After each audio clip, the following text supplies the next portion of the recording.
words for the whole voting stuff because that's not what we're doing. We would object if Mr. Short even makes Okay, let's just get to what it is that and I don't know why the part about guns is relevant if you are telling me that he essentially says, I know that's little D because of what he said about us meeting up that only he could have said. That's the part I'd like to hear. And that's the part that might be admissible as a prior inconsistent statement. So let's hear that part. Right. Move to the part where he said he knew it was little G. And I guess the guns part, I mean, I guess he did say he never sold. He doesn't know if Zachary's selling anybody guns. So, you know, I guess that could be a second prior inconsistent statement. Yes. I don't know. I'm not in Mr. Sledge's mind. I don't know his reasons for it, but that was an inartful question from the state because I don't think the truth is that Mr. Zachary has sold guns to different alleged members of YSL. I think the allegation is that Mr. Zachary was a straw purchaser. I wouldn't call that selling a gun. Yeah, so I mean, it may be that if you want to get that in, you need to ask different, more specific questions. But let me hear the part about the meeting up, yes, whatever he says about that. We're going to start at 1321.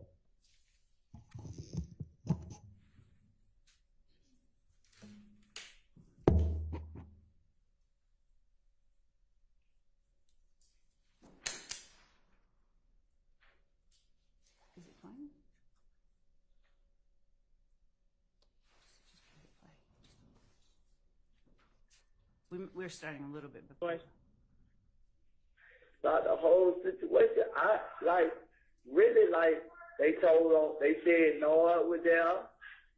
Mm-hmm. You know, said it. Girl said he went well, you know what's going on.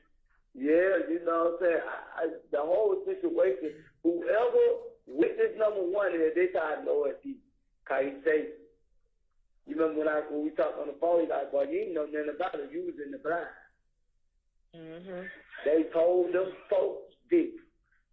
After Lud got killed, all of us met up together and went down Old Boy House. Them made that word. That's how you know it's deep. Mm-hmm. So what's that? So when y'all got what Shannon said? But that, cause they sent me back before Shannon, cause Shannon was still up. So they.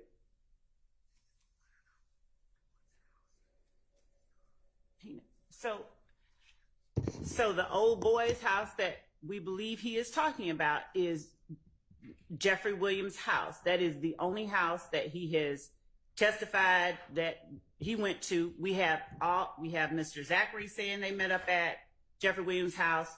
We have other people. It's not like we do not have a good faith basis for knowing and realizing that's who they're talking about because Mr. Copeland. Anyway, that's witness one, not witness two. My apologies. Anyway. Why is my client's name coming up in that conversation? There's no inconsistent statement that would lead to admissibility. Why is that in the courtroom anyway? Is that somebody, what? Is that somebody who has a Rule 22? Go back. So the second part, Judge, just to orient the court, there is at 5. We wanted to play the part that the court asked about what he said about the witness, but to orient the court as to the question posed just now, we would need to go to 557, where Mr. Sledge references it being Lil D. So if we could hang on just a minute, because we got to deal with this one first. So I think it sounds to me like they're saying, here's what happened and we know X, Y, and Z because we were there. And so I guess the reference to Shannon is because he knows Shannon was there, and he has said on the stand, I didn't know anybody other than Jeffrey and, okay, what? I think, I don't have a transcript, but what I heard that little snippet to say is little d, and of course we have two little d's. I'm going to assume for the purposes of this statement that he's talking about Mr. Zachary, was saying things at the condo and putting Shannon there, meaning, and he also references Nard, who's Demise McMullen, there being the murder scene. There being the murder scene? Yes. Honest to God, a transcript would really help because it's hard to tell what everybody's saying. Our transcript is of the quality. Okay, but y'all can retranscribe little snippets. Somebody who knows what the content is, like what is being talked about. It's not, it's not that hard to do. We have not a formal transcript. We have what is being talked about in timestamp form that we can give to the court. Okay, so is it your understanding that they're talking about the murder scene, or they're talking about the condo right there, what we just heard? They were talking about the condo when he said that they met up at old boy's house. All right, if we don't even know what's being said, then we I don't do know This is what's trial being waiting said, to happen. Your Honor. It is What? not. This is a mistrial waiting to happen. Your Honor, if I may. Potentially. Go ahead. Judge, we were playing the clip. We put a portion in about Nard. We're not trying to get in anything about the murder scene or Nard. We are not going to cause a mistrial. We are giving to the court the portions of the call that we wish to play. I'm being specific about the portion because we started the clip a second before where someone was able to pick up Nard and make a whole separate argument about the murder scene does not take away the importance of the portion we're presenting to the court that we need to play, which is that I know it's Lil D because he told the police about us all meeting up at old boy's house after Nut got killed. So nobody is trying to put in anything about the murder scene. Nobody is trying to put in anything about that. So let me hear the part you actually want to play. Just the part you want to play. So, Your Honor, is it at this time that we're allowed to play the portion I told you that gave some context to we had a specific part the court just asked us to play that we played. There is a part before that we have said I don't want the part before it. I want to hear what it exactly and only what you want to play before the jury, because that's what I need to rule on. Yes, Your Honor.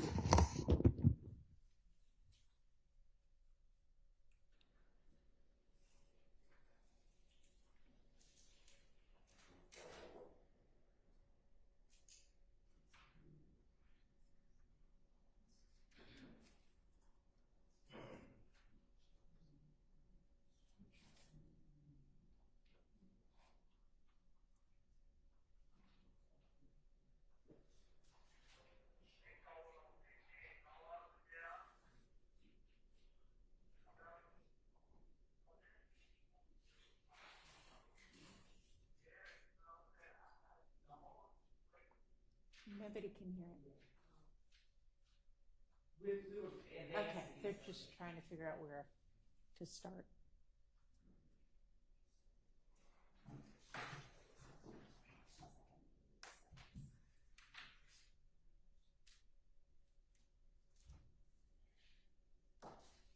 Why do we have food in court again? I didn't change that rule.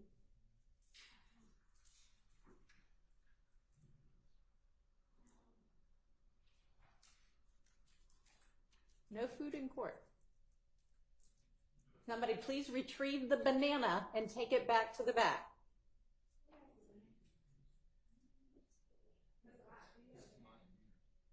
Well, you can't have food in court either. We're in court right now. We're not on a recess. We're not at lunch. Put it back in your briefcase.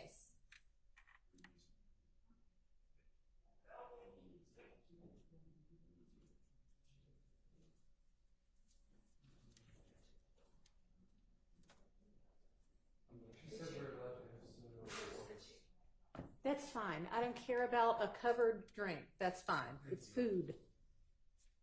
This number one is this I know it deep. Cause he say, you remember when we talked on the phone, he's like, boy, you ain't know nothing about it. You was in the blind. Mhm. They told them folks deep. After Lud got killed, all of us met up together and went down old boy house. Them made that word. That's how you know it's You deep. already know.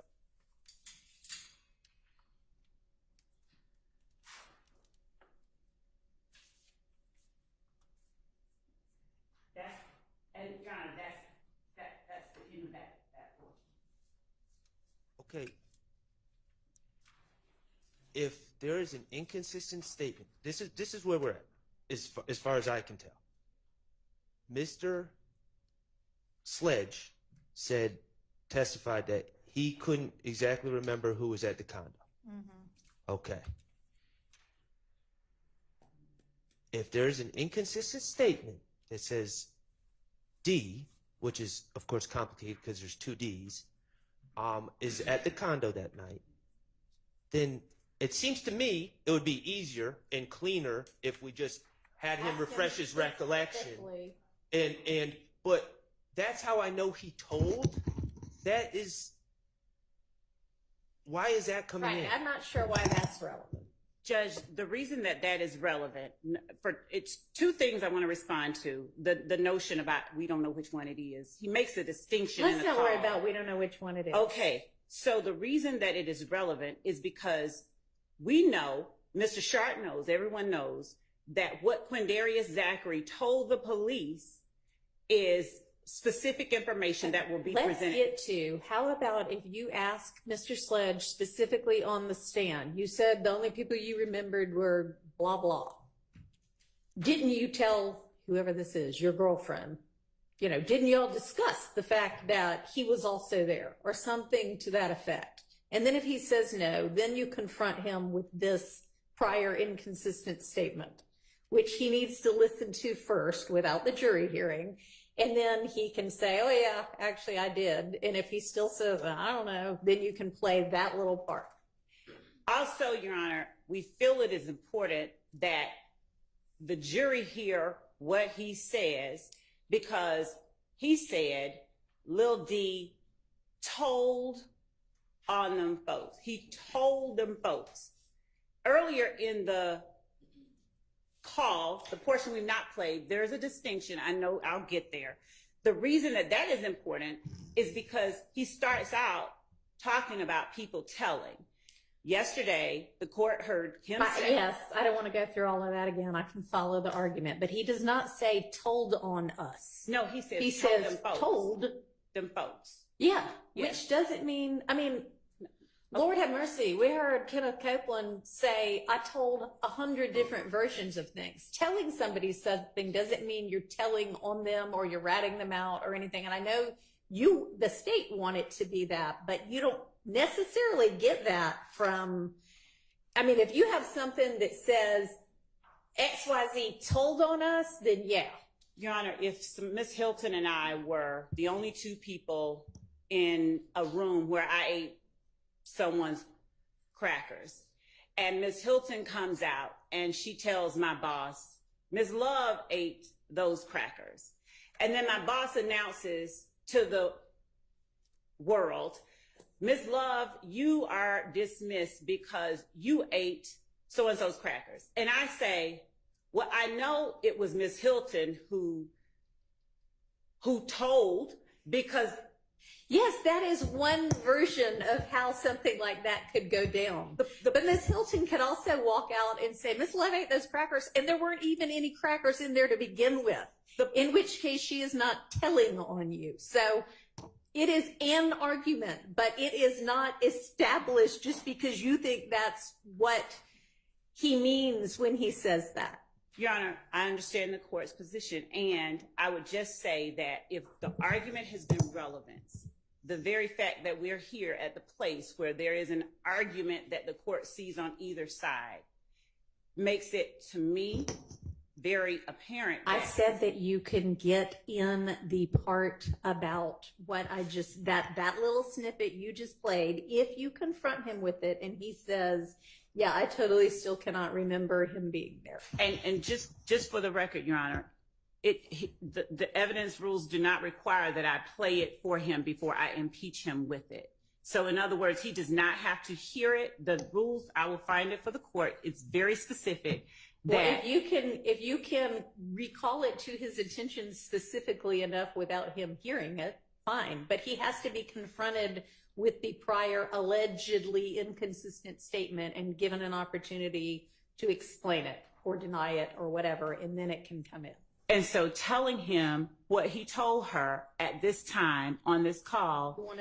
But you need to be careful about what you say when you are recalling that to his attention, because we do not need to get into this happened at a preliminary hearing or you heard it from a police officer who was giving probable cause or anything like that. This is just, he somehow knows that this person has said that and he's saying, oh yeah, it had to be him because he was there or whatever.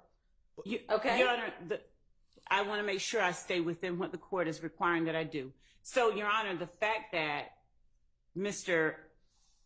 Sledge hears a rendition of an account from a witness one that Mr. Sledge recognizes, in his opinion, came from Lil D. Does not the rendition... What you claim to be trying to get in is that he said something to his girlfriend that makes it clear that he knew that Lil D was there. When you say you're talking about Mr. Sledge saying something to me. What I'm trying to get in, Your Honor, is the fact that Mr. Sledge, in telling his girlfriend he knows Lil D was the one that told, knows it because he said he told police that we all met up at Old Boy's house after Nut was killed. That part, we all met up at Old Boy's house after Nut was killed, is the part that I'm talking about. And earlier in the call, and we don't even have to, I won't even touch the call before whatever break the court has, if it is not resolved, obviously. But earlier, he is talking about Defendant Stillwell, and he is talking about at 5 minutes and... There's a part we haven't gotten to yet. Because I'm willing to listen to that also. I'm just trying to resolve this one first. Your Honor. Yes, Your Honor. The state began this whole discussion saying that they want to impeach Mr. Sledge with a prior statement because he said that he didn't recall who was there. So that's what this whole thing was about. Now we're talking about he told. And I'm going to go back to the same thing because I don't understand what's confusing about this. He was at the whole part about yesterday where Mr. Sledge said, no one told me what they told the police. Right. Mr. Sledge was at a prelim. I know, which is why I'm saying she can't get into that part. But it's not the prelim itself. It's also clear that he got this information from the officer testifying at a prelim. Right, which is not inconsistent with him saying, nobody talked to me about what they said to the police. I said that yesterday. Okay, I got you. I got you too. I mean, I understand what the issues are. Well, all right, so let's listen to the second one.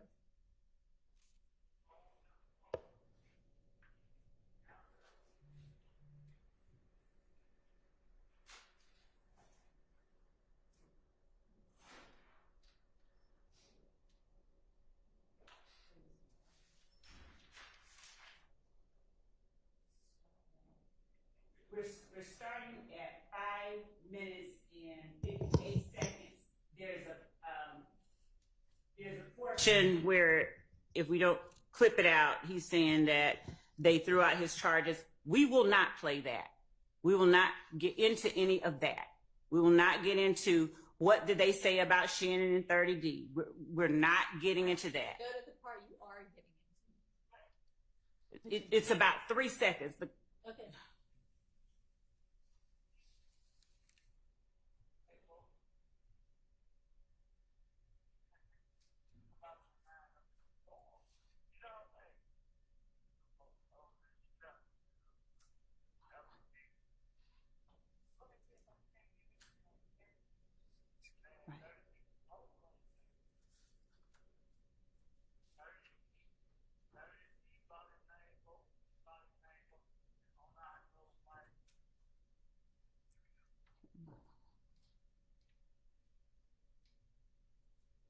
We might have to go back.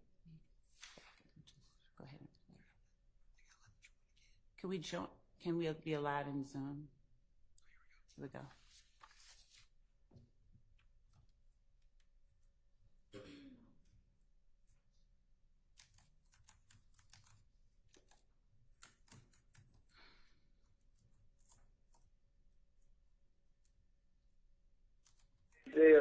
Because I put two and two together. Because Shannon lawyer. So then when he said somebody from YSL they stood that. I mean he said they saved Moon. He said they had another person they saved Moon. He said that, and I was telling the OG. He said either D or DK. I was like, I don't think it's DK. It's D. It's D, man, because they said, you know, Shannon got a paid lawyer. So Shannon lawyer like, yeah. So Shannon lawyer like, how could a person that they saying is buying guns from the YSL make a statement on? See, they were trying to hide these names, but he said that, and that's how I know it. No. Okay, okay, we don't have a problem with that. Okay, so the, I guess, next issue real fast is the portions of the plea presentation that Ms. Love forwarded and Mr. Atkins forwarded this morning. And there's one more as well. All right, any issue with the parts that she intends to play? All right, well, she gives a description kind of I don't know that we, as long as it's just walking through those factual assertions, I don't know that you need, I think you can probably tell from just the description of where she's picking up, what she's talking about, but what's the other portion? No, not another portion of the video. What? Oh, another issue. thing to raise. Okay. Correct. So State's Exhibit 425Y, when we presented them on our, I think, admin day, I believe that the request was made to remove commentary, and there was a phone number on State's Exhibit 425Y that the court said the court did not find relevance, I think, in the post until it became apparent how it was relevant and so forth. Yesterday, when presented with State's 425Y with just the phone number and none of the context, the witness testified, I don't know what that was, but I'd like the court to see the full exhibit with all of it. So the first portion of this post, to make the record clear, this is a post with Mr. Sledge taking a selfie, literally looking up at the camera, holding his apparently recently born child in his arms. The first post by the real Toonk, which the witness has said was his name, says, "I woke up like this." And then the real Toonk tags AK2 Success and says, "My baby." Then the real Toonk says to AK2 Success, "Thank you, sis." And then Katini says, "Such a good father. Keep up the good work, brother." At YSL Toonk. Okay. Then the real, you can publish it. I need the record to reflect it. The real Toonk then says, at Kahenti, "Thanks, sis." And then he thanks someone else. Okay. After another person congratulates at YSL Toonk, Pizzle Dope says, "Say, Slime, what's your math?" Then the real Toonk says, at Pizzle effing baby, "What the move, Slime?" And Pizzle Dope then says, "Trying to see now, send your number."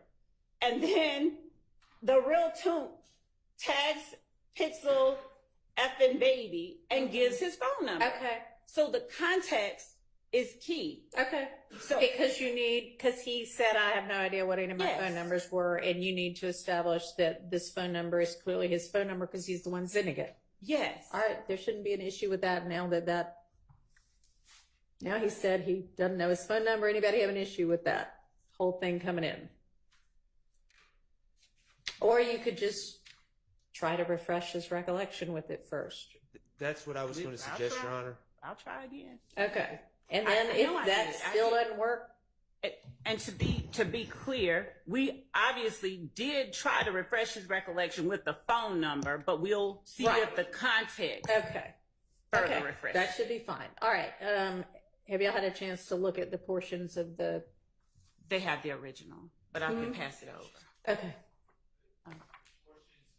Coming back to the factual assertions, plea colloquy. I have not. I didn't even realize there was an email sent until Okay. just Well, now. So if I could.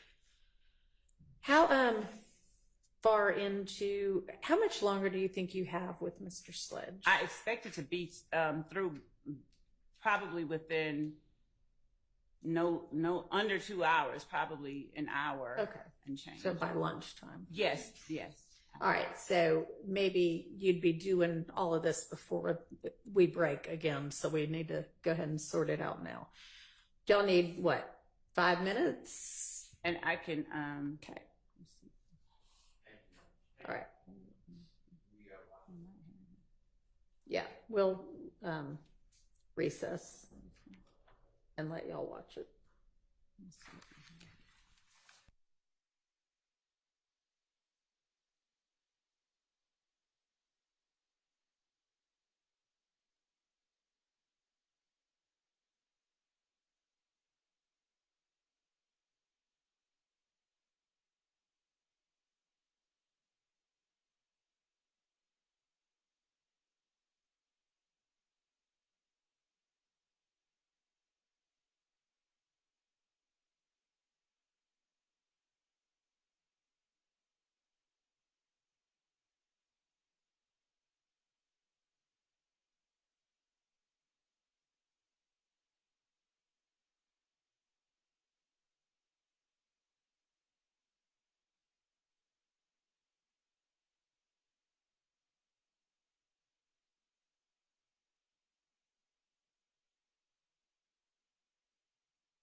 I'm waiting for all of the attorneys to get back in. We've had way more than a few seconds.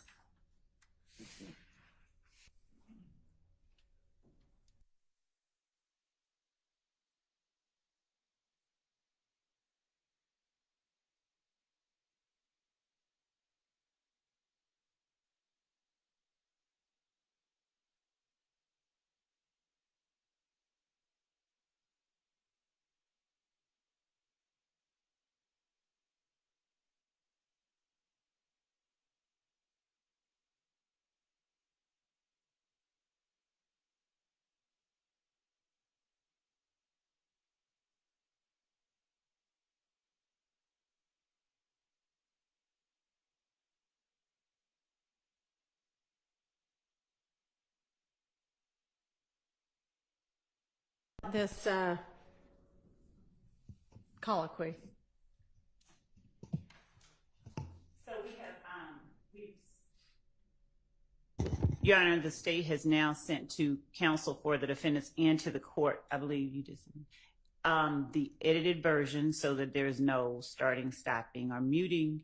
It has the portions we referenced that we intended to tender as either a prior inconsistent statement, contradiction. It has what we referenced. Okay, well, I wasn't able to access it because I don't have the permissions, but I mean, I can tell what Did you see that? parts, I think. Is there an objection to that? So, Your Honor, we have not reviewed the edited version, so because we were. All right, well, I'm going to assume that what Ms. Love says is in there and out is what's in there and what's out. So let's just take her at her word as an officer of the court. Okay. And we, as I understand it, the state's attempting to introduce this as prior inconsistent statements. My response would be twofold. First of all, I don't believe that they're inconsistent with the testimony.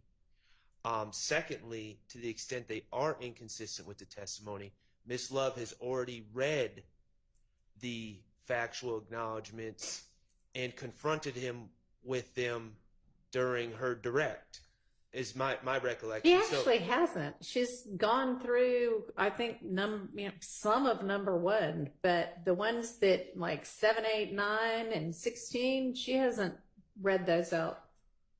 Okay, well, that my recollection is, and I'm not. Have you, saying I'm Ms. right. Love? No, I intentionally did. Yeah, she hasn't. Okay.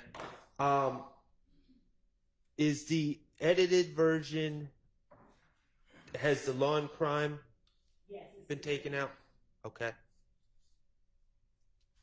So this is just essentially going to be him swearing to tell the truth, identifying himself, and then it's going to be the factual acknowledgments that he says, no, these aren't true, and then the sentencing understandings or whatever that he says, I didn't understand any of that at the time, and then the bottom that's where he says, I have read and carefully considered all of this, and I've made any changes I want to, and this is all true. What it has is, in addition to that, so it has the very beginning where he raises his hand and swears to tell the truth. Right, I said that. And then from there,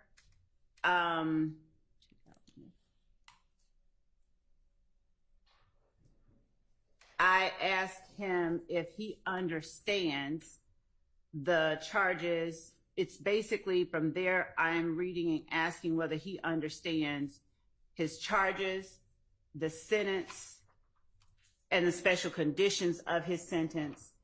And then I asked him whether his attorney has explained to him the maximum and minimum for these charges. I stopped right there so as not to put in the maximum and minimum for the charges. Then I pick up at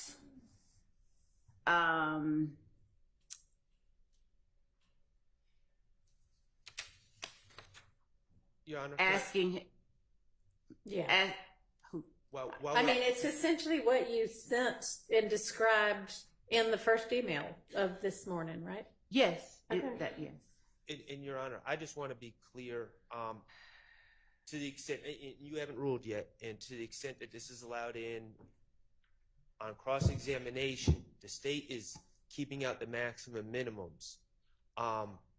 Gets a little complicated because we need to, through cross, talk about what he has over his head, his bias, his motivation to work with the state. Okay, well, I don't think he's working with the state from his testimony. But Well, he sure, you can. on December 28th of 2022. Yep. And at one point, and the state drafted this document, not us. Yep. They said the state will be asking for the maximum. So at that point,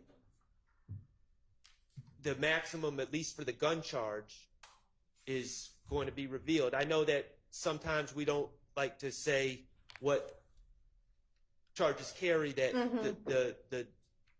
our clients are Right. facing, but the state said that they're going to ask for the maximum, and we need to articulate what the maximum is. I just wanted to be All right. clear. That's y'all's choice. Okay. Okay. All right. So is there objection to the portions that Ms. Love is proposing to play? We just have an objection to the extent that we don't feel that they are prior inconsistent All right. statements, but we're going to. All right. Well, I'm ruling that they are prior inconsistent statements. So this is in when tendered. Your Honor, I do want to make clear so that there is no confusion for any record later on. The special conditions of his sentence are not portions that were asked about, but they are portions that give context to what he is saying he understands. So when I read the charges, for instance, his current charges, his negotiated sentence, and the special conditions that he shall abide by, all of that, it gives context to the fact that he said he didn't understand it. So I did not ask him, hey, is this a special condition? Is this a special condition? But I included that in there for context for the rest. So I need to be abundantly clear. What I am saying I am playing is exactly what I have indicated in my email to the court and counsel. And the reasons for it have not changed, but I needed the court to hear that part. All right. Well, I mean, part of what he said yesterday that he didn't understand at the time he signed it was any violation of these provisions or any special condition will result in him being sentenced on count 30, and the DA will recommend serve the maximum. So he's. Thank you for clarifying the record on that. All right. Okay. Are we anything else before we get the jury in an hour after I told them to be here? And good morning, Your Honor. Good morning, everyone. Morning. Your Honor, is the court stop the questioning of the interrogation by Detective Gaither of Mr. Sledge that we objected to when we left yesterday? I didn't understand the relevance, and then I don't expect her to Okay. go back into that Thank because I ruled that to be irrelevant. I don't have an additional part of that I'm trying to get into at this Okay. time. And if before I ventured into that, I would bring it to the court's attention, but I don't foresee it at this point. Okay. All right. Let's get the witness in, and then we'll get the jury in. And Your Honor, I believe that Mr. Wright may have apprised the court. He is in Coweta County. He did not apprise the court of anything. And Well, in fact, I told him, and he assured me that he would be here There's through a good part. duration. There's a good part. There's a good part. He has standing Oh, counsel. okay. That he has. I should have started with Hello, that. you should have. That he has. I apologize.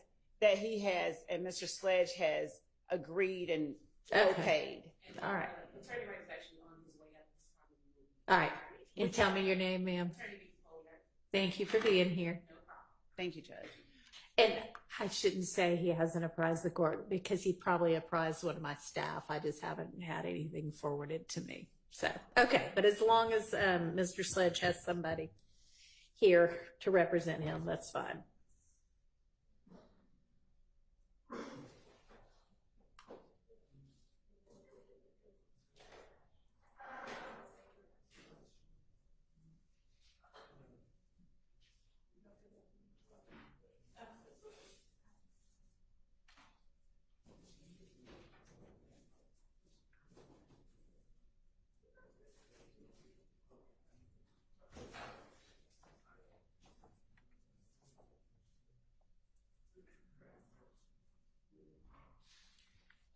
I would go ahead and get the jury, please. You can come on up and take a seat.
Thank you.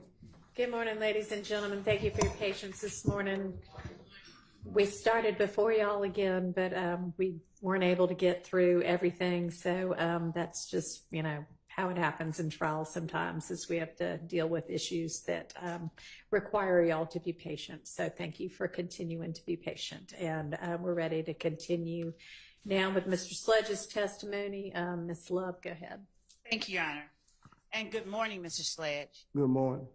Mr. Sledge, yesterday I showed you an exhibit, 425Y, to see if it refreshed your recollection.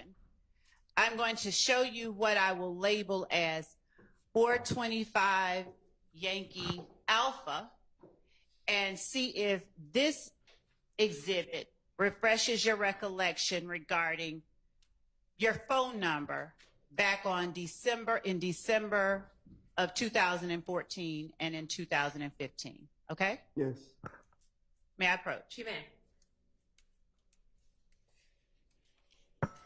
And don't read it out loud, but is the photograph depicted in 425 Yankee Alpha the same photograph that was depicted in the exhibit you saw yesterday? Yes.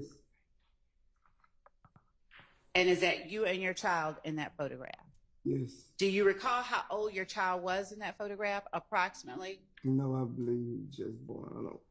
He was just born? Yes, I don't exactly know how old he was on that photo.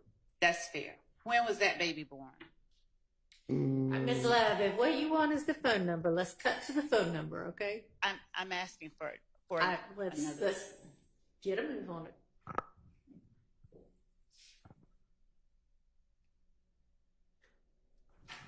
Are you able to read this?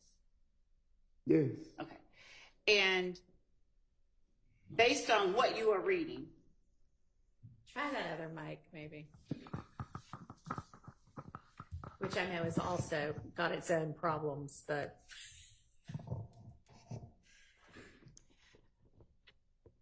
do you recall making the posts that you see in the sidelines of this photograph?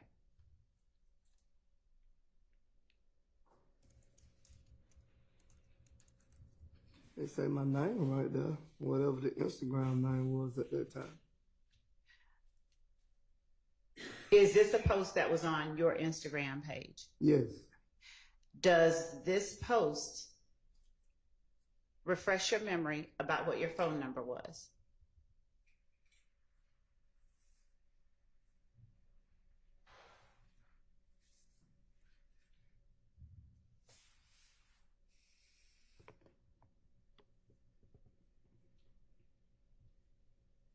Yeah, it looked like something I wrote. Does it look like a fair and accurate copy of what you wrote and posted on your Instagram page? Yes. Are you able to now tell the jury what your phone number was? It say 446628935. 404 Yes. 662 8935. 8935. And was that your phone number? I guess. I don't remember the look, but I see it on the photo. It said I gave it to somebody. But for my personal knowledge, I don't remember. But from the photo, it's saying it's my number because I sent it to whoever that was. Your Honor, given that, and thank you, Mr. Sledge. Given that Mr. Sledge does not recall the state tenders State's Exhibit 425 Yankee Alpha as a past recollection recorded. all right. It's admitted. Thank you. Your Honor, permission to... You may. And Your Honor, there is also the... Thank you, Judge.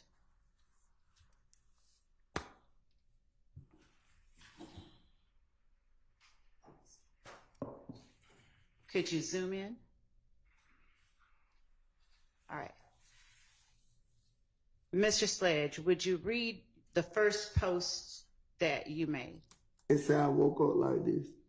And then what's the next one? My baby. And are you responding to someone, tagging someone, saying that?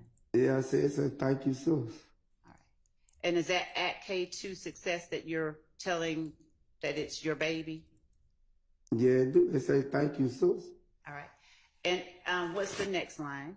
Such a good father. Keep up the good work, bro. And then who is that person talking? It said thank you, sis. Is that person writing to at YSL_Tunk? Yes. And is that Kahenti, Kahenti, that made that post? Yes. In response, do you then tell at Kahenti, thanks, sis? Yes. And then do you tell someone else thank you? Yes. Does MDBNELL congratulate at YSL_Tunk? Yes. After that, does Pizzle.dope ask, say slime, what's your math? That's a number thing. I don't know. I see the pound sign number for a number Do on you my see? side. Okay. If you pay, Right here, do you see say slime, what's your math? oh, okay. I see it on now, but it don't show right here. You don't see say slime, what's your math? Oh, okay, right there. Okay. Okay, I was looking right there. that's okay. And then, do you respond to at Pixel effing baby, what's the move, slime? Yes. And then does Pixel.dope respond, trying to see now, send your number? They Yes. use a hashtag. Yes. And then do you respond to at Pixel effing baby 404-662-8935? Yes, but yes, go ahead. Yes, I respond to that. You're able to say No, whatever you need to go. explain. I respond to that. Okay. And was this post made around the time that your child was born? Yes. All right. Now, can you tell us when your child was born? I just remember December, around December or something. December what year? 2014, I want to say. Thank you.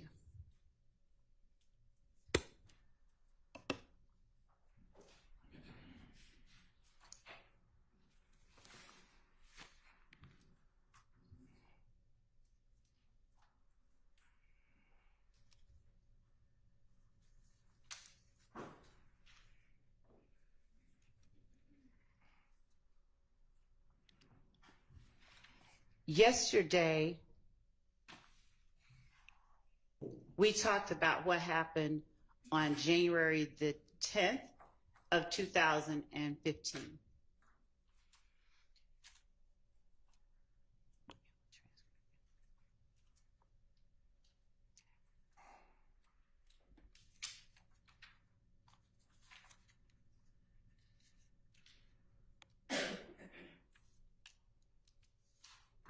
Has any part of what you told the jury yesterday changed regarding what you recall happening January 10th, 2015, after you learned about the murder of Donovan Thomas? You gotta refresh my memory. I don't remember. Do you remember what happened after you learned about the murder of Donovan Thomas? No, could you refresh my memory? So is it your testimony you do not remember what you told the jury yesterday?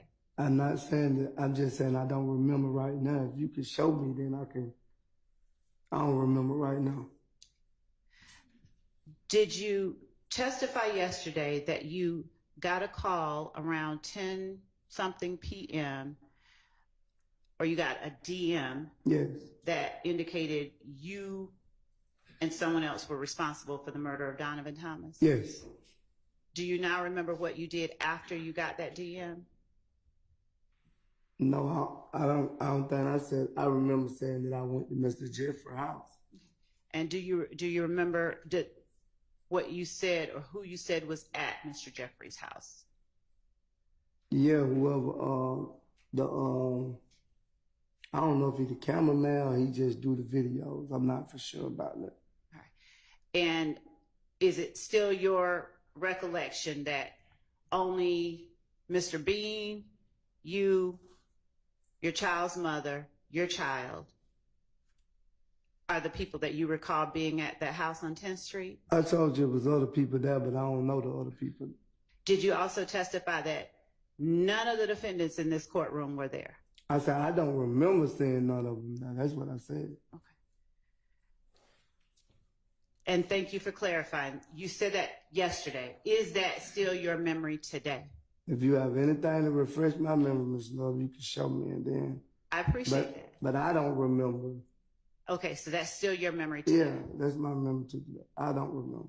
And what about when you went to Mr. Williams' second residence? Today, do you have any further memory about who all was at that residence? No, if you have anything that can refresh my memory, you can show it to me, but I don't remember. Okay. And do you not remember any of the defendants in the courtroom here being at that residence? I don't remember. Objection asked and answered. Okay.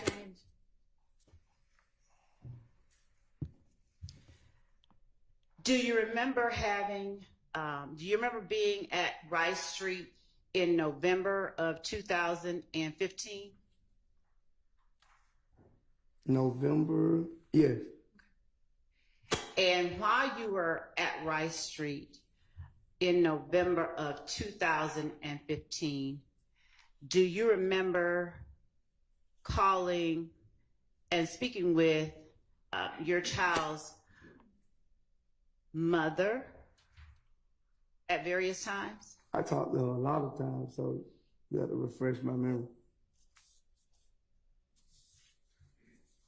Would showing you a rough transcript of that call refresh your memory about what was said during,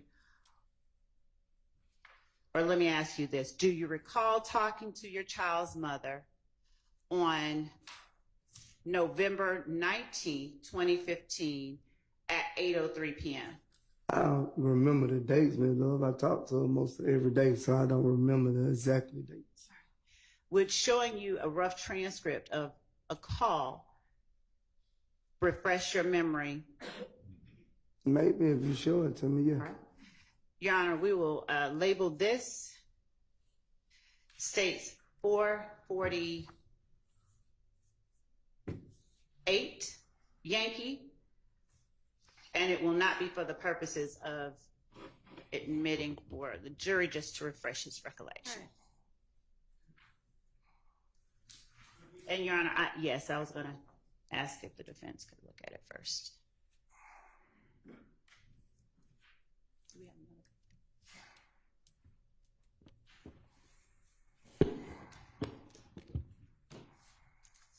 You got it?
Yes. You want to go?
Stay safe.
Yes.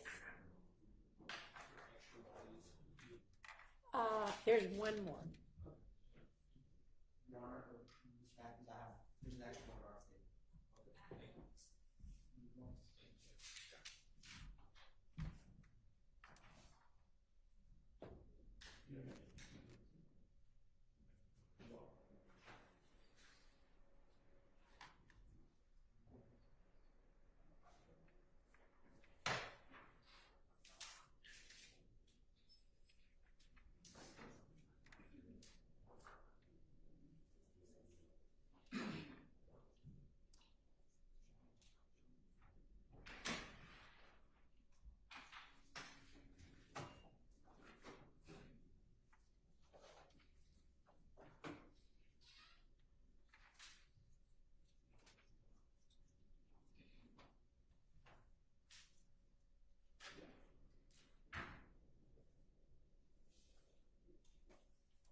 didn't think it was going to take this long.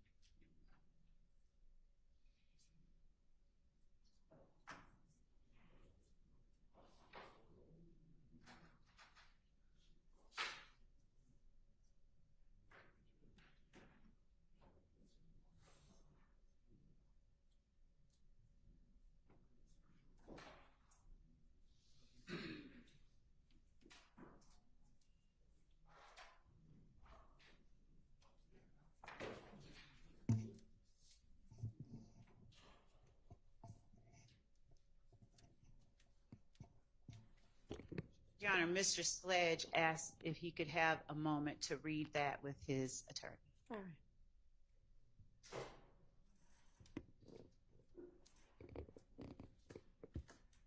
He said he doesn't read as fast as I do. Okay. Well, if y'all want to go back to the jury room, you can, but I doubt if it's going to be that much longer. And by the time you get back there, I'll be calling you back out again.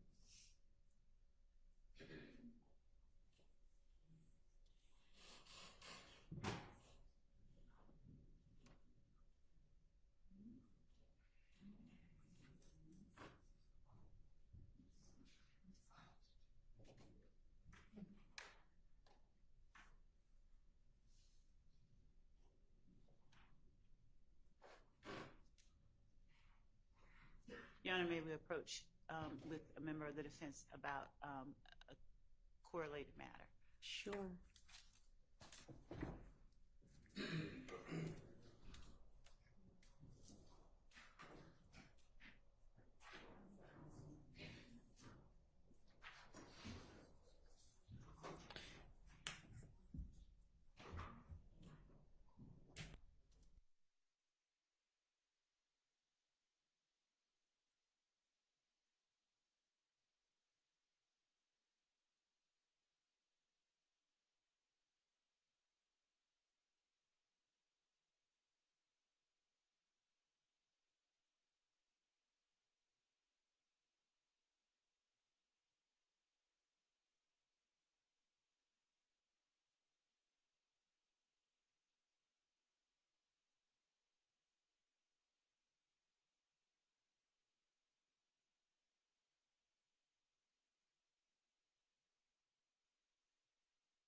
Do I start here?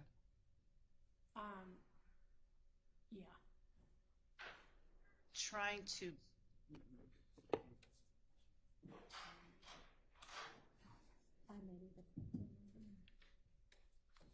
be pro. I think it's because I have this guy.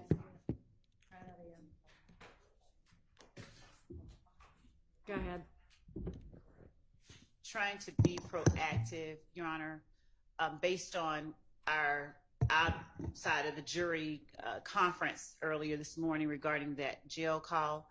We went ahead and clipped the portion that the court determined could be relevant and had that sent over to the court and to counsel in the event that it became necessary to play simply that snippet. We sent that so that if there was any disagreement that that was the portion the court acknowledged may be relevant, counsel could let us know. We were offering it at this time. I don't know whether the transcript we've provided is going to refresh Mr. Sledge's memory or not. He's having a conversation with his attorney. Okay. I was under the impression that we litigated this morning, and that the state, and then you asked the state to play it, and the clip they played was talking about what Shannon's paid lawyer said. Right. I don't think that's this. I think what she has just sent us is that first part we talked about. That is the transcript that he's looking at now. Okay. I don't know how that could be 28 seconds, but I don't think it should be 28 seconds either. So I'd like for us to. Can we play it for the Yeah. court?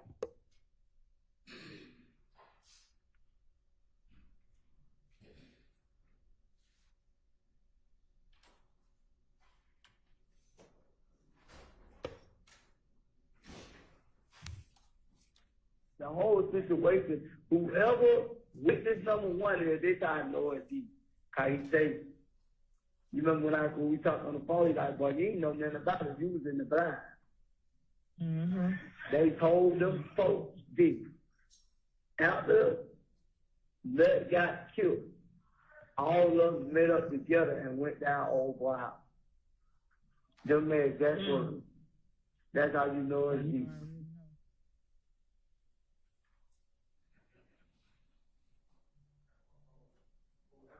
Them folks, after Nut got killed, again, we're backdooring the fact that D said something to the police that's problematic. If Mr. Zachary takes a stand, I will deal with it, and I will cross-examine him, and it won't be a problem anymore. But I don't want there to be any insinuations, any references, any reference to D telling on people until he takes the stand. And so I don't know why we have to get into what Lil D told them folks to get the fact that he was at a condo. Do you have the transcript, or does he have Mr. Sledge have it? Mr. Sledge has one copy. I have one.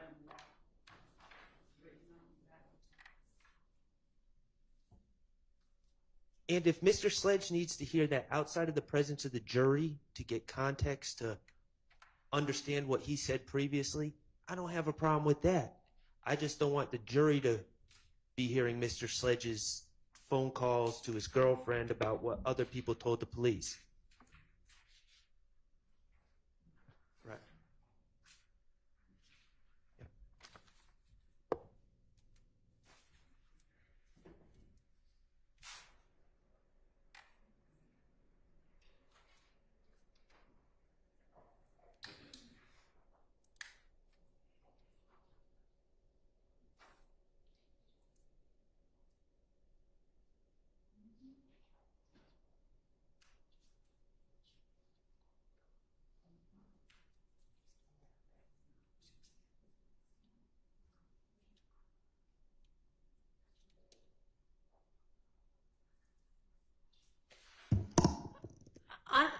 I think you could accomplish the same thing if you just cut out the witness one because part. I mean, what you're asserting that you want to get in is, I heard that he said these things, and we know it's him because of exactly what he's saying. So we don't need the witness one part for that. So we will have Mr. Makins take out witness one. and just start with he say. Yes, Your Honor. And I don't have the transcript in front of me. I don't have the call memorized, but I did hear we can play it again. He's telling them folk what he told them folks. Yeah. The whole point of this is just, was Mr. Zachary at the condo that night or not? And I really don't care what the answer is. What I don't want is a bunch of references to what was said at a prelim, and D is telling these folks this and that. Nobody's gonna know who them folks is from this. Well, them folks is Them folks could be anybody. Your Them Honor, folks could be anybody. Respectfully, Your Honor, them folks in the street is police. That's slang for the police, and I believe the jurors Yeah. are going to be able to put that together. Well, I don't know whether they will or not, but that's what he said. Well, I understand that's what he said, but I don't believe that just because he said it, it's admissible. Him talking about what Lil D did, respectfully. If Lil D takes a stand, we'll deal with it. Okay, well, maybe he'll just remember that Zachary was there after all. And Your Honor, again, we gave that to him to refresh his memory about who all was there. What I started the questioning with today was, do you have any different I memories? understand. I was here. All right, I'm going to hand this back to you. But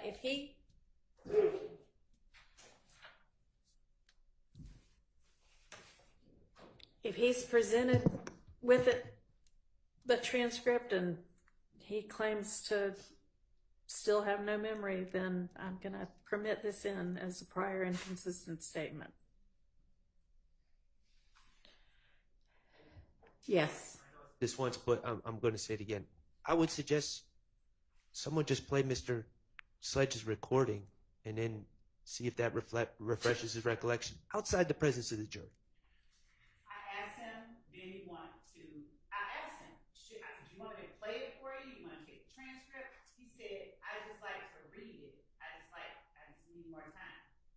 That's what just happened back there in the presence of his lawyer and chief investigator, Long. Anybody want to ask? Okay, can I What? Can I go talk to the witness and ask if he wants to hear the I recording? appreciate it if the witness would be allowed to talk to his own attorneys. Oh, only the state gets to talk to him. Well, y'all are the ones. You are the one, Mr. Shard, in fairness, that asked for a bench conference You're right. and suggested that Mr. Sledge be apprised and that his lawyer be apprised as to maybe what should and shouldn't be said from that transcript. And that is why Ms. Love went out and gave them that transcript. And Your Honor, I was under the impression that this whole thing about the call had been settled.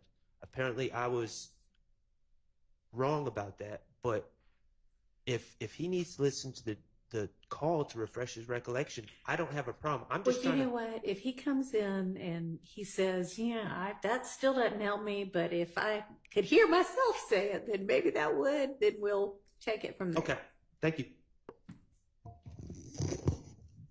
Do we think maybe he's ready, or is somebody going to let us know? Or, I told him to come back in, but I'll send someone out to see. or I mean, his co-counsel could do it. She's still here. That way there's no kind of, one side gets to see Mr. Wright more often than the other side.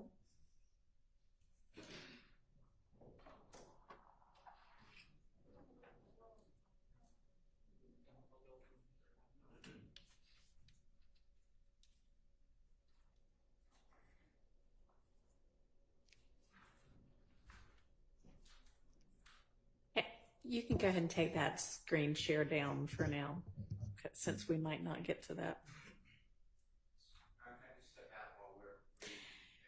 Yes. 5 more minutes. Anybody else need to use the bathroom?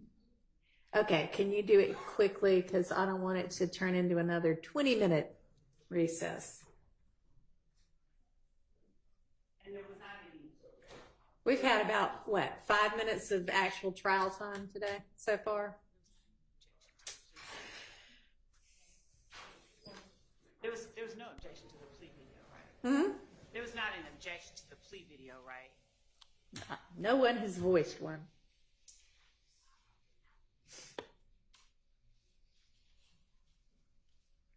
I mean, other than they don't think it's a prior inconsistent statement, and I ruled on that.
to get the jury back. We're ready.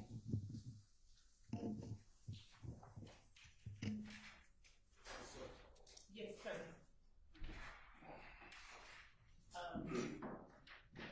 I've instructed him, may I ask his counsel?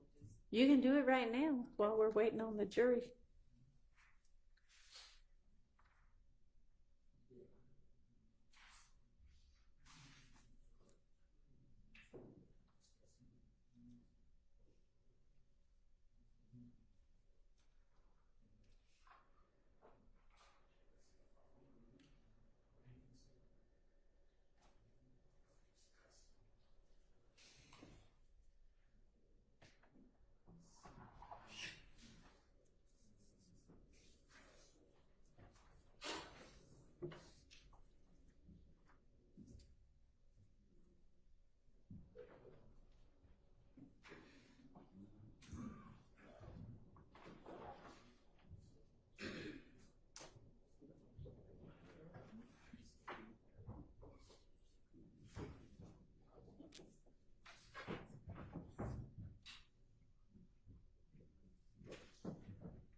We're waiting on a juror.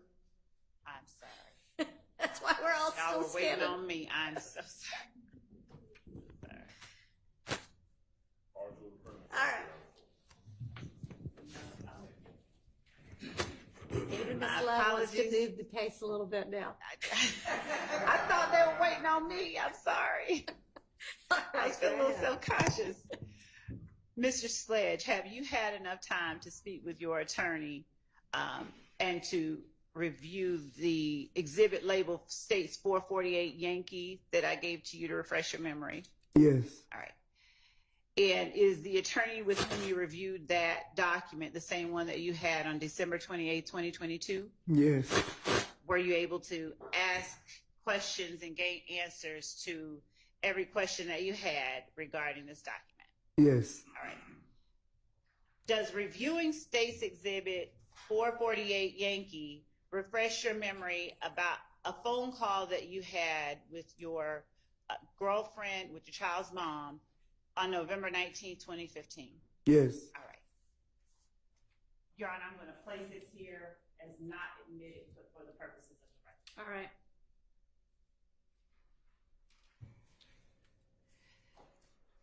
Mr. Sledge, having read States 448, do you have any more memory about who all was at Mr. Williams' condo,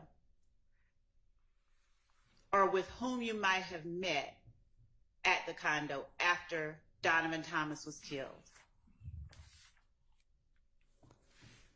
Could you repeat that, Ms. Love? Repeat it one more time. Yes, sir. Having refreshed your memory about the phone call that you had with your child's mother, Yes. do you have any more memories about who all you met up with after Donovan Thomas was killed?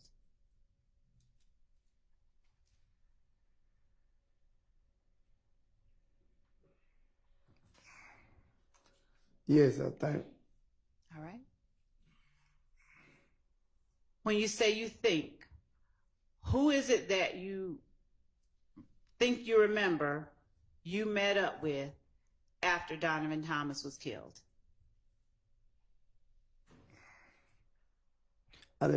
Who I met up with, or who I was at the condo. You losing me right now. Let's go with the way you first said it, or the last said it. Who all was at the condo?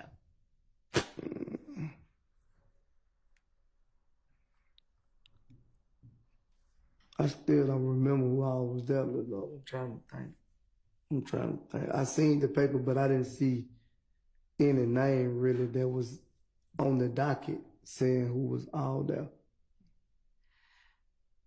Do you remember whether Quindaria Zachary was there? I think Quindera Zachary was there. when I got there. Do you remember whether Shannon Stillwell was there?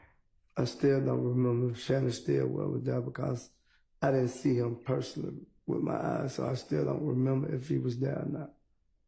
Do you remember whether Diamante Kendrick was there? No, I think Mr. Kendrick was not there when I got there.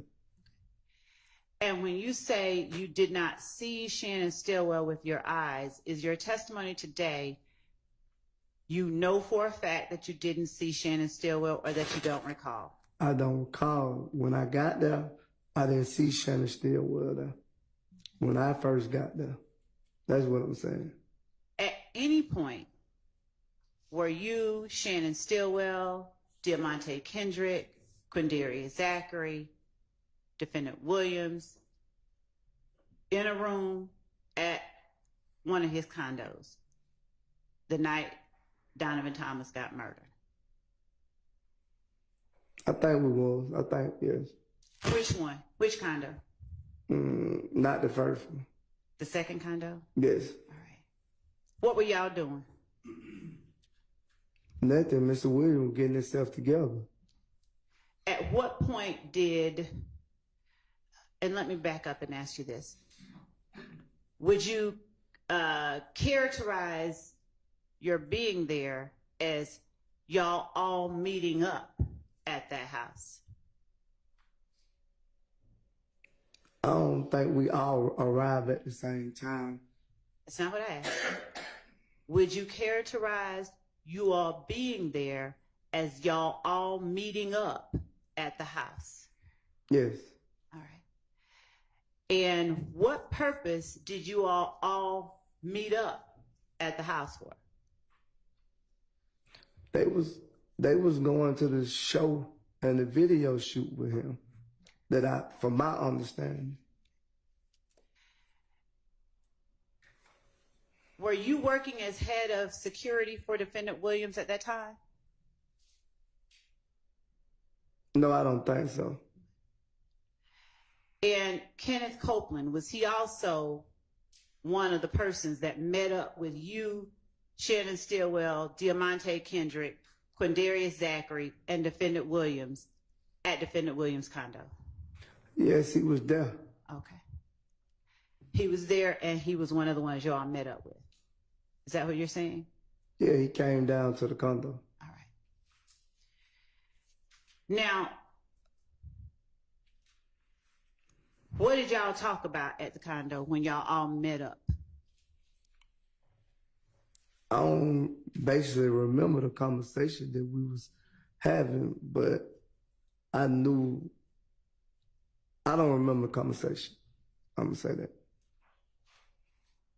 Is it still your testimony that you went to Defendant Williams' condo solely because you got a DM accusing you of Donovan Thomas's murder?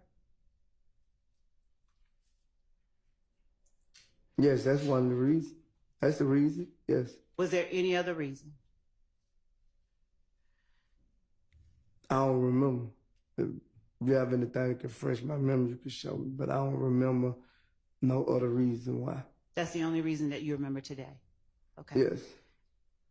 Given that that is the only reason you can think of that you went to Defendant Williams' condo, did you talk about the fact that you were, one, that Donovan Thomas had been murdered, and two, you were one of the ones accused of Donovan Thomas's murder?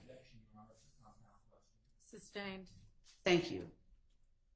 Did you talk about with the people you met up with the fact that Donovan Thomas had been murdered? Yes. All right. Now, about what time did you all meet up at Defendant Williams' second location, his other condo? I don't remember the time. Do you recall whether it was before or after midnight? No, I don't remember. Based on what you said yesterday, is it safe to say it was definitely after 10 o'clock p.m.? Yeah, it was after 10 o'clock, if I'm not mistaken. All right. Do you remember how long you talked about Donovan Thomas's murder with the people that you met up with? It couldn't have been too long because I ended up dropping Copeland off, so I don't remember how long it exactly was. What was the atmosphere in the room while you all talked about Donovan Thomas's murder? What you mean, atmosphere? Could you explain that to me? I can. How did you bring up Donovan Thomas? Well, who brought up Donovan Thomas's murder when you all met up? I already had spoke about it to Mr. Williams. Right. So I don't know who started the conversation at the second location. Do you remember what the conversation was? I just know the conversation with me and Kenny Copeland was the one responsible for it. And was there anything said by anybody else that you remember? Not really. I just remember Mr. Williams telling me that we ain't had nothing to do with it. Go down now. Who is the we? Me and Kenny Copeland. Okay. And do you know how it is that Mr. Williams is able to tell you that you all don't have anything to do with it? He wasn't directly like trying to tell us what to do. He just was basically saying, don't go to the show and go down there and clear our name. Okay. Now, to your knowledge, did Kenneth Copeland go to Miami? I don't know. I think he called me and told me he was in Miami, but I don't personally know was he in Miami. And is it your testimony that you didn't go to the show because, well, you wanted to stay and make sure your family was safe? Yes. All right. But is it also fair to say that you weren't trying to clear your name? You did not go to the Did you? I'll rephrase. Did you stay back from the show in order to clear your name? Sustained. Did you make any efforts to clear your name? Sustained. Your Honor, I'm not suggesting the answer. I'm just asking one that's yes or no. Ask it a different way. Yes, Your Honor. Did you take Mr. Williams' advice that you say he gave? Sustained. What did you do after you were told to not go to the show and clear your name? I dropped Copeland off and I went on about my business. Do you make or recall anything else anyone else in that room said about the murder of Donovan Thomas? Objection asked and answered. I'm asking if he recalls anything else. He seemed to remember something. Go ahead. Do you recall anything else anyone else in that room said about the murder of Donovan Thomas? No.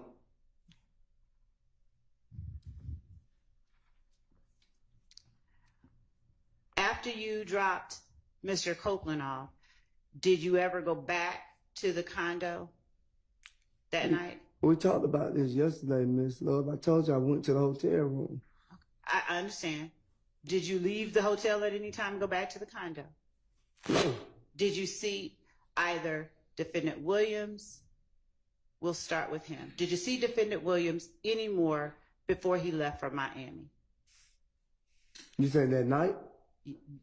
Between the time you said you left his condo and the time that he left for Miami, did you see him at any other time? No. Did you see Defendant Stillwell at any time after you left Defendant Williams' condo? No, Miss Love. Do you know whether Defendant Stillwell went to Miami? No, I don't know that neither. Do you know whether Defendant Kendrick went to Miami? Well, I think Mr. Kendrick will going because he's supposed to be in the video or something like that, if I'm not mistaken. He was going to help perform that night. Do you know whether he went? I don't know personally because I see it, so I can't say personally that he went. Do you know whether Mr. Zachary went to Miami? No, Did you speak with Mr. Williams at any time that he was purportedly in Miami? I think he called and checked on me. I'm not for sure. I don't remember that. I think he called and checked on me, but I don't remember. Did you speak with Kenneth Copeland at any time that he was in Miami? Well, he told me him, his daughter, and himself or something went down there, if I ain't mistaken. Is that a yes? Yes, I guess yes. Did you speak with defendant Stillwell at any time during a point where he was in Miami? No, Did you speak with defendant Kendrick at any time while he was purportedly in Miami? no.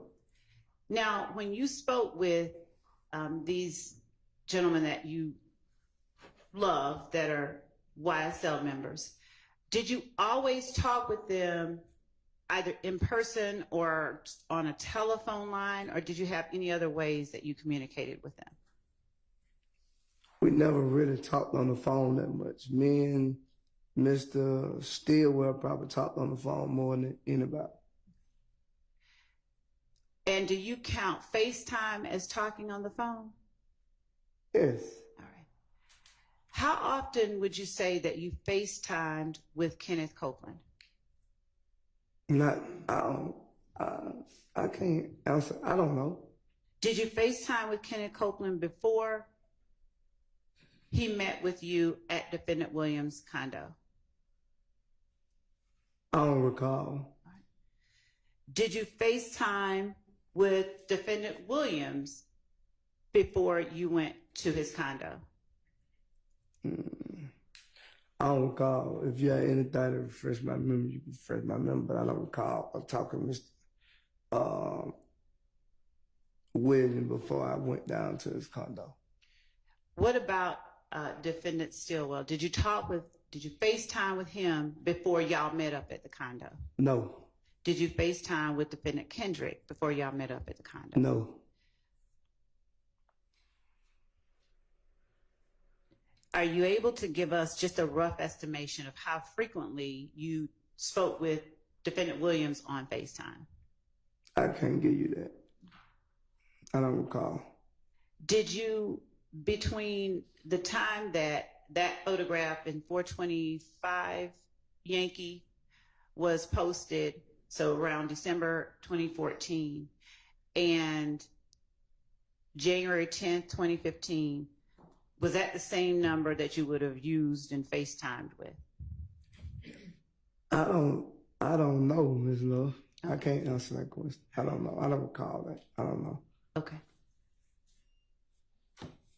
Are you able to say with any degree of certainty about how often you FaceTime with defendant Stillwell, since you said that's who you talk with the most? We used to FaceTime a lot, so. And the jury, and I don't know what a lot means for you, so could you please tell them what that means? I can't give you a number of how much we FaceTime. I can't give you that number. And thank you. I don't need a specific number. Was it every day?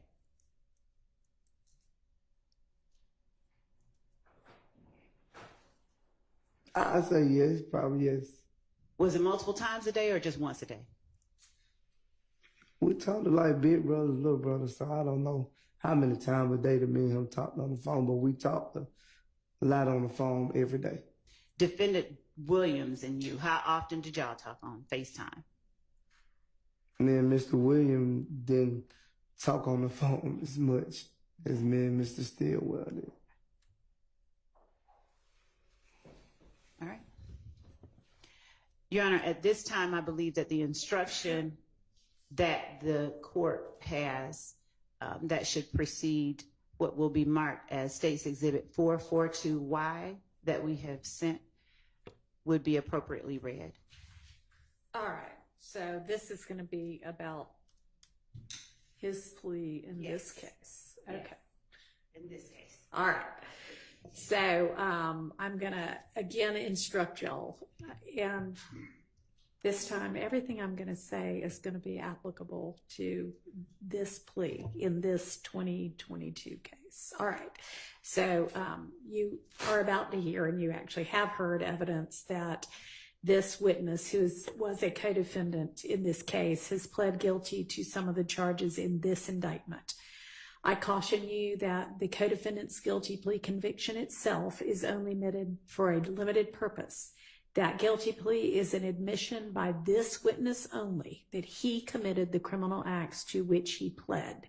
You are not to consider this co-defendant witness's guilty plea as evidence that any other defendant is guilty of committing any of the criminal acts alleged against them in this indictment. Each defendant is entitled to have the issue of his guilt determined solely on the basis of the evidence against him and not on whether another person has been convicted of the same charges with which the defendant is accused. If you find that the co-defendant witness provided testimony on the stand that is inconsistent with his guilty plea admissions, and they are going to be admissions in this case, this wasn't an Alfred plea, this was a regular guilty plea, you may consider the witness's prior inconsistent statement, that is his guilty plea admissions, including to the allegations in the charges to which he pled guilty, as substantive evidence, which you may consider against any defendant currently on trial for whatever bearing it may have to the issues on trial.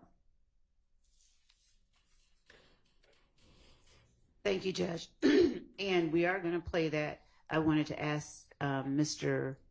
Sledge a few more questions.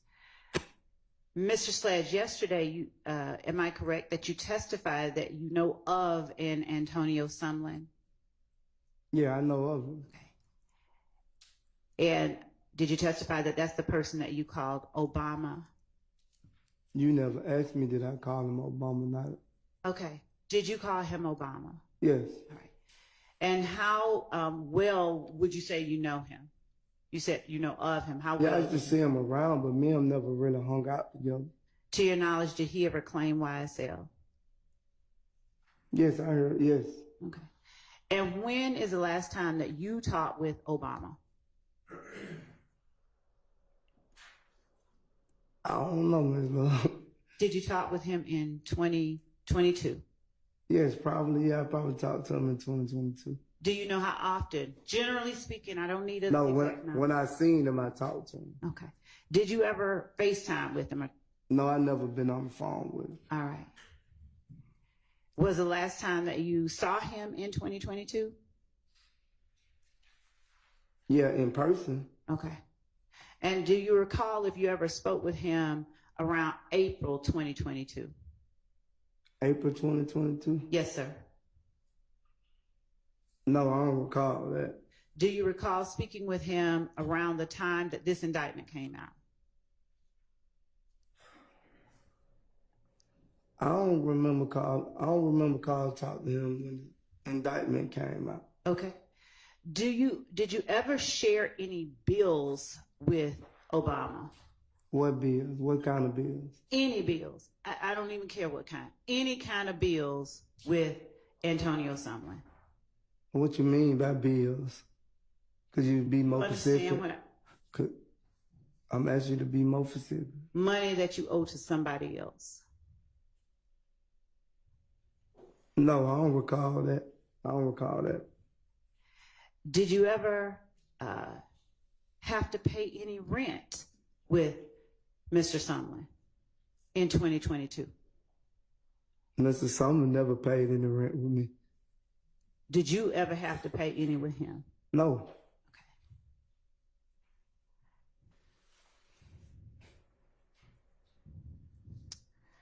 Do you know of anyone else within YSL who is referred to as Moncton? No. Have you ever had any reason to charge money at a door for a light bill? Not that I know. He never gave me no money for my light bill. That's not what I asked. Have you, Mr. Sledge, ever had any reason to charge money at a door for a light bill? No, overruled. Go ahead. Could you repeat it? Have you, Mr. Sledge, ever had any reason to charge money at a door for a light bill? I don't recall. I don't remember, Ms. Love, but I know if you came to my house and stayed for weeks and months, eventually I want some money for you staying there. I imagine so. Have you ever had any I take it back. Have you ever had any reason to charge money at a door along with Mr. Sumlin for a light bill? You already asked that question, Ms. Love. I'm going to object to relevance at this point. Your Honor, I have a very good faith basis for asking this question. Okay. Well, you're asking him, basically, has he ever charged money at a door for a light bill? Charged anybody money at a door for a light bill, right? Just maybe ask Yes. that and then. Yes. Yes. Because if he has no recollection, then he has no recollection whether he was with himself or somebody else. So Yes. if you want to make sure that he understands the entire universe of people, have you ever charged them? Go ahead and ask that. But then if he doesn't recall, let's move on. Thank you. Have you ever been upset that people were hanging out with you or at you and a spot you may have shared with Mr. Sumlin and not paid bills? I didn't share with him. He just probably stayed a couple of nights, and when the bill came, I told him to give me money on the bill. That ain't. Okay. And when you say stayed a couple of nights, where would it have been that he stayed? He probably stayed in my room because I went home. Okay. And was that your room on Boulevard or somewhere else? Somewhere else. All right. Was it a house that you lived at? I stayed there when I wanted to. What street was that house on? I think it was off Brown Mill. I'm not for sure. I think it was off Brown Mill, though. I'm not for sure. Did you have a nickname for that house? No, I didn't have a nickname for no house. To your knowledge, did anyone ever call that house the Web? I never hung it. I never been there when they called the Web. Do you know of a place called the Web? I heard of it. Do you know where it is? It was off Brown Mill somewhere, but I never been to it. I just knew it was off Brown Mill. Have you ever seen it? I didn't know exactly what house it was whenever they was calling the Well, but I never been to it at that time, so I don't know. Who is the they that you're referring to that called it the Web? The streets. I heard people like at the gas station, like, I'm about to go to the well. So I don't know. Were those people YSL?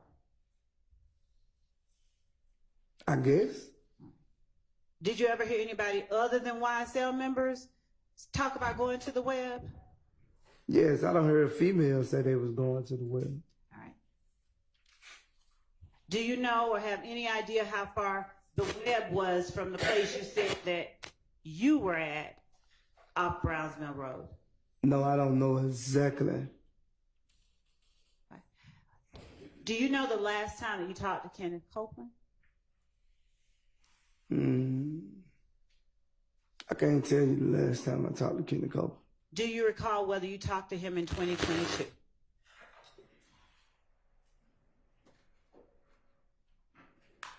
I don't recall. Do you remember talking to Kenneth Copeland at all while Kenneth Copeland was in prison around that time?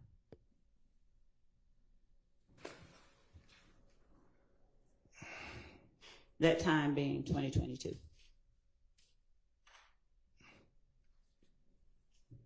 I don't know if I talked to Kenny Copeland in that time. I'm not for sure, my lord. I don't want to say the wrong thing, so I'm not for sure. Right today, you don't remember? Yeah, I don't remember. Right. Okay. So. Do you remember whether you talked to Demekion Garlington? When? When was the last time you recall talking to Demekion Garlington?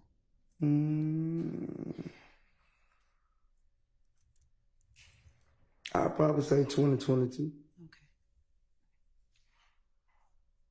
Did you ever talk to Kenneth Copeland or Demekion Garlington, either of them, about a RICO indictment? You said did I ever talk to them about it? Yes, sir. I don't remember. So if you have anything, you can refresh my memory. Yeah.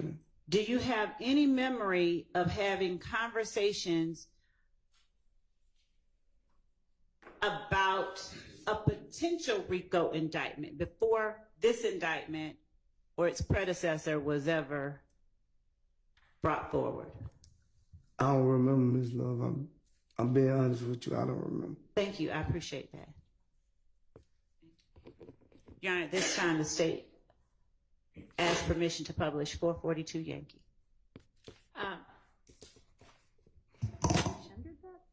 I'm sorry. We tender 442 Yankee as evidence. All right, that is admitted, and you may publish. Thank you, Judge.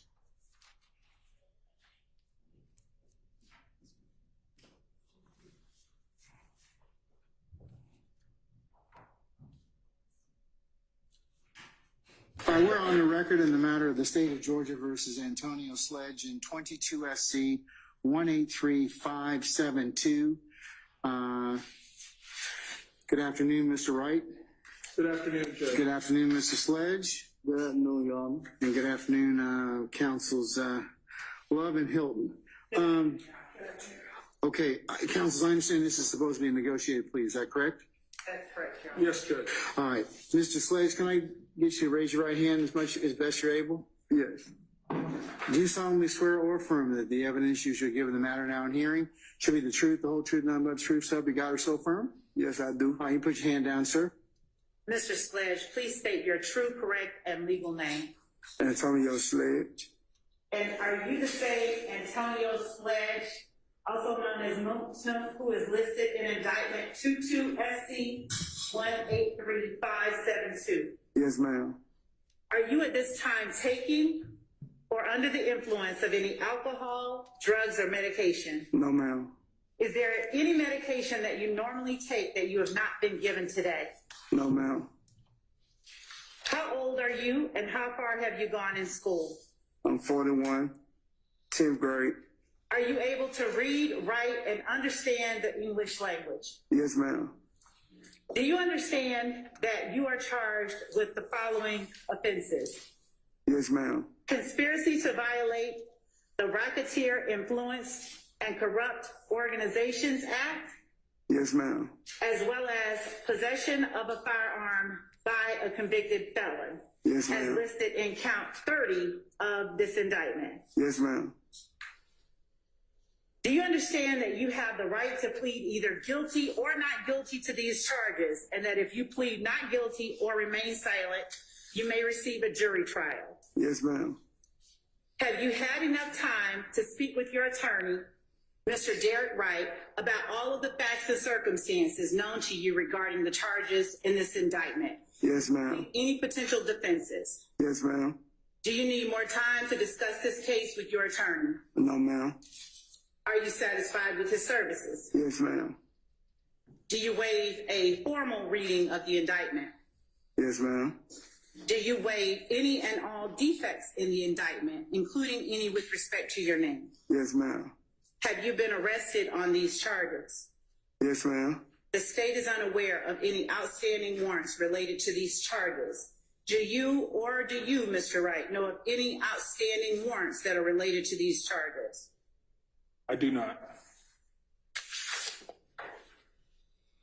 Mr. Sledge, has your attorney advised you of the minimum and maximum sentence for each charge that you are pleading guilty to Yes, today? ma'am.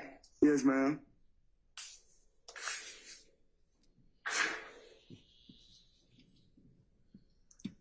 Do you understand that this is a negotiated plea of guilty, Yes, ma'am. which means that the state will recommend to the court the following sentence. Yes, ma'am. As to count 1, 15 years to serve on probation subject to the special conditions contained in the plea agreement that I have in my hand that I will show you in just a moment. And on count 30, although you are pleading guilty, sentencing will be withheld until the completion of the initial trial of this case. After the initial trial of this case, provided defendant you have complied with the special conditions outlined in sections B, C, D, F, and I of section 3 special conditions of sentence of this plea agreement, the state agrees that the defendant shall be allowed to withdraw his guilty plea on count 30, and the state shall agree to null pros count 30. Do you understand that the court does not have to accept that recommendation? And we will read into the record the terms of the plea agreement in a moment. Do you understand that? Yes, ma'am. Do you understand that the court can sentence you to the maximum on each charge and can run those sentences consecutively or one after the other if the court does not accept that negotiated plea? Yes, ma'am.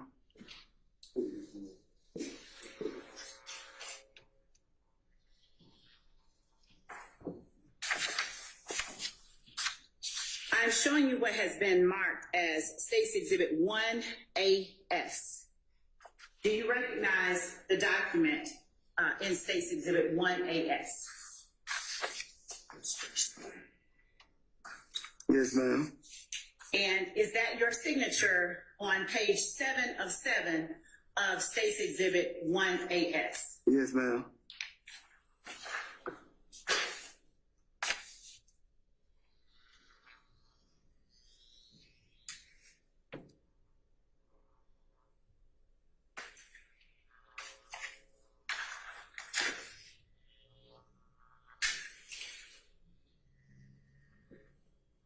Your Honor, at this time, actually, and Mr. Sledge, have you had an opportunity to review each and every provision within State's Exhibit 1AS? Yes, ma'am. As reflected on State's Exhibit 1AS, the current charges that you face are count 1, conspiracy to violate the Racketeer Influenced and Corrupt Organizations Act, and count 30, possession of a firearm by a convicted felon previously convicted of a felony involving the use or possession of a firearm, OCGA 16-11-133. The negotiated sentence as outlined in State's 1AS is count 1, 15 years on probation, and count 30, sentencing withheld until the years on probation, and count 30, sentencing withheld until the years on probation, and count 30, sentencing withheld until the years on probation, and count 30, sentencing. We might need to skip forward 2 seconds.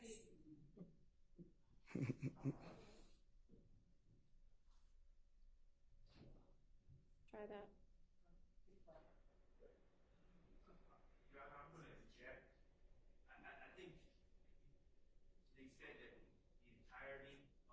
The agreement is not captured. I'm going to object to skipping forward. I'll see. Let's see. Your Honor, I'm not saying to skip anything substantially. I'm trying to Right. see if they can skip over the part where it's just repeating skipping, itself. yes.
We're sharing through a different screen, and we're going to go ahead and pick up on at these 6:40 charges. At 6:40, where we stopped.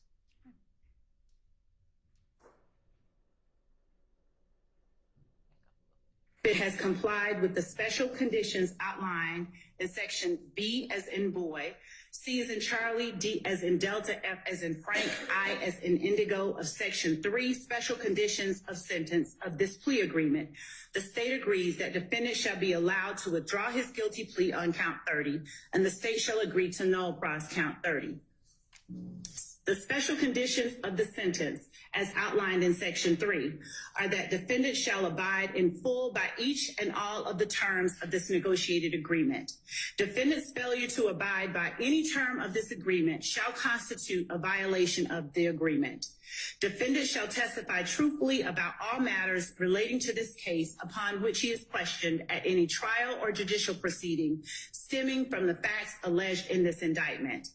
In accordance with testifying truthfully about all matters relating to this case, defendant acknowledges that each and all of the statements contained within the defendant's factual acknowledgments section of this agreement are true.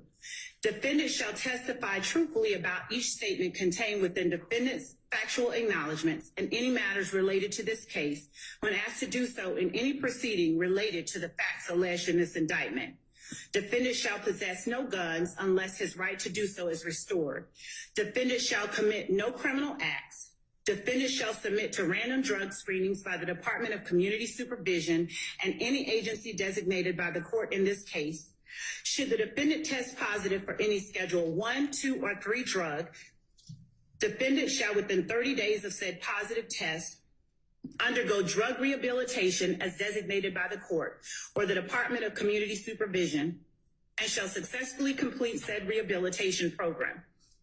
Defendant relinquishes any Fifth Amendment right related to any statement contained within defendant's factual acknowledgments contained within this plea agreement. Section 4, defendant's factual acknowledgments. Have you initialed each and all of the defendant's factual acknowledgments contained within section 4 of this document? Yes, ma'am. And is that initial AS your initial? Yes, ma'am. The factual acknowledgments are as follows. Number 3, while associated with YSL and to support and express loyalty to YSL, defendant and co-defendant Demekion Garlington and Quindarius Zachary appeared in a video with another person, AS, where defendant brandished a weapon used in a drive-by shooting, and where on behalf of YSL, defendant threatened to harm a person named Kel, a rival gang member who had begun a relationship with defendant's ex-girlfriend. Number 4, on or about April 28, 2015, as reflected in Fulton County Indictment 15SC 138994, defendant and fellow YSL associates Demekion Garlington and Quindarius Zachary committed a drive-by shooting using the firearm defendant wielded in the video referenced in Part 3 of this section, targeting family members of a rival gang. Number 5, defendant and his fellow YSL associates committed the drive-by shooting referenced in sections 3 and 4 above on behalf of YSL and to increase the notoriety, reputation, and fear of YSL.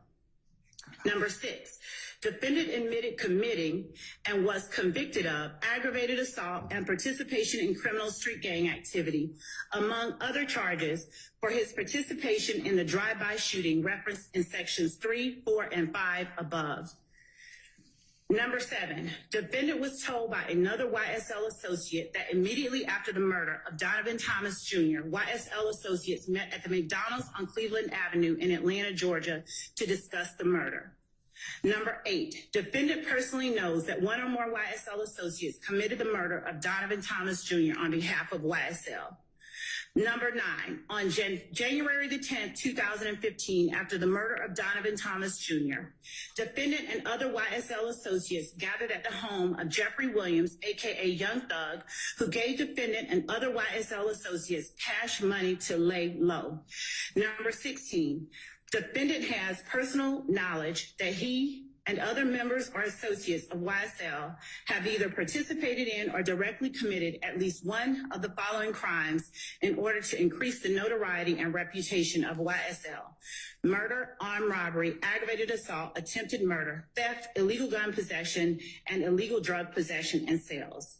Mr. Sledge, have you had an opportunity to go over each one of the defendant's factual acknowledgments and make corrections where necessary? Yes. And do you now acknowledge under oath that each of the factual acknowledgments that you have initialed in this section are true and correct and accurate to the best of your ability? Yes, ma'am. Part 5 of this plea agreement, Your Honor, states that defendant's sentencing acknowledgments are as follows. Defendant understands fully that if he violates any provision or any special condition of this plea agreement, the district attorney can and will use the contents of this document and agreement during any judicial proceeding.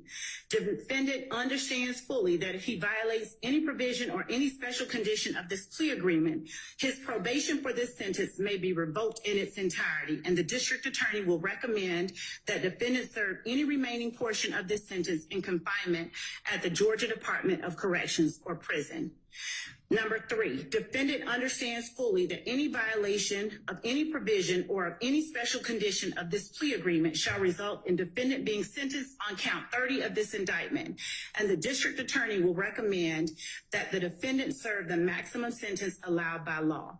Number 4, defendant understands fully that if prior to the conclusion of the initial trial of this case, defendant fails or refuses to testify to any fact that he acknowledges in this plea agreement, such failure or refusal nullifies any promise made by the district attorney to null pros count 30 of this indictment.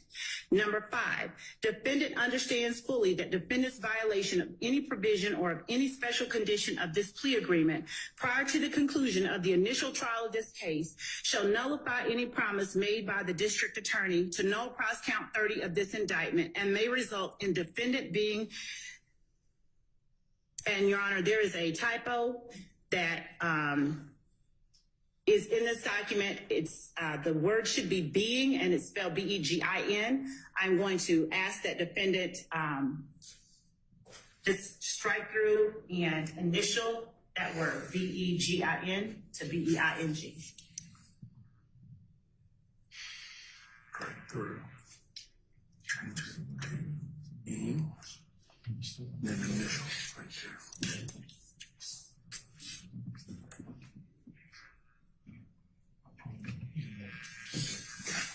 And Mr. Sledge, is that your initial above the strike through of the word began to change it to being? Yes, ma'am. Okay. And may result in defendant being sentenced to serve as much as 35 years of confinement in the Georgia Department of Corrections or prison. Number 6, defendant understands fully that no promises, agreements, or conditions have been made other than those set forth in this document. Mr. Sledge, are these your initials on each section under defendant's sentencing acknowledgments? Yes, ma'am.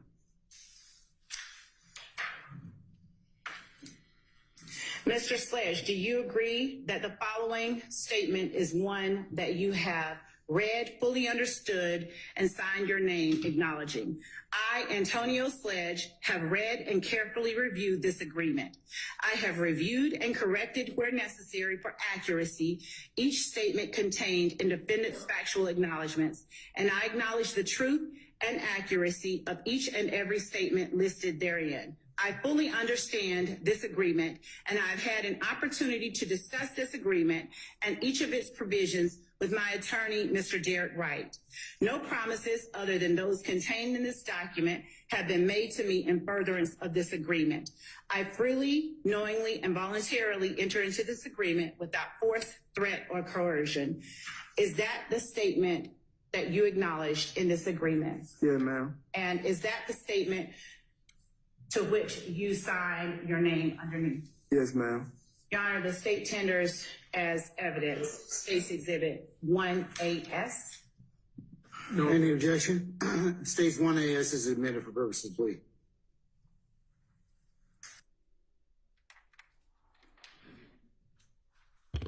Mr. Sledge, I'm showing you, and Your Honor, I'll show defense before I present it to him, what was admitted during that session as 1AS. If anyone wants to see it, if not, I'll go ahead and approach the witness. All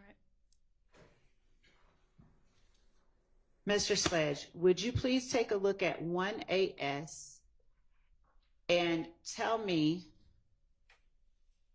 if 1AS, which was admitted for the purposes of your plea, and the document we have been referring to, yes, thank you, as states 444 Yankee, and I will now add back the first two sheets. Would you please look at those two documents and tell me if states 444 Yankee is an exact copy of States Exhibit 1AS that you signed on December 28, 2022? Look at the whole thing or just the Yes, right, sir. Please look at the entire thing.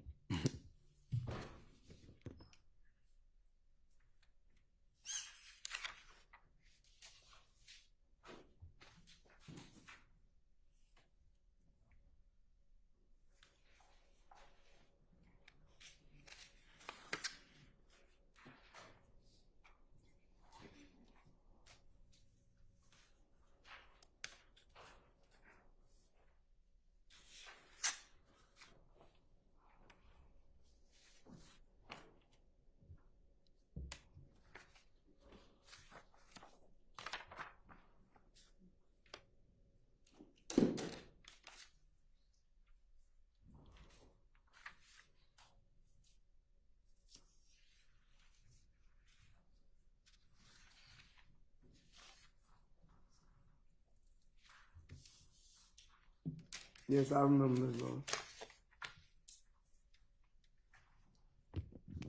And is States Exhibit 444 Yankee an exact duplicate of the document labeled States Exhibit 1AS? Yes. Right.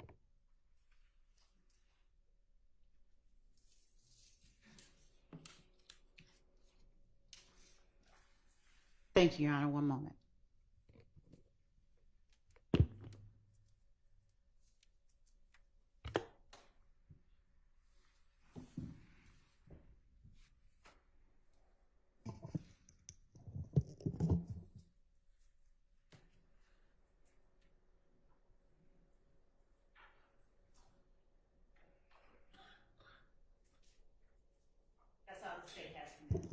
All right. Is there a cross-examination of Mr. Sludge?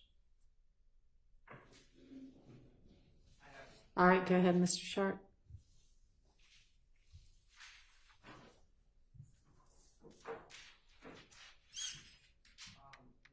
Yes.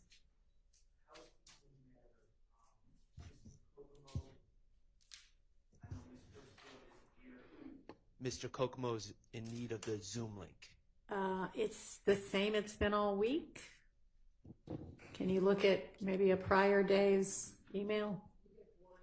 Or the state will forward it. Thank you.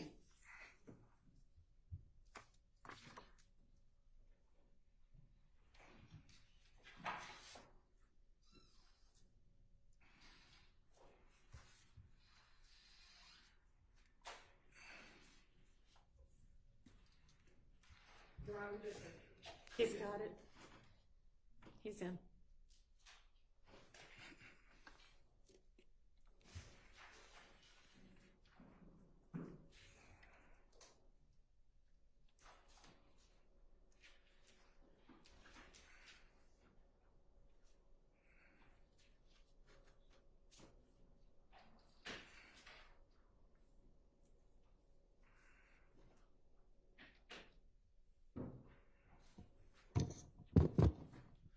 Mr. Sledge, good morning. Good morning. My name is Max Shard. I represent Shannon Stillwell, okay? Yes. All right. I'm going to be asking you some questions about that document that you were just reviewing, do you have that up there with you? No, she took it. Okay. If I ask you specific questions about that document, do you think it might be helpful for you to have it in front of you to refresh your recollection? Yes. Okay. Your Honor, may I approach? Yeah, I think it's right up with the court order.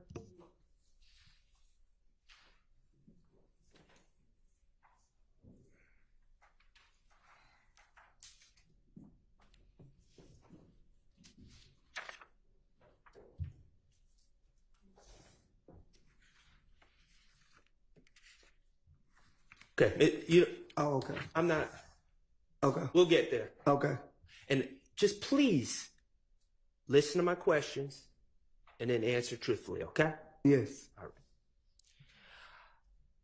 Mr. Sledge, I'm going to ask you to go back to December 28th of 2022, okay? Yes. Now, that is the day that you pled guilty, correct? Yes. And that's also the day, as I understand it, that you initialed that document. Is that correct? Yes. Initialed the factual acknowledgments within the document, correct? Yes. All right. Let me ask you one question before I get there, though. What day were you arrested on this case? I want to say May 27th, 2022. May 27th, 2022. Well, that works out well for my limited math here. Okay. So, May 27th of 2022 to December 28th of 2022. That seems to me 7 months. Is that correct? Yes, 7 or 8. Okay. So on December 28th of 2022, when you initialed those documents, you had been locked up for 7 months. Yes. Okay. You had previously moved for a bond in this case, correct? Yes. You moved for a bond on October 13th, I believe, 2022? I don't remember the date, but yes, I know. It was in October? Yes. And the state opposed your release on bond, correct? Yes. And Judge Glanville denied bond, correct? Yes. Okay. So on December 28th, 2022, you had been locked up for 7 months and 1 day, and you did not have a bond. Objection, ask, answer, and compound. Sustained. On December 28th, 2022, you did not have a bond, correct? Sustained. All right. Let me ask you, when you were locked up, we're saying locked up, where were you living? Where were you held? At the Fulton County Rice Street. Okay. That's Fulton County Jail? Yeah, jail. Okay. And we're not, generally speaking, is that a nice place to be? Objection, roll. Overruled. No. Is that a dangerous place? Yes. Is that a filthy place? Yes. Okay. On December 28th, 2022, there were some things going on in your life, correct? Yes. Okay. You've already shared with us that your mother was ill. Yes. Certainly, on that date, you wanted to get home to your ill mother. Isn't that correct? Yes. You are also a father, right, Mr. Sledge? Yes. You have 8 children, is that correct? Yes. Okay. On December 28th, 2022, I don't need to know the age of every child, but what was the age ranges? 23, the youngest 9. The youngest was 9. He 9 now. Okay. So about 7. Yeah, about 7 then. All right. And do your children live in Atlanta? Yes, all of them. Okay. Do you spend time with your children? Yes. Sustained. Do you attend to your children's daily needs? Sustained. Your Honor, may be heard. You may. It goes to his need to get out of jail. All right, we'll get to it. Okay. Do you attend to your children's daily needs? Yes. Do you drive your children to school? Objection, Your Honor. Let's move along a little bit. Okay. Did you have a significant other at the time? Yes. I have a rule. Yes. And I don't even need to say her name. Her initials are DB. Yes. Okay. On December 28th, 2022, did you miss DB? Yes. Did you miss your children? Yes. You indicated that Derek Wright is your attorney, Yes. and he's represented you in the past, Yes. and you hired him on this case. Yes. Okay. When you testified, I want to make sure I'm correct on this, you paid him a certain amount of money, and I don't need to know the amount. Objection relevance. He's testified that he did not, his understanding was he did not pay his attorney.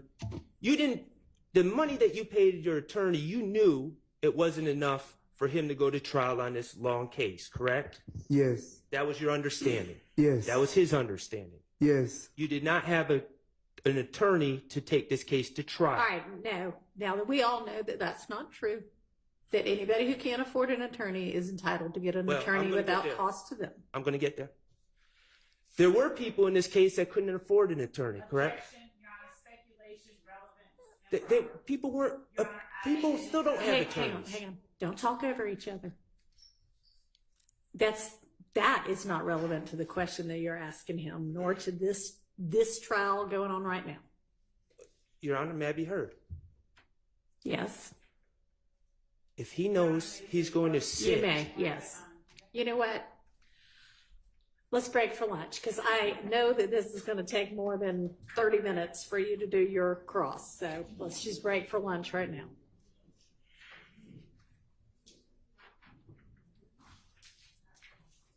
Huh? Time? Oh, right. Well, I've got some, we have to deal with some other matters. Let's say 1:30.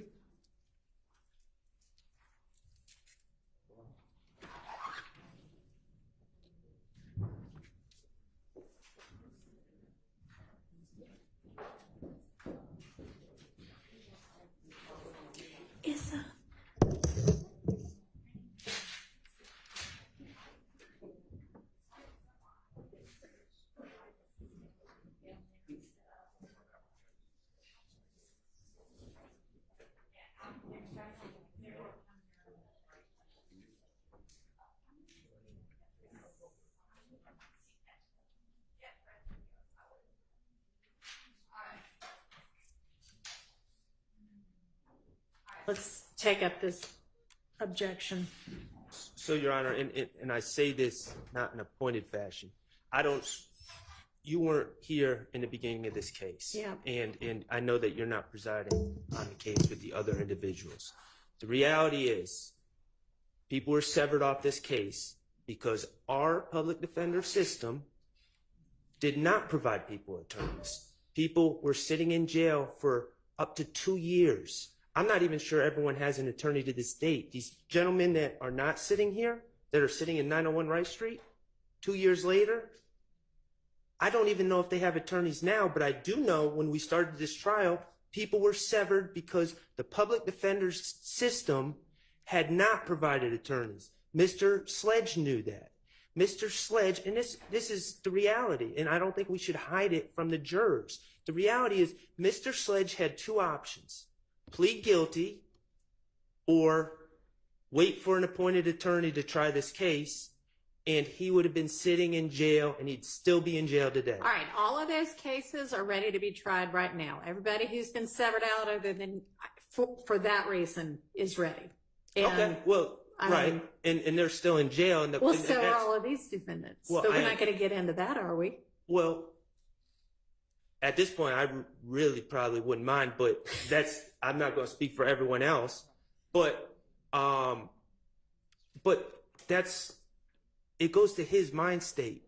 He had two options: either take this plea or end up in the same bucket that Demekion Garlington and Demise McMullen and other people were in, which was be unrepresented, sit in Rice Street until the state gets about. So when we say we know people are appointed attorneys, yes, I know theoretically, under the Supreme Court precedents and under our Constitution, appointed indigent individuals are supposed to be appointed attorneys, but in reality, that did not happen here. That may not have happened immediately, but It it didn't just happen. happened, and It didn't happen until very recently. I mean, that does not need to be what is I mean, there are so many collateral issues in this case. So if you want to ask him much more pointedly what his understanding was, but we don't need to go through every co-defendant who may or may not have had it. Oh, I wasn't going to do that. To be going down No, that I was road. just asking if he knew. I was saying he was aware that attorneys were not being appointed to represent the other people he was with, and he didn't want to be in that situation. And Miss Love was objecting, and I never got a chance to get to it. I mean, for all I know, Ms. Love's now going to want to cross-examine him on his actual financial affairs, which I think would be fair, because I'm not sure, don't have a that problem with wouldn't that. be fodder for redirect at this point. I mean, I don't really have a problem with her cross-examining him at this financial affairs. Mr. Wright might. Well, I mean, why don't you propose a couple of questions that you think will get to the heart of the matter? Well, I've already established that he didn't hire Mr. Wright to try the case. He was aware that other people that had been arrested that could not afford attorneys were remained unrepresented 7 months later. And he didn't want to be in a situation where he was sitting in 901 Rice Street without an attorney to represent him. You are not going to be able to ask him about well, I see what you mean. Okay, well, let's not give it the impression that it's indefinite and still going on right now, because we all know that's not accurate. Well, That's not accurate.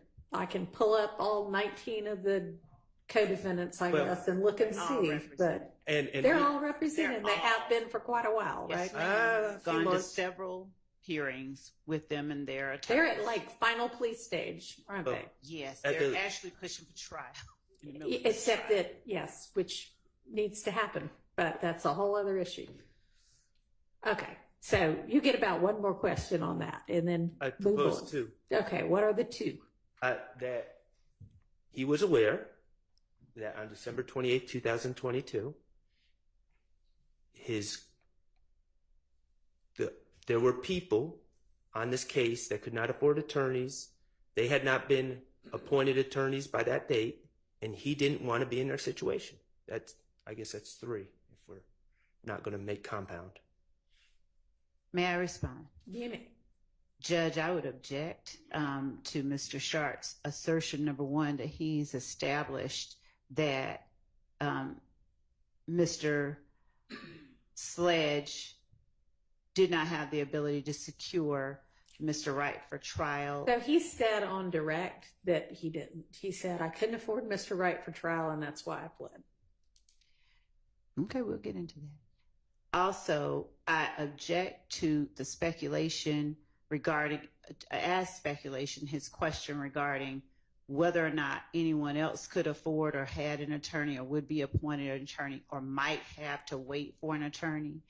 I wasn't asking for It's speculation. not- I said on December 28th, you What- knew that other people didn't have attorneys yet. We were all in court. I mean- We were all talking about it openly in court. Yeah. There were people there that did not have attorneys. Yeah. They all sat right there and looked sad, and we all Okay. openly Yes, Ms. discussed Love. it.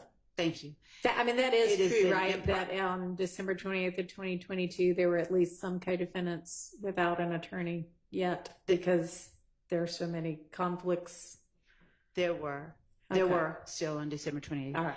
We would object that Mr. Sharp's line of questioning is an improper attempt to elicit sympathy from the jury. He has already asked and established that Rice Street is just the worst place in the world. I know. He's And he not wanted going to into get that out. anymore. Also,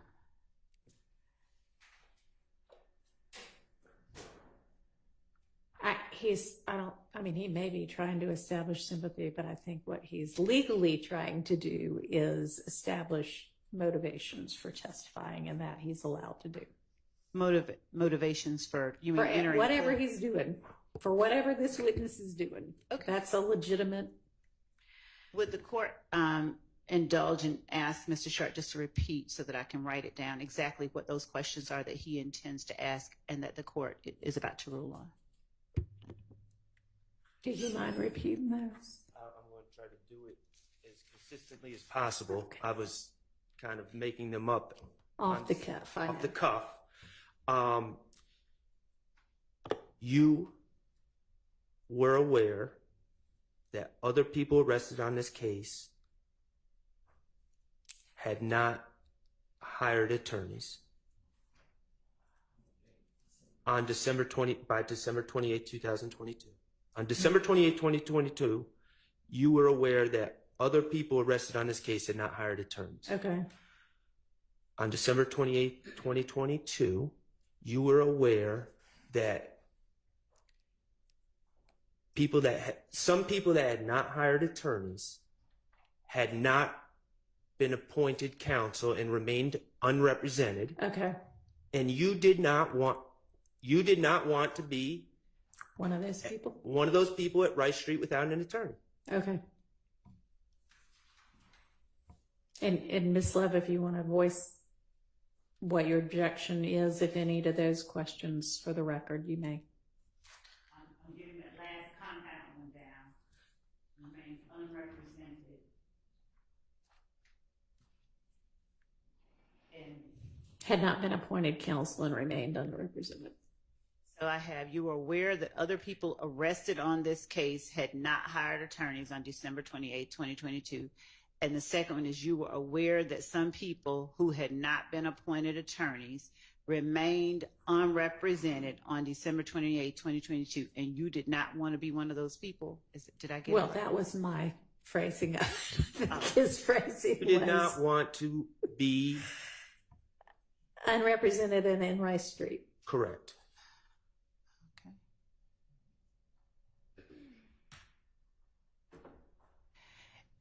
So, Your Honor, I believe that the second question, in as much as he did not want to be unrepresented and in Rice Street, is fair to establish that point. But I believe that Mr. Sledge's awareness of other people or lack thereof or speculation about whatever their status was, it would amount to speculation, number one. It would amount to hearsay. Wasn't Mr. Sledge a defendant in this He case? was. up He until was. the I don't know time? if Ms. So Love- that's not speculation. I don't know if Ms. Love was here, but we What? had court hearings where Okay. unrepresented I'm going to people also- permit. Right So there. is that a relevance objection or It is something else? there is a relevance objection to it.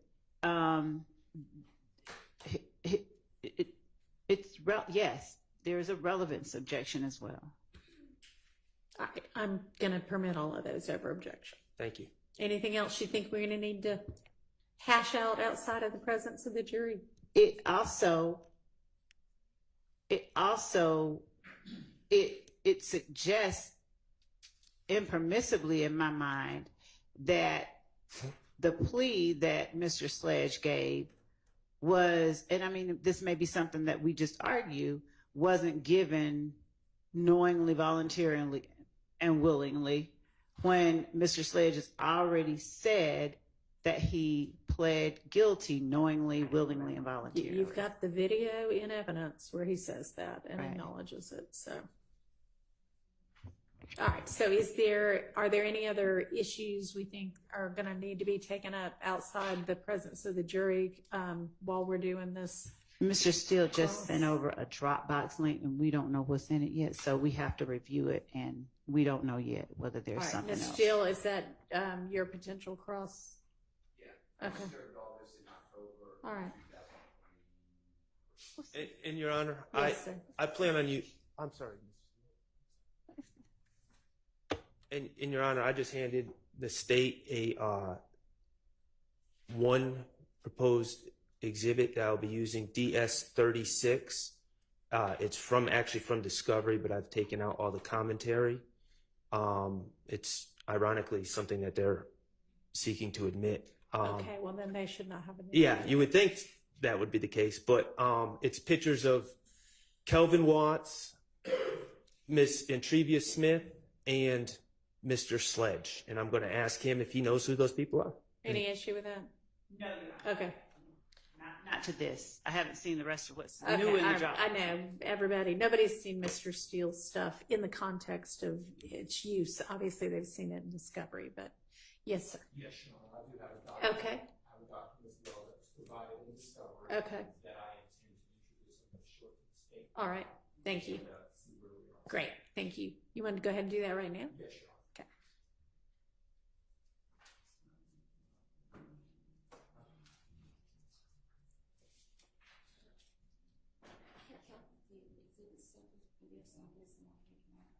Yeah.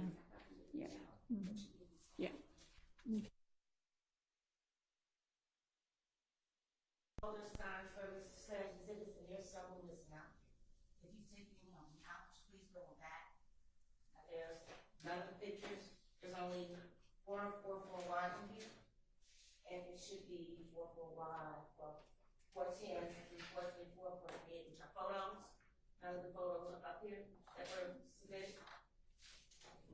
And also I have not gotten a copy of the video that's just that on the jump drive. Okay? The video that we played today, that we edited. Okay, we will provide that to you on a jump drive and via email. Yes, ma'am, we have the photos. We have another copy of them. I don't know why they're not in there. I thought they were in there yesterday afternoon.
I mean, if y'all want to maybe do that offline, I don't know if y'all have any dog in the Rule 22 or not, but.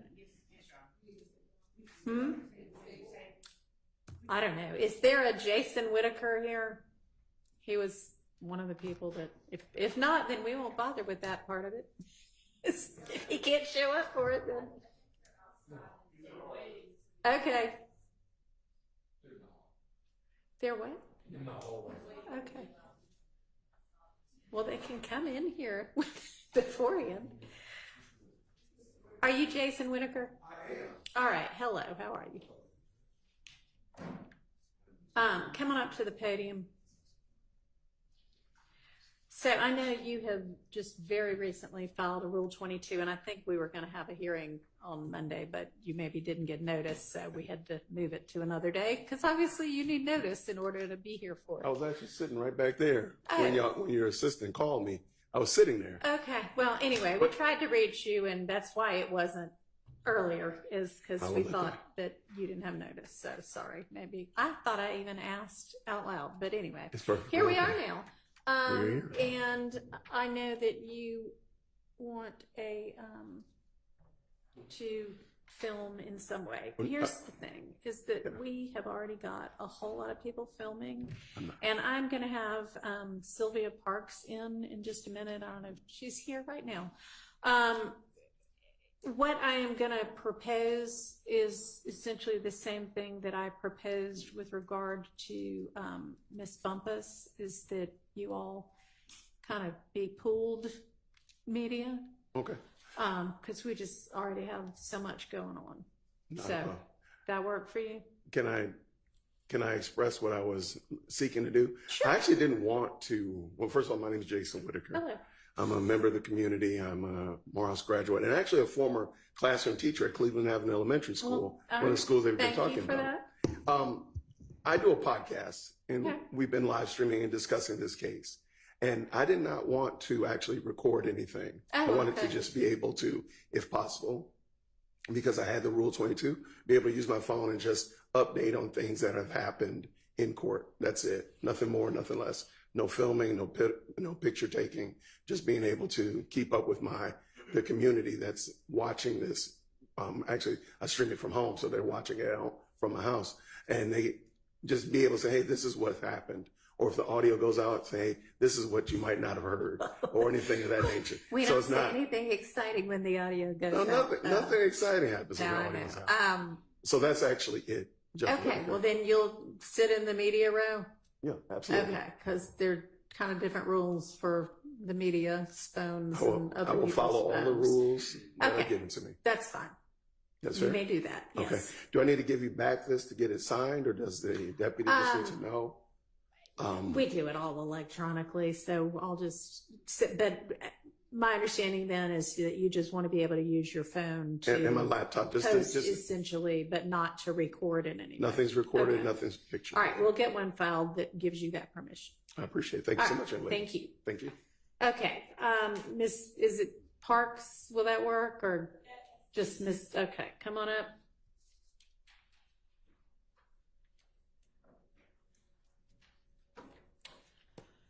All right, so I know that you have been live streaming pretty much this entire trial, and I'm sure probably the pretrial proceedings as well. And it came to both the court's attention and defense counsel's attention recently that you had been on your, what do you call those things that you do? It's not a podcast, or is it? Do you still call it that? It is a podcast, Okay. but it's A video podcast. Video Okay. podcast. Anyway, we'll call it a podcast. That you had been, and I know that you say in your letter that you didn't reveal any personal identifying information. And I think that you did not reveal enough to actually identify any of the jurors, but you were referring to where different people sat and their race and gender. And that is personally identifying information. And then you were giving them derogatory names. And you say in the letter that you provided to me this morning that you have always operated with great integrity, that the content you share represents factual reporting, and that you do your reporting with the, and these are all quotes from your letter, the utmost respect and integrity for all involved. Do you believe that any of those three statements that you made to me this morning is actually true about the names you were given those jurors? I just want to give you the names were movies that I like. And, you know, SpongeBob is my daughter's favorite cartoon. Do you think that those showed respect and integrity to the jurors? Well, I didn't think it were bad names at all. Glasses, nose. No, I didn't think it was bad names. I showed So, all the names. The utmost respect and integrity? I think it's depend on the individual. Well, to me, I felt it was utmost respect. Well, I do not feel that. That seems like the kind of thing that a kind of mean person does on the playground in grade school. You think so? I do. I don't think that shows the least bit of respect or integrity to the jurors or to the court system. So if you are going to, and let me ask you this, you talked in your letter about being media and freedom of the press. Do you consider yourself to be press and media and journalism? I consider myself being a content creator. I create content for the community and give information. As far as journalism, I didn't go to school. I've taken some classes and things like that. But the information I believe is very vital for the community. I don't disagree. I mean, this is court. It's one of the most important things we do in our country. But you say my role is to deliver news and information. Mm-hmm. So, I mean, do you, to that extent, consider, and you say you want to represent factual reporting. So you, to that extent, consider yourself to be media, even if it's non-traditional media? Yeah, I would think I would, because I've taken courses of etiquette and things like that. But as far as, and then, and the other thing too, with my channel, it's more like some sort of like easygoing, friendly type of thing where people don't feel like it's just. I'd love for you to keep it friendly. Okay, that would be great. Okay, and I will never use the names anymore if it offend anybody, because that was never my intention to offend anyone. Okay, I was just using names that movies that I like, Twister, SpongeBob, Ghost, things like that. I mean, I realize that if you're trying to create content that fills, the entirety of every day, that sometimes you probably have to reach out somewhere to whatever pops in your mind at the time. But I would ask that before you do that, that you actually do keep in mind that this is a court proceeding. Mm-hmm. And I know a whole lot of people seem to be watching this as entertainment, but this is not entertainment for any of the people involved here. This is very serious, and it does a disservice, I think, to everybody. Mm-hmm. When the coverage is flippant in the way that I think that was, okay? Mm-hmm. And I know you've got every right to do that if you want to. I would just prefer that you not. I won't. And I am going to give you this, it's a code of ethics that the Society of Professional Journalists follows as a guideline. Okay. And I mean, you're not required to abide by it. It's not the law. But it might be helpful for you to take a look at it and just, use it as a guideline. I definitely will. Okay. So if you can do that for me and try to be respectful and treat this with integrity, then you may come back in and continue to live stream. Definitely. All right. I appreciate it. Thank you, Your Honor. Hand this up to you. Okay.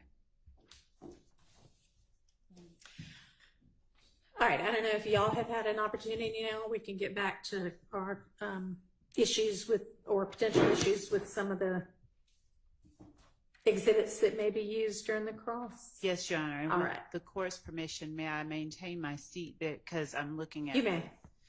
So in the Dropbox that we received from Defendant Williams, included are what appear to be, and I'll just take them in turn, exhibit number 15 alpha for Defendant Williams appears to be a video of LeBron James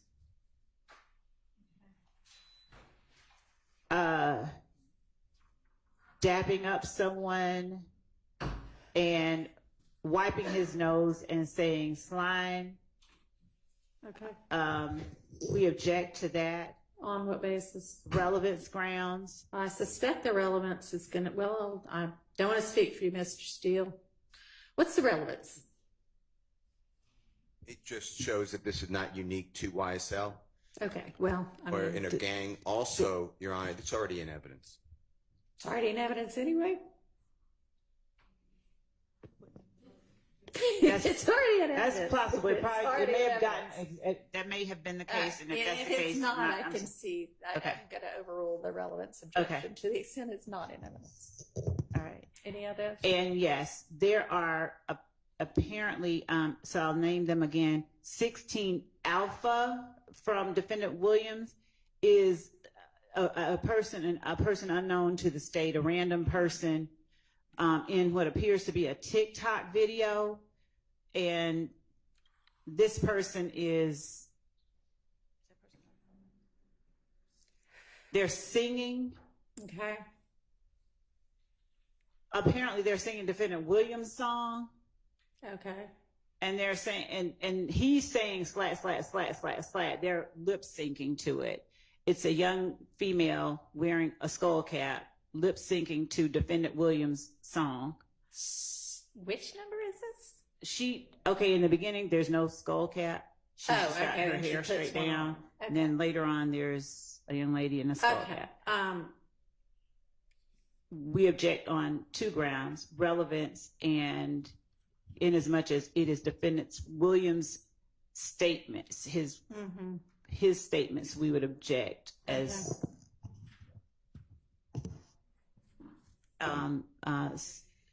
self quotations. I don't understand the there is no Right. objection that is evidentiary objection that is self-quotation. Self-serving hearsay. It's hearsay, Your Honor, and there's no exception for it, so I'll leave it at that. It's non-hearsay. I'm not using for the truth. I'm just showing what exactly. Now, Mr. Sledge said that slime is just used, slat is just used. He said it's used by people all over the world. He said people can say YSL, they're YSL. There's no initiation.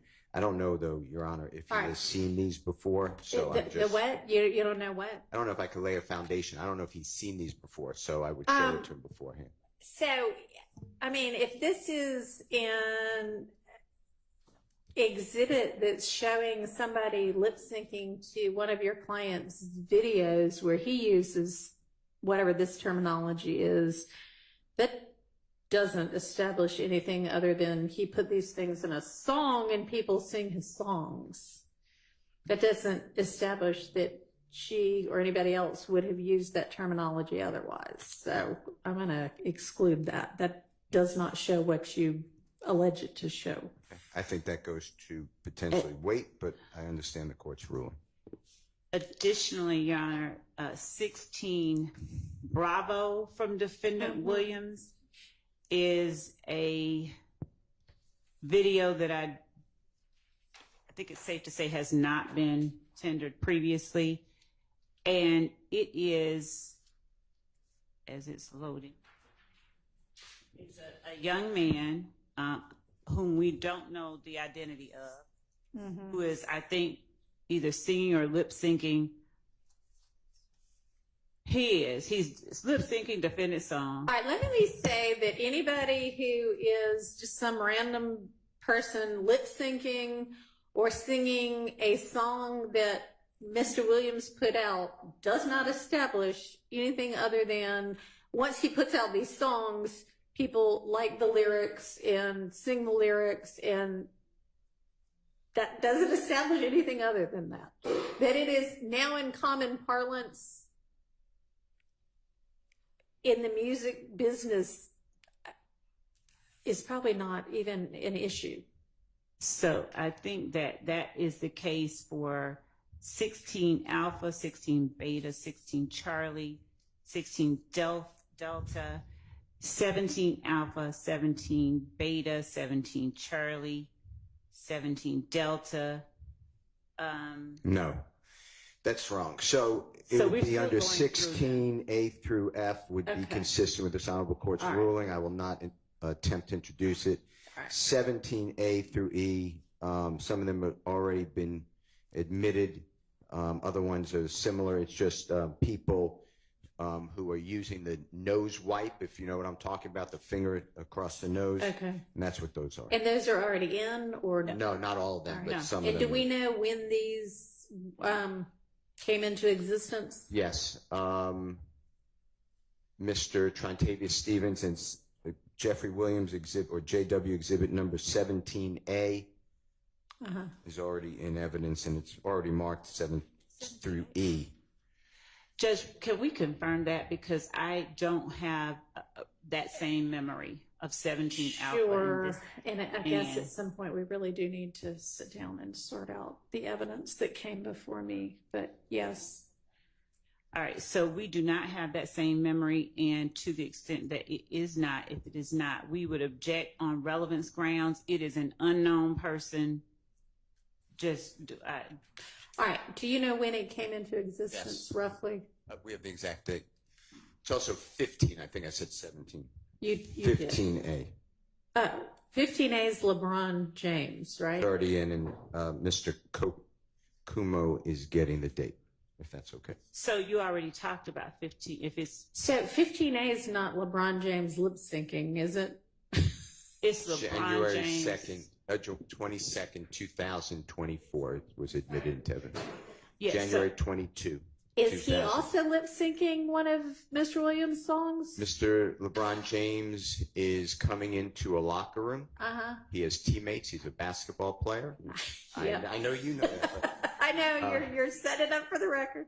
He's one of the most famous people in the world. Yeah. Is greeting his teammates.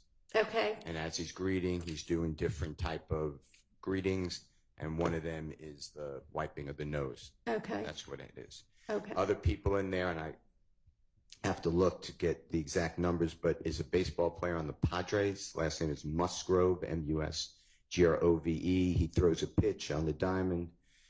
He strikes out the batter. It's a New York Mets, and he wipes his nose. Another one is Stephon Diggs. He's a football player on the Buffalo Bills. At that time, he's now on the Texans in Texas. And their quarterback, whose name I can't remember, Josh Allen, they both greet. It's the same type of thing. They greet in the huddle, and Josh Allen's going around other people. They wipe the nose. And these are all in 15A? No. They should be 17A, then 17B, then 17C. I separated them all. Okay. So, Your Honor, what we'd like to 17D and 17E. And they just go consecutive. And the next one is C.D. Lamb. He's a football player on the Dallas Cowboys. Well, we're It's the probably same. getting cumulative at this point. But so are these all from like the 2023, 2024 era? I'd say so. 20, maybe a little earlier, but yes. Judge, so our objection is that, one, as we look at starting at 17A,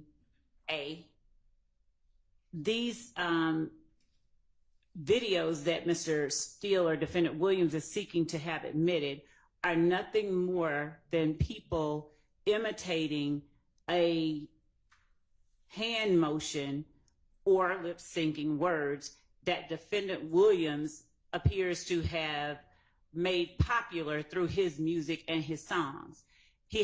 Defendant Williams has SLAT tattooed on his index finger as he wipes his nose, and is photographed in pictures and publications with that index finger, nose wipe, and word SLAT. The fact that his music that he has circulated that people have taken to it and emulated it has absolutely no bearing whatsoever on whether or not either defendant in this case, and specifically Defendant Williams, committed any crime alleged in this indictment. It has no relevance whatsoever. It is a circular argument to bring about something that someone else is doing now because Defendant Williams did it. I don't believe anyone, and I can't speak for everybody who's going to get up there, but I don't believe that anyone is going to be able to say, unless they bring in the people who actually put these videos up, when these videos were created, when they were done. There's no foundation, I think, that can be laid, and I don't think that any of them are relevant to any matter in this case. Okay, well, I mean, the reason I asked about when they came into being is because the fact that something that a performer of the fame and magnitude of Mr. Williams has brought into more common parlance, if you will, within society, doesn't really establish anything more than that. Why don't you pick 2 or 3 and let's just go with that, and that will, I think, establish your argument that this is just something that doesn't mean gangs at all. It just means, this is what's cool in common culture right now. They'll let you do that. That will not prevent the state from arguing maybe what it is now, but that's not what it originated as. It's not what it means to the people in YSL. Y'all can argue that in front of the jury. But we certainly don't need, 15 or 20 of these. So pick like 3, okay? Also, all right. I believe that 222 Alpha XX from Defendant Williams is a compilation that we've not yet. Okay, these are flyers of Defendant Williams that we object to. Okay. Based on relevance, they are self-serving. They are hearsay. So we object to 222 Alpha through XX. We have not yet looked at all of them because we didn't realize it has so many exhibits contained in the one. So I'm still sorting through them. They appear to be Defendant Williams flyers. All right, and what would be the relevance of those? Okay. So this, I couldn't get these. The state gave this to us in discovery. This is from Mr. Williams' Twitter account, and he advertises. No, this is This is 220 Alpha through XX. Yes. Okay. So he advertises his shows. Yeah. And what I did was listening to Mr. Sledge. He may know about these shows. Okay. So, in which case? So then the state is saying that Mr. Williams is on Cleveland Avenue and Mr. Williams' notoriety has to be increased because of a drive-by shooting. And I'm saying the opposite. Mr. Williams is extremely busy. He is always in a studio. There's been testimony like that. There'll be more. And he's constantly performing around the time of the 2014 going into 15, which is the relevant time period for Mr. Sledge's testimony. And is that what all of these are from? Yes. So that's why I put them together. Now, it is extremely relevant because what the state is trying to show that Mr. Williams somehow is so interested in this gang that is on Cleveland Avenue and selling drugs from a convenience store, and I want to show the truth of what he's actually doing and how busy he is. So that's why these are here. They're not anything to do with hearsay, and this gentleman may not have personal knowledge of these events and shows because he was going with Mr. Williams as he testified to. And that's what I was going to do. Are you going to hand them to him Yes. as like an exhibit that's a composite of a bunch of flyers? I already did. I gave it, well, I didn't hand it to him. I gave it to the Honorable Mr. Wright, who I assume, because I know Mr. Wright has gone through it with his client. And then I have a hard copy, and I have the thumb drive, by the way. And they go from, it looks like they start in September 2014 and go through June of 2015. All right.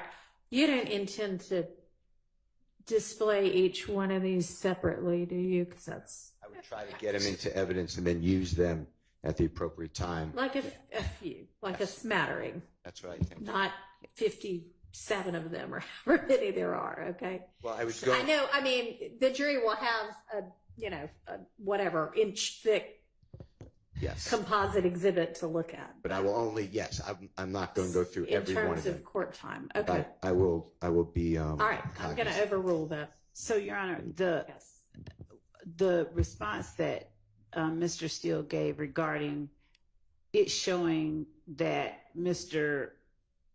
Williams has a show or he's busy at shows and he can't be on the corner selling drugs.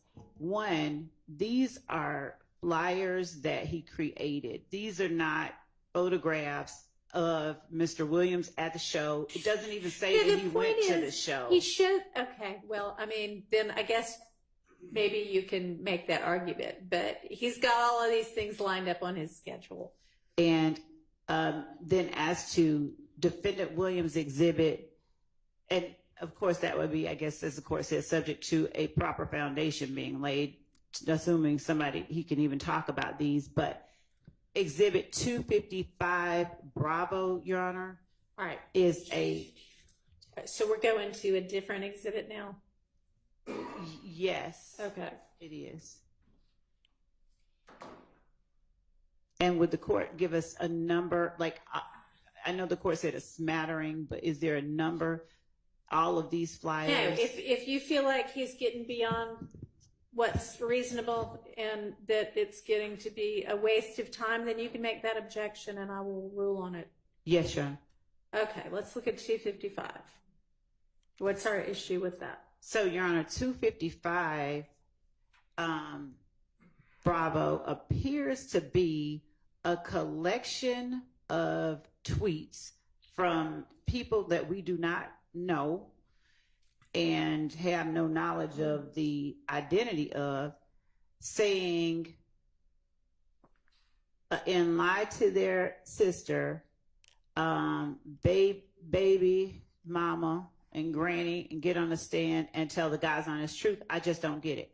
These appear to be tweets from 2023, yeah, which are after Defendant Williams put his. They look to me like they're from 2013. I'm looking. I don't see. Okay, so. Okay, so as my team is telling me, as we look through them, some. It's way more than one page. Okay. So 2013 to 2024. All right, we don't need the ones past when Mr. Sledge himself used the term. And so, Your Honor, we have never disputed that anybody else said that Mr. Sledge, in his testimony, he said it's a saying that people say. I didn't argue with that because he said a lot of people say you lie to your mom, you lie to your sister. My question was, do they say you need to get killed? Yeah. So this is irrelevant, showing that somebody else says you lie to your mom, you lie to your sister. Okay, but no, it goes beyond that though, because all of these also include, but tell the God honest truth. Yeah, and tell the God's honest truth, right? So that, yes, you can use some of those to show that, because you did ask him about all of that part, and it will be clear that none of these say, but then you need to be killed. So, all right. So I don't need all anything of them, past that though. Is he going to be putting in 12 pages of this? I don't know how many pages there are that are before 2015, but I think you can probably establish that point with a couple of pages worth. All right. What else? So the court as the court ruled earlier, at the point that state believes is cumulative, make that objection then. When I say a couple of pages, I mean one or two or three. Because they're like 7 or 8 on each page, so that'll make the point. And that's all prior to 2015. I just expect this. I know we haven't defined a smattering, but I've defined a couple now. So I expect Mr. Steele to abide by that. And then what else? Yes, all before whenever he used it. When did he use it? 2015. Okay. So January 2015. Mr. Steele has. When did he use it? July 2015, Mr. Sledge. That's what Mr. Sledge used. Yeah, that's what I'm asking. Okay. So what you use to demonstrate that it's in common parlance needs to all be before that. What else? 255 Bravo is this. Wait, that's the one we just. That's what we just were looking at, I think. So 255 Alpha is the same thing apparently. That's the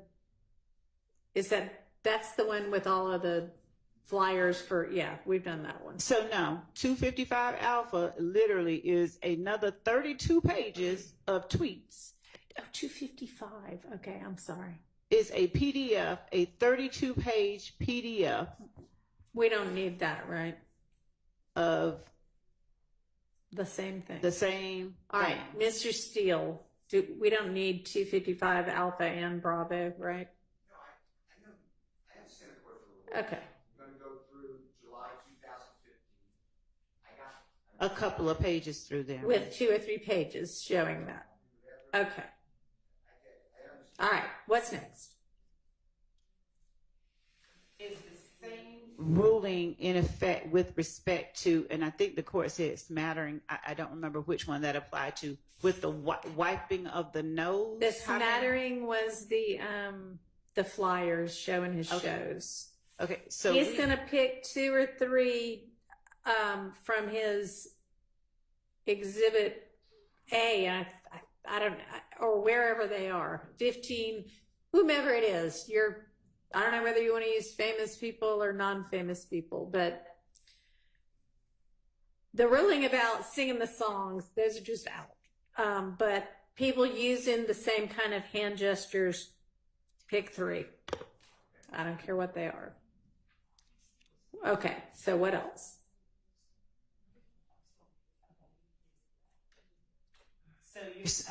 So Mr. Williams, for instance, on Exhibit 34, if it's not already in, it's Defendant Williams himself sitting there wiping his nose. And I think that might already be in. So I'm not sure if that's one that is being offered now. But for the ones that are not already in evidence, is the court's ruling that 2 or 3 other people that are not him who are wiping their nose are what will be allowed?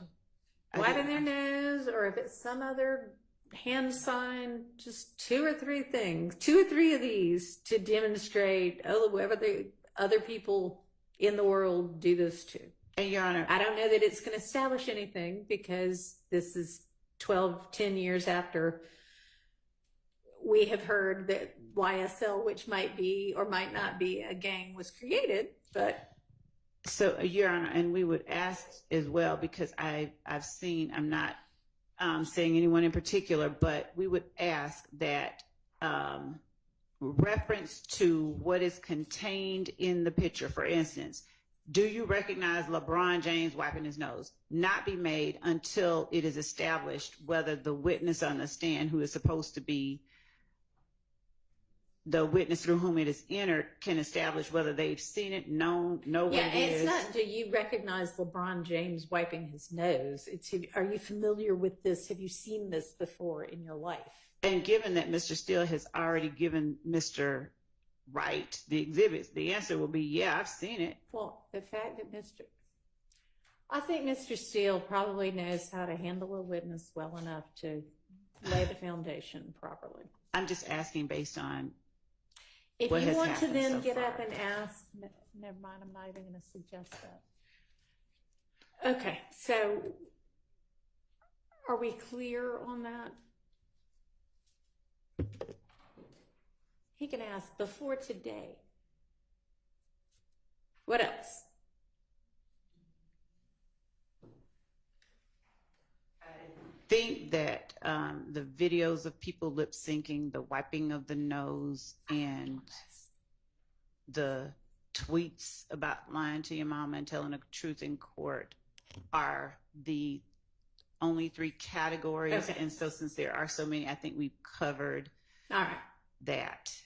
We'll look at it All right, closer. and then at we've lunch. got the proposed exhibit from Mr. Huey. Is there an issue with that? I haven't looked at that yet, but. So we don't object to the whole thing coming in, but I believe Mr. Matthews has indicated he wants to take the writing off. But if I don't know what the writing says. And who are these people in this exhibit? Yes, Your Honor, that would be Chanel Drinks. Okay. Individual stat. We may need to come over here. Yes, and 1 second, Your Honor.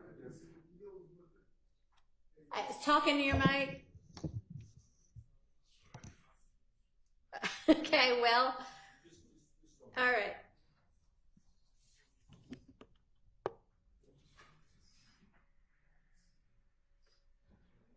to be fair to let's let them finish whatever, and then get back on the same page all at the same time.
decision. So we can all eat lunch too.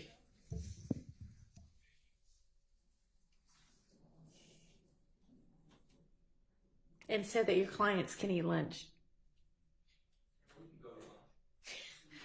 Well, then we're going to need to come back early. So that's fine. But let's come, I'm going to give us a half an hour and we'll be back at 1:15, okay? So that we don't keep the jury waiting any longer than we already have today.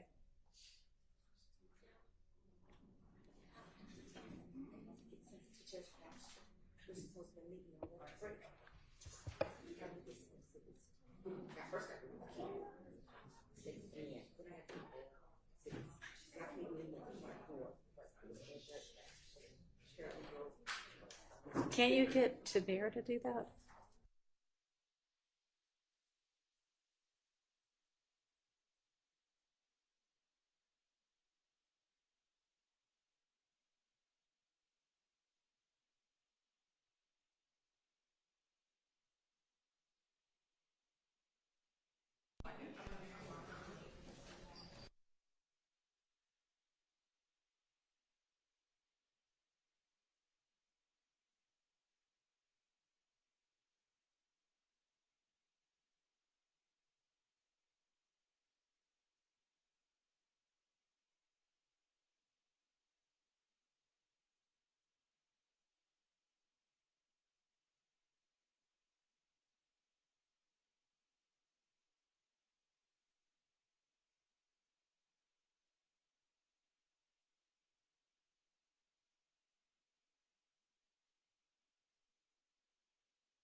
Have y'all had an opportunity to determine for the defense what that exhibit's going to look like?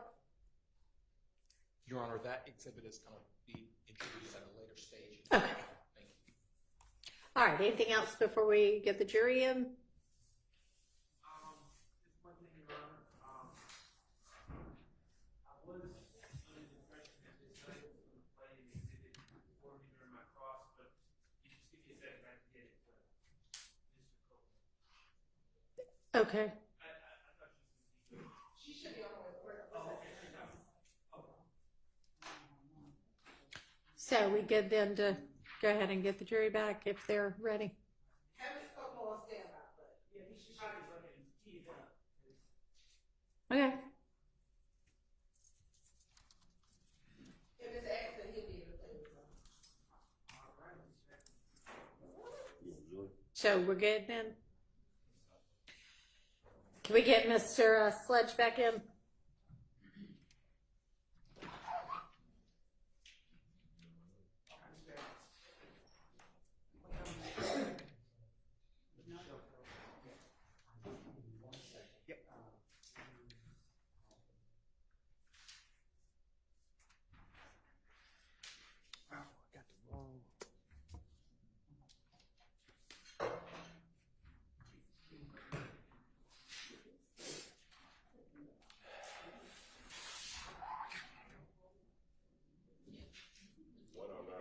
All right.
$395.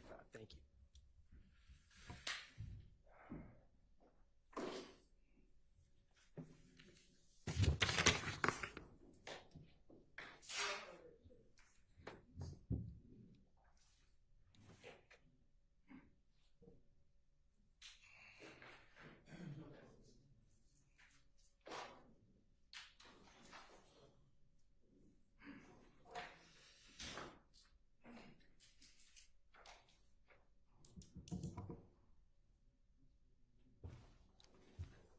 Right. Yeah.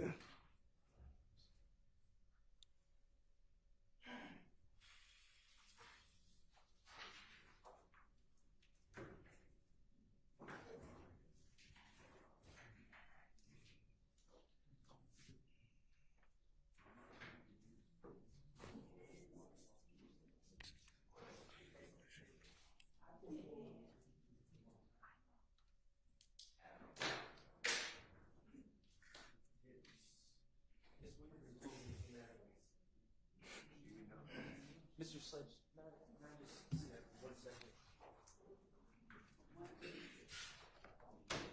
Rory.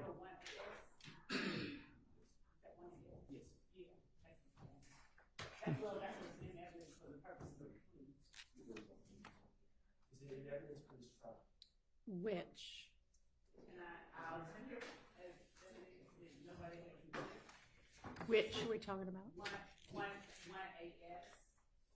I've been trying to. Your Honor, I was under the impression that this plea agreement, Mr. Sledge's plea agreement, had been admitted in evidence, but I think I was just basing on the fact that it had a exhibit sticker, which That now says what? 1A? No, that's no. It's neither that or Correct. 444Y is in evidence. That has an exhibit sticker because that's the exhibit sticker from Previously. the actual plea Okay. proceedings. Okay. All right. And it has the AS because it was for Antonio Right, Sledge. it hadn't been tendered. Okay. Neither of those, neither it nor the 444Y has been tendered for admission here. 440Y Was it 444Y? 444Y, right? That's It what was not she was tendered. using before, and she had him compare the two. Right. But it's not in either. Okay. It's a copy. What of- is the video? The video is 442Y. Thank you. And that's the one that's just the portions. Right. And that's Yeah. been admitted. Yes. We're ready. I'm catching up. It's a lot of numbers.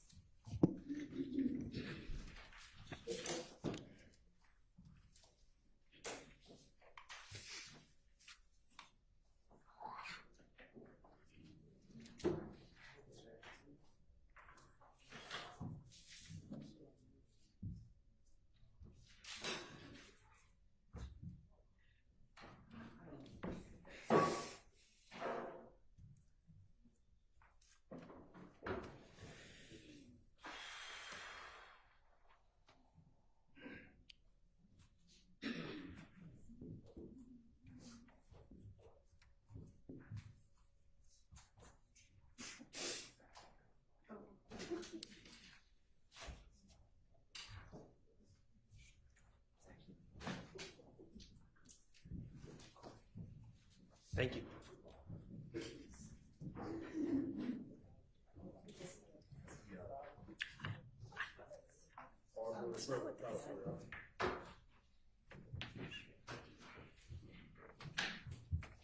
You're talking about the numbers, John? Okay. We'll figure it out later. Okay. Thank you. All right, go ahead, Mr. Sharp. Thank you, Your Honor. May it please the court. Good afternoon, Mr. Sledge. Good afternoon, Mr. Sharp. All right. We had just, last thing I asked you was about your representation. Do you recall? Yes. Okay. And that you had not hired Mr. Wright for trial. No.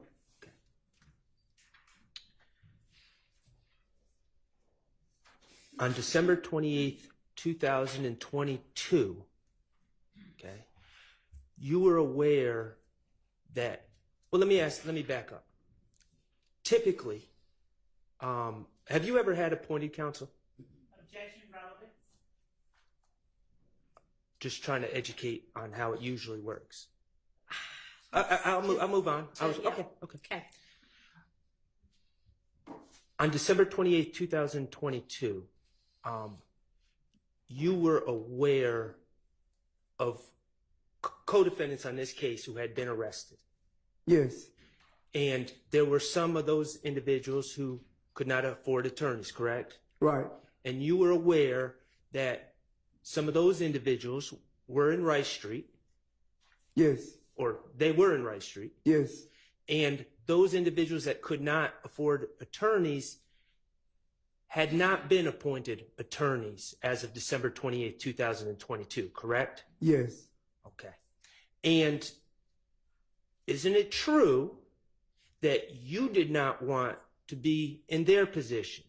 Yes. Meaning you did not want to be in Rice Street without an attorney? Yes. Okay.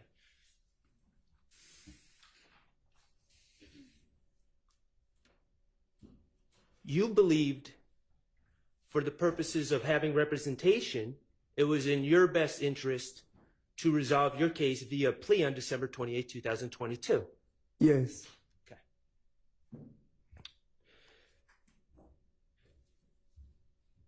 Do you know what coercion means? No. Okay.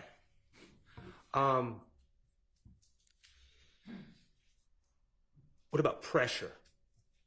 Yes, I know what pressure means. Okay.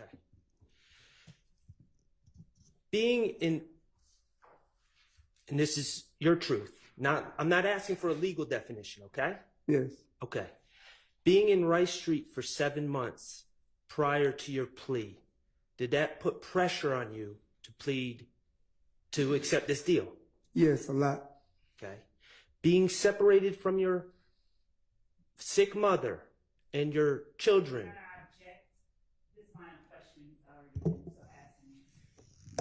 Your Honor, he testified for 3 days already. I've been going for 10 minutes. Yeah, but you did already ask him that. Well, I'm just trying to conclude this line of questioning, then I'll move on. Okay. I haven't asked him about pressure yet. No. He wanted to go home, and now I'm asking about pressure. Being separated from your sick mother and your children, did that create pressure to plead guilty on December 28, 2015? Yes. Excuse me, December 28, 2022. Yes. Okay. And the fact that you did not have a lawyer for trial, did that create pressure on you? Yes. That. Ask and answer relatives go beyond. How about facts not in evidence too? The fact that you had not hired an attorney for trial, did that create pressure on you to plead guilty? Object, that assumes facts not in evidence. And it also calls for speculation. Overruled. The fact that you had not hired an attorney for trial, did that create pressure on you to plead guilty on December 28, 2022? Yes. Okay. All right. I want to talk to you about the plea offer. And when you need to, you can refer to it. But I want you to listen to my questions, and if you can answer without, that's fine. Yes. Okay. At some point in late December 2022, you became aware that the state was making a plea offer in your case. Yes. Okay. And the state's plea offer was an offer for probation. Yes. Okay. And probation, I know we know what it is, but for the jury, probation is you don't have to be in custody, right? You're released. Yes. Okay. And you have to check in with a probation officer. Yes. In your mind, that's preferable to prison. Yes. That's preferable to sitting in Rice Street jail, correct? Yes. Okay. Probation would get you back to your family. Yes. Get you back to your ill mother. Yes. And that would solve your issues as far as hiring an attorney to try the case. Yes.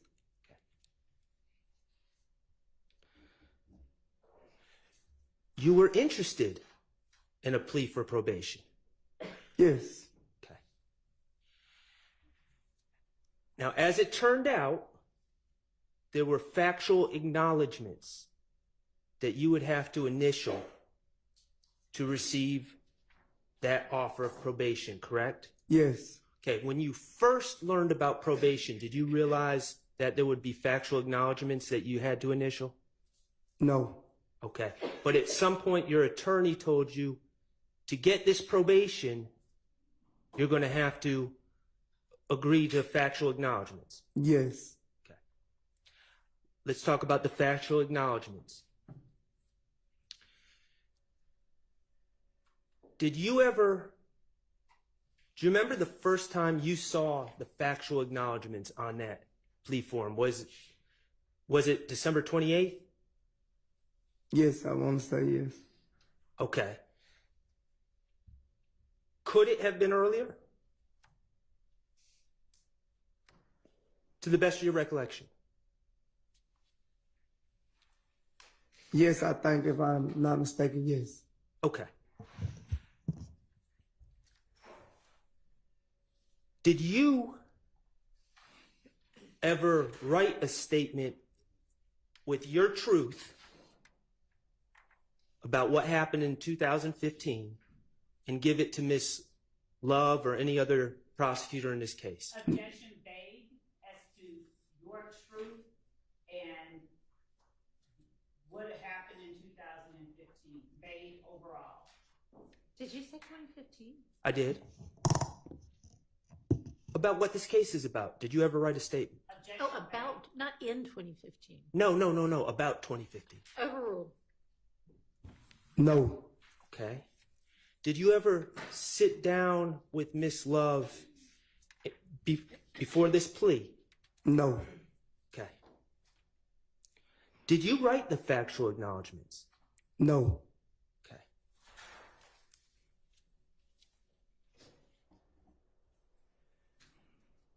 On that sheet of paper in front of you, I believe it has, do you know what letterhead is?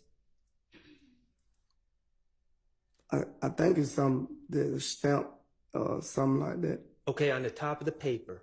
Yes. Is there letterhead that indicates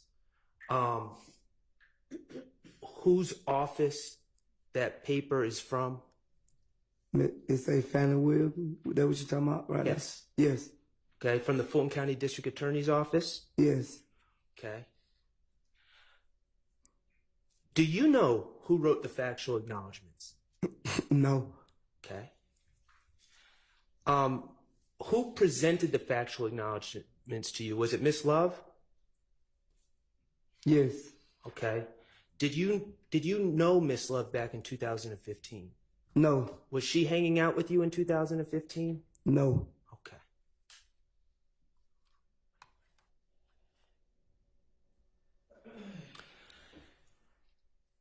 I'm not trying to embarrass you. You're a smart man, okay? Right. But you did indicate that you didn't know what the word notoriety means. Yes. And you've also just said you didn't know what the word coercion means. Yes. Okay. Could you look on that in that document with the factual acknowledgments?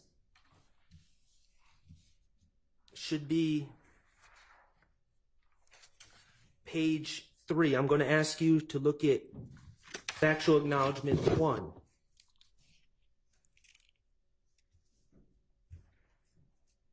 On the last line, does it have the word notoriety? Yes. Okay. I'm going to look at factual acknowledgement 5 on the last line. Does it say notoriety? You sound 5. Yes. Yes. I'm going to ask you to look at number 16.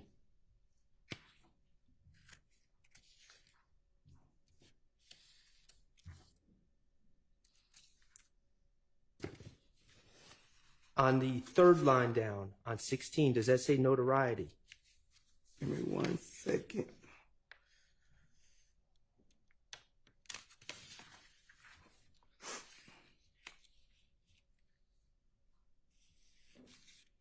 You sound what line? The third one down on number 16. That's page 5. Yeah, I'm on page 5. Okay. Yes. All right. Could you go to page 6 and look at the last word on page 6? Does it say coercion?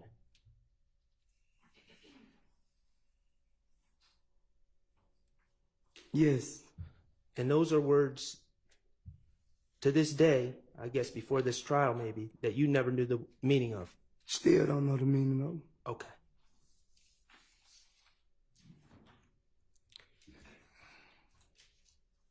Do you write sentences using words that you don't know the meaning of? Objection, Your Honor. Relevance. Sustained. Now, in preparation of your plea, whether it was on December 28th or before that, you did speak to your attorney, Mr. Wright. Yes. About the acknowledgments, yes. correct? Yes. And you brought certain acknowledgments that are on that sheet to the attention of Mr. Wright and told him you don't agree with those. Yes. Okay. And were you present for discussions that Mr. Wright had with Ms. Love or the state? No. Okay. But to your understanding, some of the acknowledgments that you did not agree with, the state refused to change, correct? Yes. Okay. And you wanted to go home? Yes. did you let a disagreement with those acknowledgments stop you from getting home to your sick mother? Objection, speculation, and I said, did you let? objection as to the form of the question, whether did you let that objection. Can you rephrase your question? Those disagreements with the acknowledgments, did you let those disagreements get in the way of you getting home to your sick mother? No. Objection, Your Honor. I mean, you basically asked the same thing, the same way. You just moved the the phrasing around.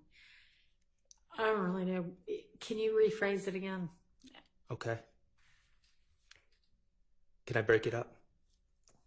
You Okay. can try. You disagreed with some of the factual acknowledgments that Miss Love presented to you, correct? Yes. Okay. And you brought that to your attorney's attention. Yes. And you were told that the state was not going to change those factual acknowledgments. Yes. Okay. On December 28th, 2022, did you let your disagreement with the factual acknowledgments stop you from entering that plea? No. Why not? Because I wanted to go home to my sick mother. You have, during direct testimony, when Ms. Love was asking you questions, you've stated that you disagree with several of the factual acknowledgments in this plea agreement that you signed, correct? Yes. Okay.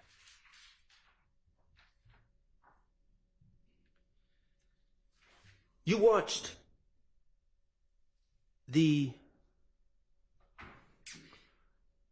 a video of your plea earlier today, correct? Yes. Okay. Those acknowledgments on that video, who was reading those acknowledgments? Was it you or Miss Love? Miss Love. Okay. When you were saying yes, ma'am, do you remember that? So Yes. pretty much every question, is that fair? Yes.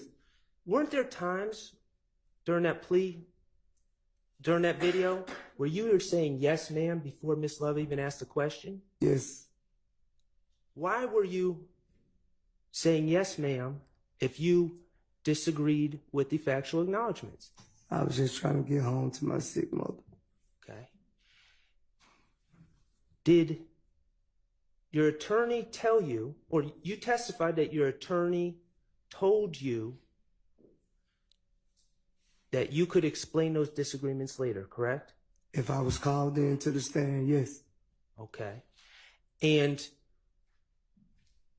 you were advised not to let those disagreements get in the way of going home, correct? Objection, Your Honor. Objection as to attorney-client privilege. Objection as to hearsay. Objection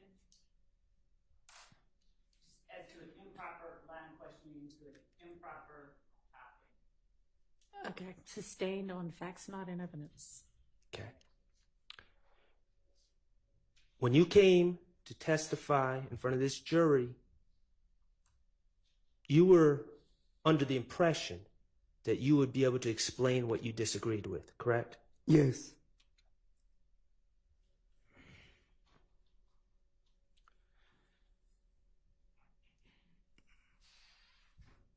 Do you know the saying, you're between a rock and a hard place? Yes, I heard of it. Okay. Do you consider yourself in between a rock and a hard place right now? Yeah. Yes. Okay.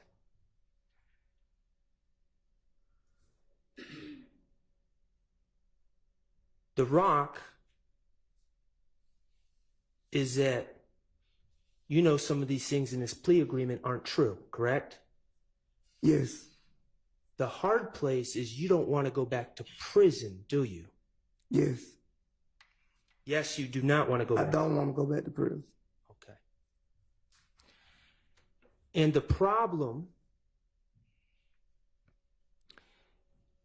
is your plea agreement, correct? Yes. Okay. Let's talk about this plea agreement.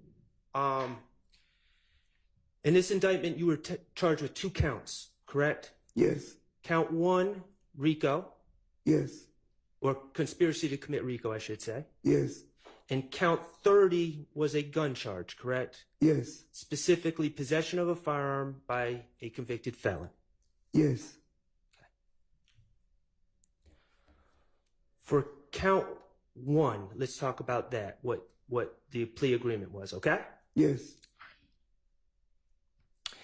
The agreement, if you initialed the factual acknowledgments and entered a plea, the agreement was that the state was going to recommend 15 years of probation.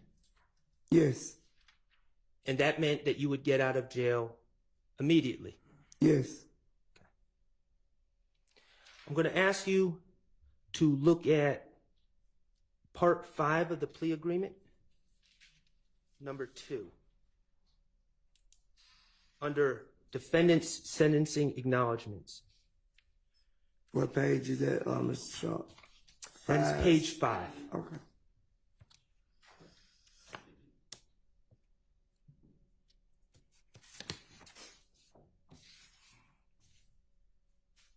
And what number? It's number 2 under section 5. Yes, I'm looking at it. Your agreement states that defendant, that's you, right? Yes. Okay. Defendant understands fully that if he violates any provision or any special condition of the plea agreement, his probation for this sentence may be revoked in its entirety, and the district attorney will recommend that defendant serve any remaining portion of this sentence in confinement at the Georgia Department of Corrections. And in parentheses, it says prison. Is that accurate? Yes. Okay, so let's break that down a little bit. You're aware that a condition of your plea is to testify consistently with the factual acknowledgments you signed. Yes. That you say are not true. Yes. And according to this agreement, if you fail to testify consistently with those acknowledgments, the state can move to revoke your probation, correct? Yes. Do you know what revoking probation is?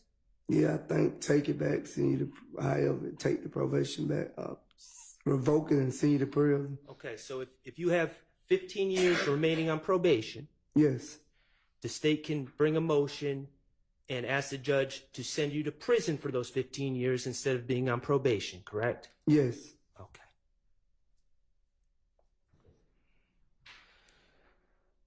Let's talk about the agreement for count 30, possession of a firearm by a convicted felon. Okay. Your lawyer told you that count, you were aware that count carries a mandatory 15 years in prison. Yes.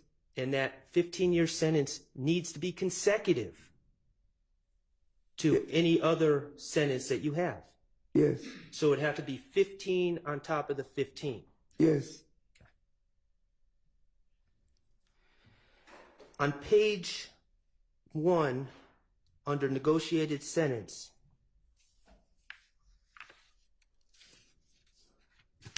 it says, where it says count 30,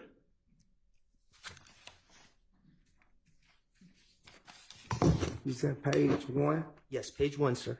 Okay. Yes.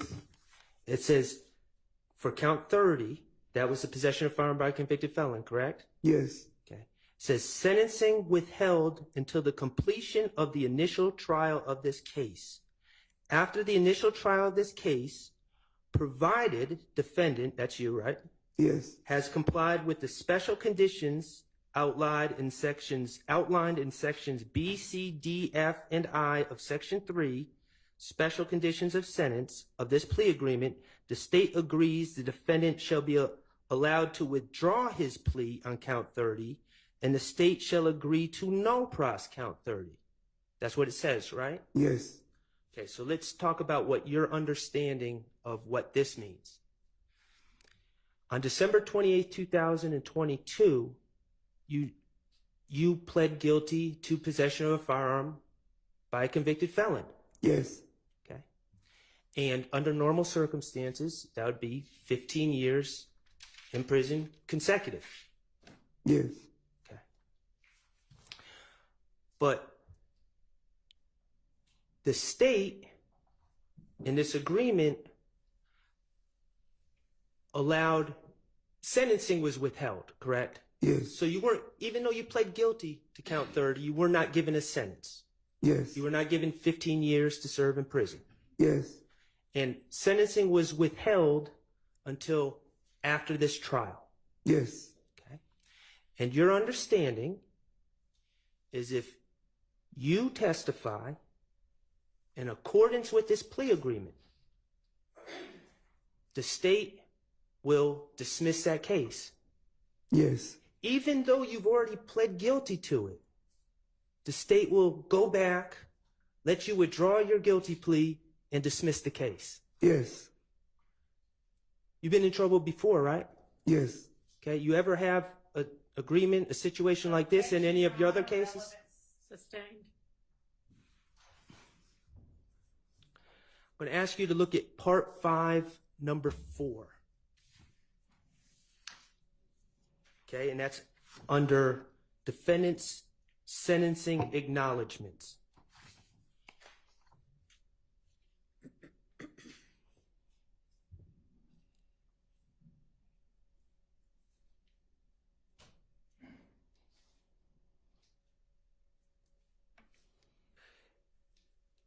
You with me? Yes, I'm with you. It's on page 6, right? Yeah, 6, 7. Yeah, I'm with you. Okay. Number 4 says, defendant understands fully that if prior to the conclusion of the initial trial of this case, defendant fails or refuses to testify to any fact that he acknowledges in his plea agreement, such failure or refusal nullifies. Do you know what nullifies means? No. Okay. It says nullifies though, right? Yes, it say that, but I don't know what it means. Nullifies any promise made by the district attorney to null pros count 30 of this indictment. Right? Yes. And to your understanding, regardless of whether you know what nullifies means, if you don't testify consistently with the factual acknowledgments that the state wrote, yes, they will take back their promise to dismiss count 30 and you'll be sentenced. Yes. And you have to get 15 years in prison. Yes. Consecutive to the probation that would be revoked. Yes.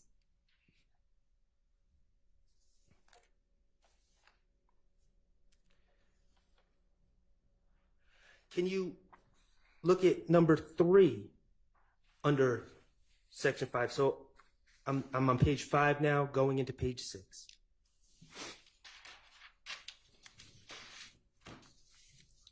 I'm with you. It says, defendant understands fully that any violation or of any provision or any special condition of the plea agreement shall result in defendant being sentenced on count 30 of this indictment, and the district attorney will recommend that the defendant serve the maximum sentence allowed by law.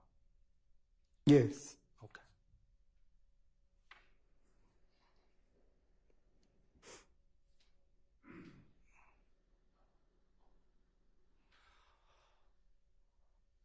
All that on that video talking about he has to testify truthfully. In your mind, who gets to determine whether you testified truthfully or not? Objection, relevance, and objection improper and vague. Who gets to determine? He was about to answer. He knows what I'm asking. It's a binary question whether it's true or not. But determining whether something is true is irrelevant. Rephrase your question, please. Who gets to revoke your who moves to revoke your probation if they're not happy with what you say here today? Objection. Objection, Your Honor. Unfair characterization. What is your objection? One, yes, that. I said who moves. Relevance, it is not a fair characterization.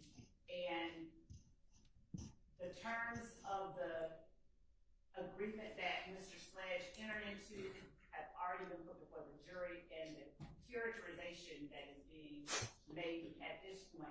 is improper and not relevant. Sustained on the improper part. If you wanna try to rephrase it.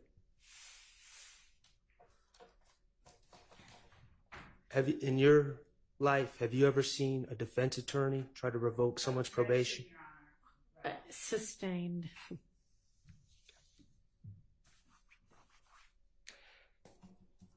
Can you go to section 5, number 5?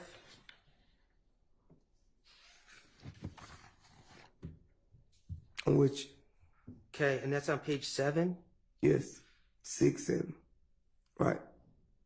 Excuse me, you're right, 6. Thank you. Says, defendant understands fully that defendant's violation of the provision of any special condition of this plea agreement prior to the conclusion of the initial trial of this case shall nullify any promise made by the district attorney to null pros count 30 of this indictment and may result in defendant being sentenced to serve as much as 35 years of confinement in the Georgia Department of Corrections / prison. So it says, right? Yes. Okay. We talked about 15 plus 15. That equals 30, right? Right. But in number 5, it's saying you're going to serve as much as 35 years. Yes. And even though that's an extra 5 years, you initialed it. Yes. Why did you initial it? Because I wanted to get home to my mother.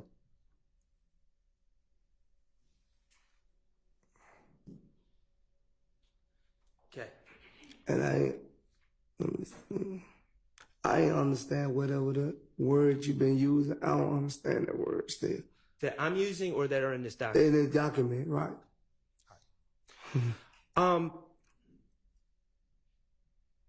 I just want some clarity. Yes. You testified that you have a 9th grade education. You attended Southside High School, now Maynard Jackson High School, right? Yes. Okay. In the video, you said 10th grade.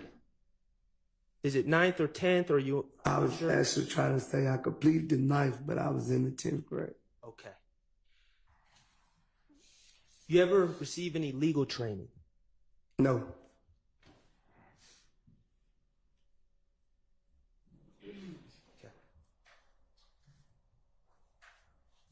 I'm going to ask you some questions, and I'm not asking what the acknowledgments say at this point, okay? Yes.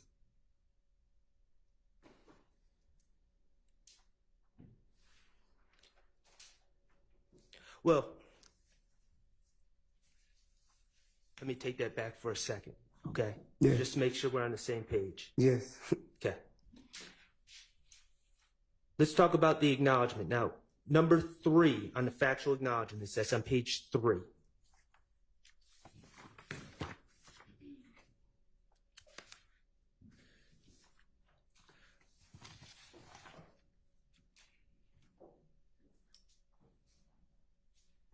You with me? Yeah, I'm with you. All right. Now, you testified that this acknowledgement is in fact false, correct? Yes. Okay. I'm going to read the acknowledgement with you, and then we're going to talk about the truth, okay? Yes. All right.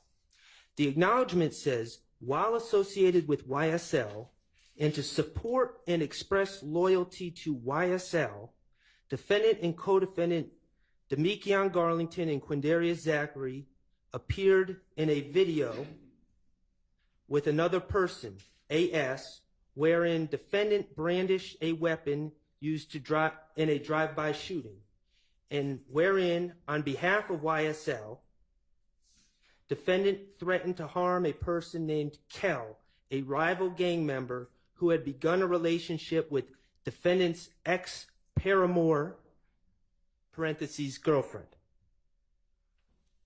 Yes. Okay, that's what it says? Yes. And so you see where it says, and to support, in the first line, I'm just going to reiterate, and to support and express loyalty to YSL. It says that in there, right? Yes. And it says,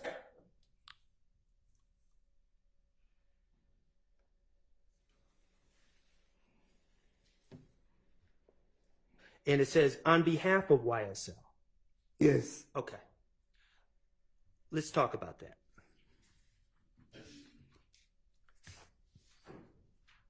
Ms. Copeland. May I approach, Your Honor? You may.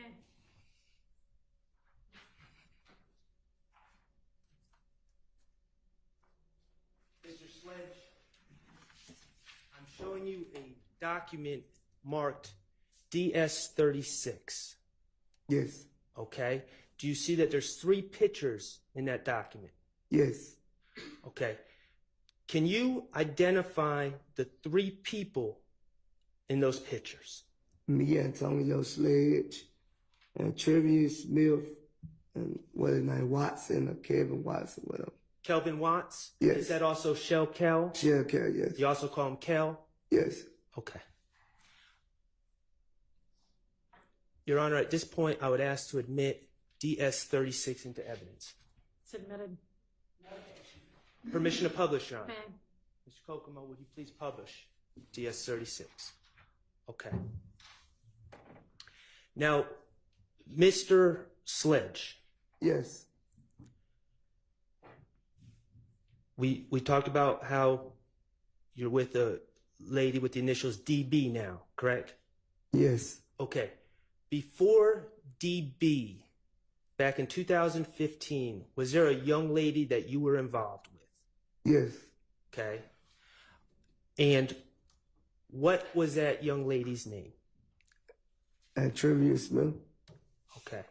And what did you call her? Treva. Treva? Yeah, Treva. Treva. Okay.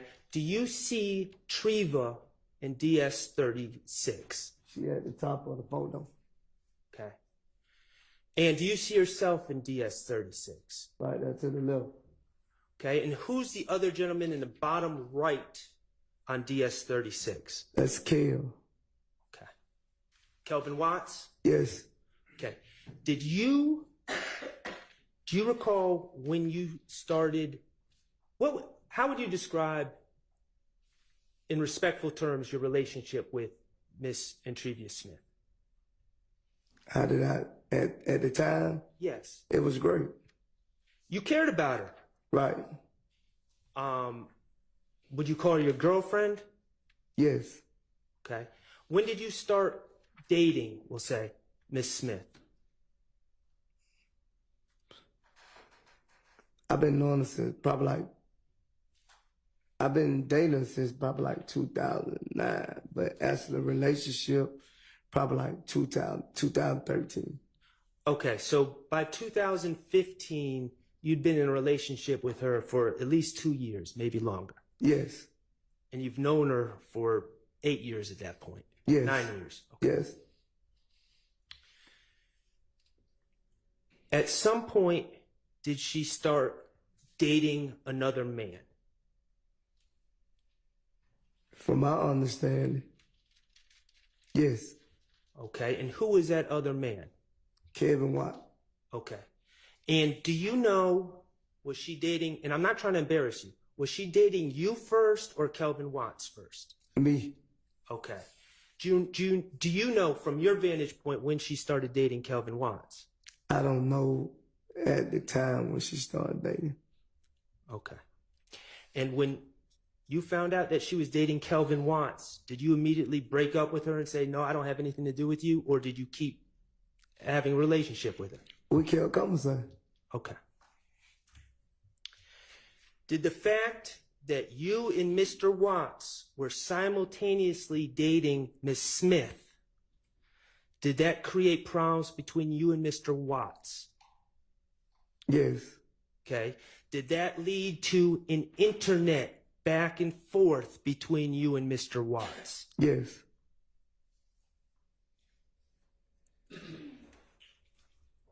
At some point in 2015, did you hear that Mr. Watts was looking for you?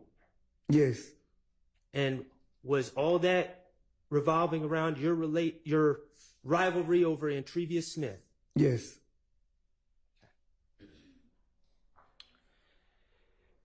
You remember when the state played a video of you and Mr. Zachary with guns? Yes. Okay. you said it was childish, right? Yes.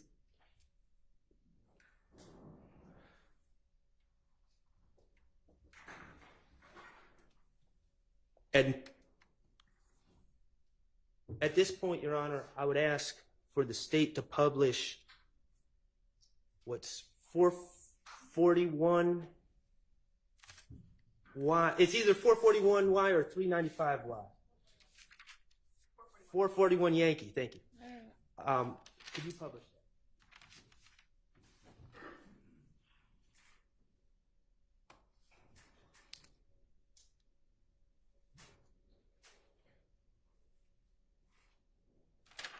Little strip this ass nigga. When little strip this ass. Okay, thank you. Little strip this ass nigga. We ain't really going back and forth no nigga. We don't go. You little bitch ass nigga. I know wanna we see hate. me? I'm everywhere. Yeah, fuck you nigga, Cam. Whoever else, nigga. Well, nigga. Nigga. Whoa. They said they ain't really going back. Okay, thank you. All right. Back in 2015, were you a little bit emotional about the situation? Yes. Okay. And in that video, that was posted on the internet, correct? Yes. Did you post it on the internet? I think me or Zachary posted, one of us posted. Okay. You intended for Mr. Watts to see the video. Yes. Okay. And in the video, you said you heard that Mr. Watts was looking for you, right? Yes. Okay. And you're in that video with guns. Yes. And you're in that video with Mr. Zachary. Yes. And that's Quindarius Zachary, right? Yes. Lil D from Cleveland. Yes. Okay. And that is someone that you have known since he was little, right? Yes. You grew up together in the Capitol Homes neighborhood in Atlanta. Yes. Apartments. Yes. How far did you grow up from him? How far did I grow up? That was a horrible question. You guys were both living in the same apartment complex, right? Yes. Now you're older than him. Yes. And he was a little boy at that time, right? Yes. Okay. Would you see him every day? No, I wouldn't see him every day. How often would you see him? When I used to walk past his door to get to the basketball court, he'll be on the porch. Okay. Are you particularly close with him? Or were you back in 2000? At that time? Yes. No. In 2015, you weren't. 2015, we were very close. Okay. And in that video, did you ever hear anyone say YSL? No. Did you ever hear anyone say gang? No. Did you hear anyone say on behalf of? No. Okay. Did anyone tell you to make that video? No. That was your decision. Yes. And you made that video because you were mad at Kelvin Watts because he was running his mouth? Yes. Because y'all were dating the same woman? Yes. Okay. So let's go back to factual acknowledgement 3, which deals with this video. It says, while associated with YSL, and to support and express loyalty to YSL, did anything about making that video and talking junk to Kelvin Watts, did any of that video have to do anything with supporting and expressing loyalty to YSL? No. Okay.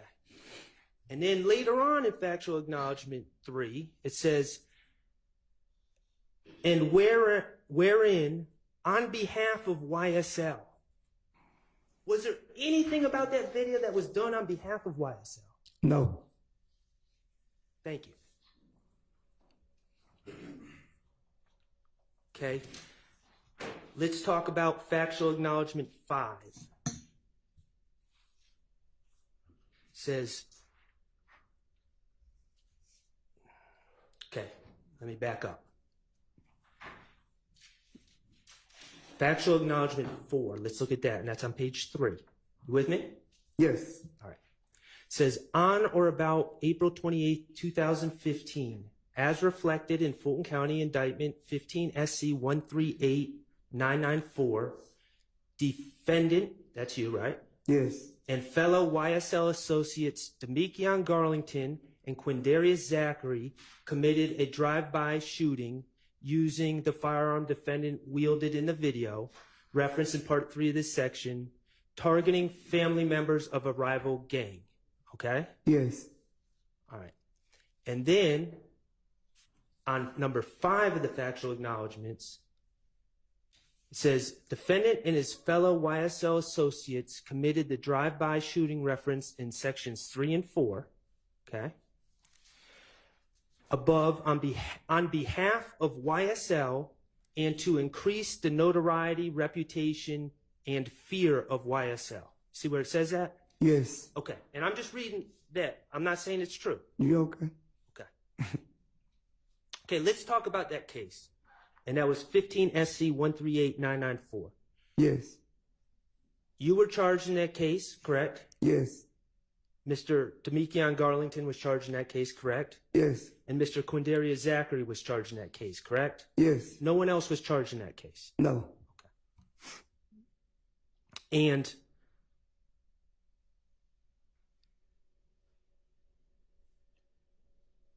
that night, April 28th, 2015, I believe you testified you were at the Club Crucial. Yes. And Demekion Garlington was at Club Crucial. Yes. And you didn't go together, right? No. But you both happened to be there. Yes. And you're friends with Demekion Garlington, or you were at that time? Yes. Okay. And at some point, well, let me ask you one other thing. There were some young ladies at the club that you knew as well, correct? Yes. Alexis Bryant was at the club, right? Yes. And a young lady named Summer Good was at the club. Yes. And Summer Good is the girlfriend of Quindarius Zachary. Yes. Okay.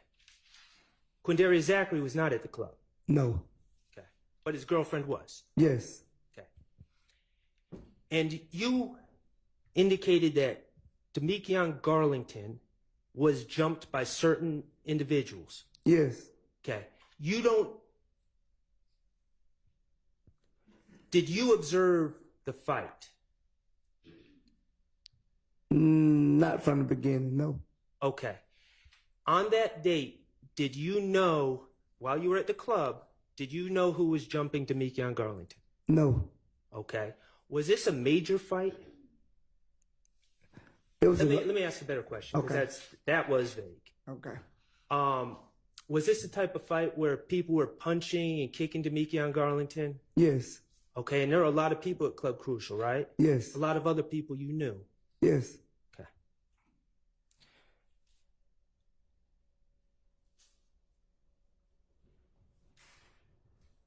Demekion, you said you left the club without Demekion Garlington. Yes. Okay. But then you received a call from Demekion Garlington. Yes. And the reality is Demekion didn't have a car. Yes. Okay. You had a car. Yes. Right. So Demekion asked you to pick him up. Yeah, he asked me to come back and pick him up, yes. Okay. Demekion was upset, correct? Yes. Was Demekion drinking that night? I can't tell you if he was drinking that night. He probably wasn't even in the club that long. So I don't know if he was drinking or You not. know if he was using drugs, popping pills, anything like that night?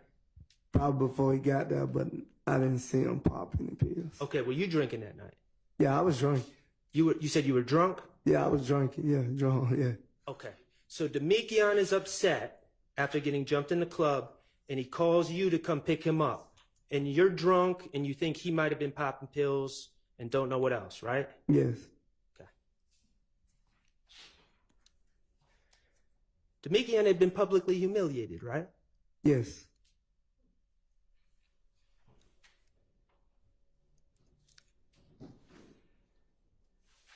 When you guys were driving from the club,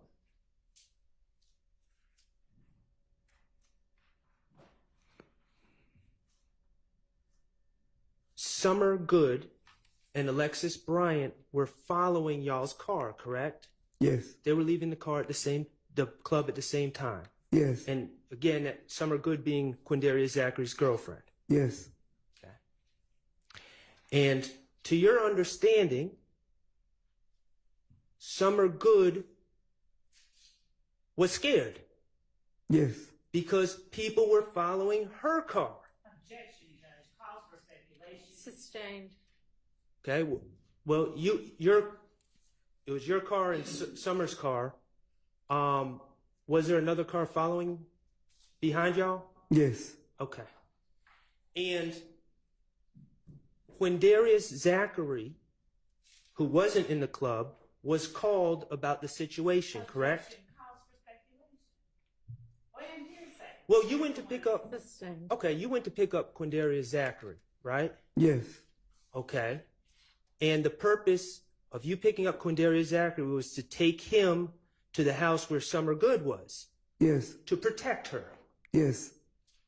Your Honor, objection and answer that purpose. Speculation. It's going to be. He knows the discovery. It's going to be completely obvious. It's background hearsay. Well, I mean, it's happened at this point. Let's kind of get to whatever it is that you're trying to get to here.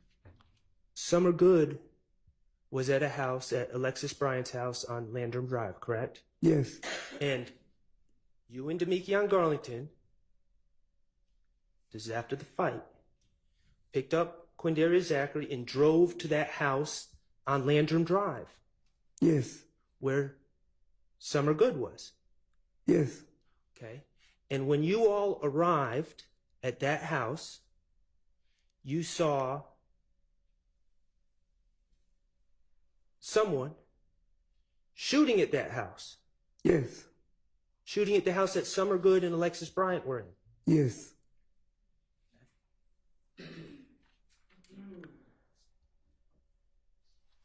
You were driving the car, right? Yes. Not the car that was shooting. You saw a car shooting and you're driving in a car pulling up. Yes. Okay. You chased those people off that were shooting at the house, correct? Yes. Okay. At some point, and I think your testimony is that you don't know who they were, but one of the other individuals in the car, your car, determined who was shooting at the house that Summer Good was in, correct? Yes. And it was determined that you were to drive them to the house where those people stayed at. Could you repeat that? Because I understand. I asked in a bad way. You're in a car, and it was determined, someone, not you, but someone felt they knew who was shooting at the house with Summer and Alexis, right? Yes. Okay. And then you ended up driving to a house. I don't think I went to another house after that, Mr. Shaw. I'm not for sure. Well, let me back up. In your testimony, you said your testimony was you drove Quindarius Zachary and Demekion Garlington to a house, right? Yeah. And they had guns. Yes. And they got out and did whatever they did to that house. Yes. Okay. That wasn't the house that Summer Good and Alexis Bryant were in on Landrum. No. Okay, so after you saw that house, the first house where Alexis Bryant and Summer Good were being shot at, you drove to another house where Demekion and Quindarius did whatever they did. Right? Yes. Okay. And you plead guilty to that? Yes.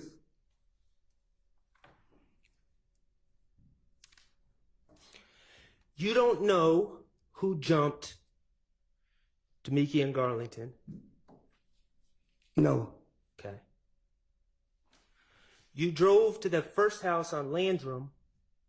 where Summer Good was because Quindarius Zachary wanted to protect his girlfriend. Yes. And once you saw people shooting at the house, Demikian Garlington and Quindarius Zachary wanted revenge, right? Yes. Quindarius Zachary wanted to go back at the people that were shooting at his girlfriend. Yes. And Demikian Garlington wanted to go back at the people who he felt jumped him in the club. Yes. Okay? That was personal revenge, correct? Yes.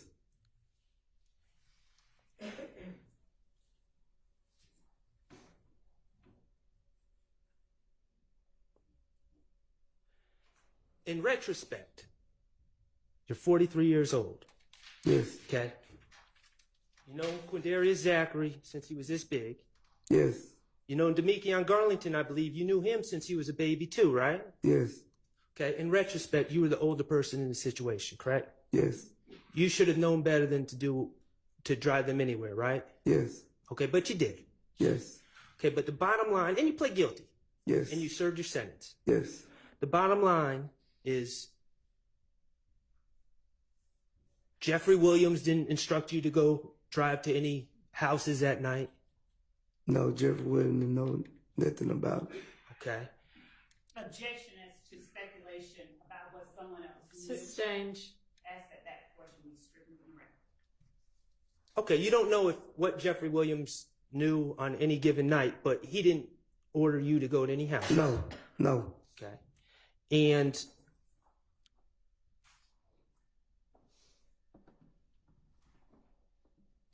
no one was out the window shooting guns, yelling, YSL, YSL. Objection, compound question. Overruled.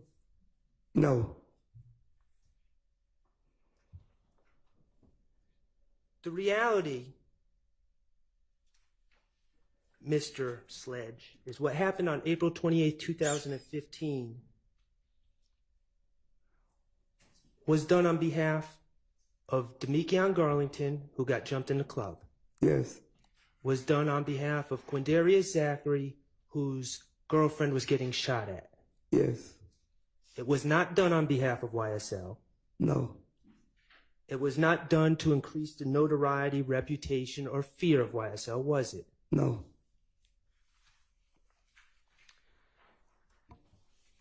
Okay. The state asked you about, I'm on page 5, Mr. Sledge, number 14 and 15.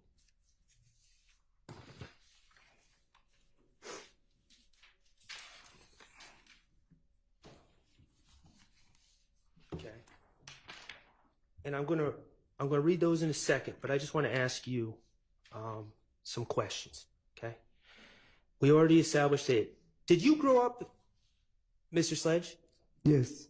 We'll get to that in a second. Okay. I want you to listen to my question. Okay. Yes. Thank you. You grew up. We've established that you lived in Capitol Homes. Did you grow up in Capitol Homes? Yes. Okay. And Capitol Homes, does that still exist, or has it been torn down by now? They tore down, but they call something else now. Capitol Gateway or something like Little that. Gateway. Yeah. Okay. Could you help me understand what area of town, what street is Capitol Homes on? Memorial Drive. Okay. It's on Memorial Drive, maybe 5 minutes from this courthouse, right? Yes. Okay.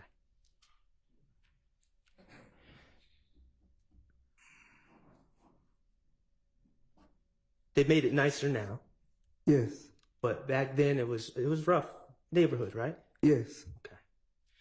And then, how long did you live at Capitol Homes? Till what age? I don't remember exact how old I was, but whatever year they got tore down. Were you a teenager or? Yeah, I was a teenager. Like, I probably was grown. so if you were a teenager, we're talking about 18, 19, not 13. Yeah, Okay. yeah. All right. And then eventually you ended up living off of Boulevard, correct? Yes. Okay, did you go straight from Capitol Homes To Boulevard. to Boulevard? And when we say Boulevard, we're talking like the Bedford Pines? Yeah, Bedford Pine Apartments. Okay, those are right by the intersection of Boulevard and like North Avenue, right? Yes. Okay, great. East side of Atlanta. Yes. Okay, both these places, Capitol Homes and Boulevard, are, well, you tell me, how long do you think it would take to drive to Cleveland Avenue? I can't give you an exact how long, but if my mind regular, probably about 15 minutes from Capitol Home, probably about 19 from Boulevard, 20 somewhere in there. Okay. Bottom line, it's not the same neighborhood. No. Miles apart. Miles apart. Okay. Have you ever lived off of Cleveland Avenue? Stay off of Cleveland Avenue. Or on Cleveland Avenue, or stayed off of Cleveland Avenue? Yes. When was that? I want to say it was probably like 2008, 2009, somewhere in that era. Okay. And for how long? I'm not asking for exact address. You live off of in the Boulevard area now, right? Yes. Okay. So how long did you stay on Cleveland Avenue? Not long. Well, my kids stayed over there, but I actually moved to Boulevard. Okay. But my kids and their mother still stayed over there, so I used to go over there. Okay, so you used to go over there. Yes. And I'm asking you, okay, correct me if I'm wrong, did you ever formally live over there? No. Okay. Now, I hate to ask you this, but you've been a drug dealer before in your life, right? Yes. Okay, you have a history of, your criminal record reflects that, correct? Yes. Okay, you've been arrested for selling drugs downtown Atlanta. Yes. Okay, you've sold drugs in the past. We're talking about the past. Off of Boulevard. Yes. Okay, you've sold drugs around many areas of Atlanta, correct? Yes. Okay. You talked about hanging out in these gas stations. And you said, your testimony, as I recall it, was that sometimes you would hang out in the gas station with your own personal bag. Yes. And if people wanted a little bit off your personal bag, you would sell it to them. Yes. Okay. And you would hang out with Christian McMiller and Darius Ford. Yes. Okay.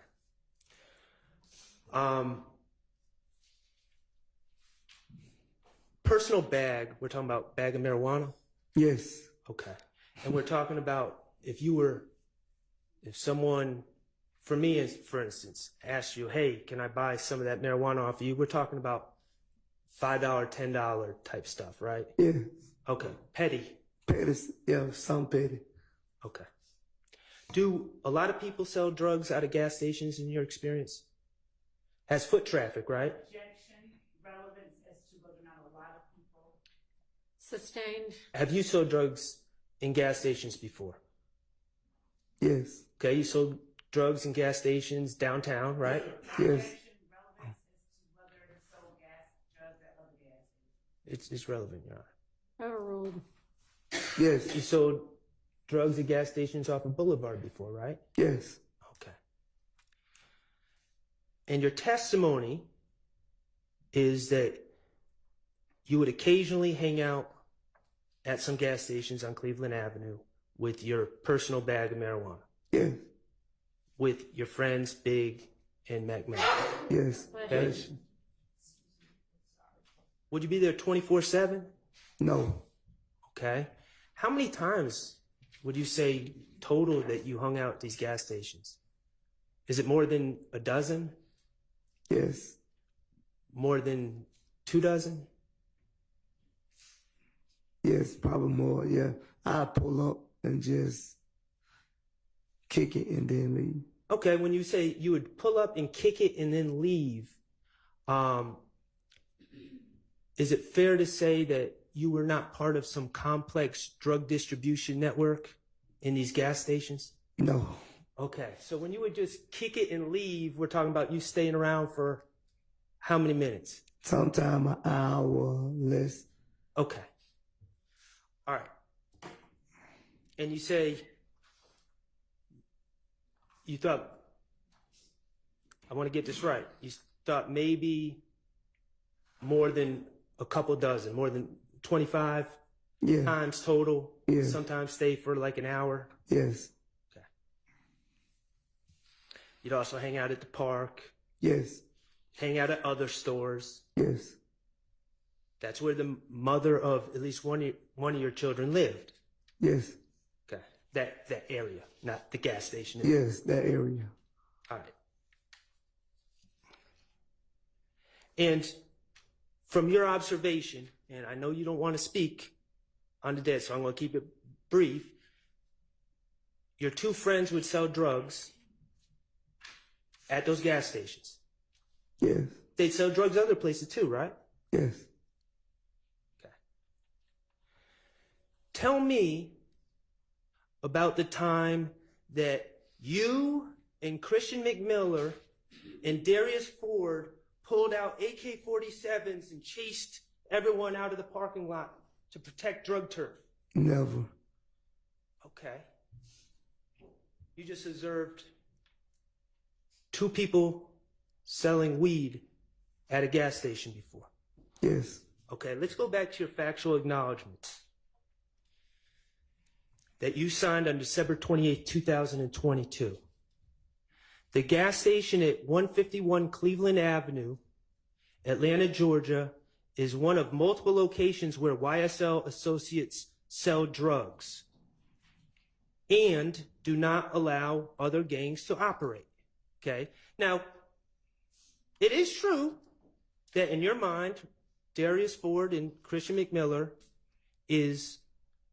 were YSL associates in your mind. Yes. And they would sell drugs at these two gas stations, 151 Cleveland Avenue and 221 Cleveland Avenue, and a bunch of other places, correct? Yes. Okay. But you haven't seen anyone do anything that would lead you to believe that they did not allow other gangs to operate in those gas stations, did you? No. No violence. No. No attacks. No.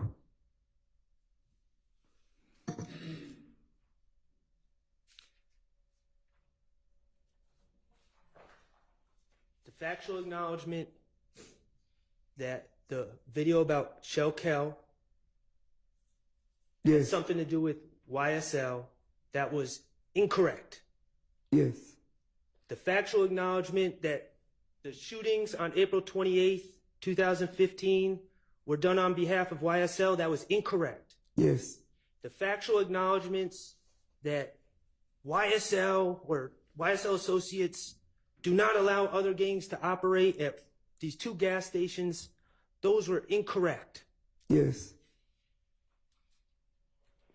These money that you would make selling little $5, $10 bags, whatever, of marijuana, would you run to Jeffrey Williams and give him those $5 bills, $10 bills? Never. Okay, would you run to Shannon Stillwell and give him the $5 and $10 bills? Never.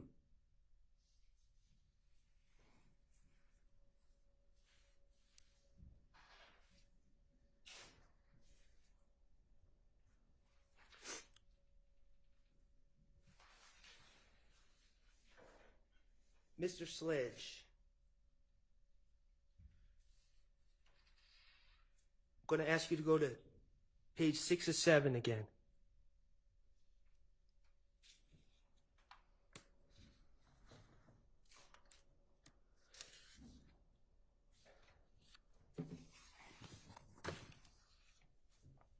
Okay, let me ask you, before you signed these documents on December 28th, you moved for bond on this case, correct? Yes. You moved for bond on October 13th, 2022, correct? Yes. And the state opposed your bond, right? Yes. They said that you were a danger to the community. Yes. They said you were a threat. Yes. And you were denied bond. Yes.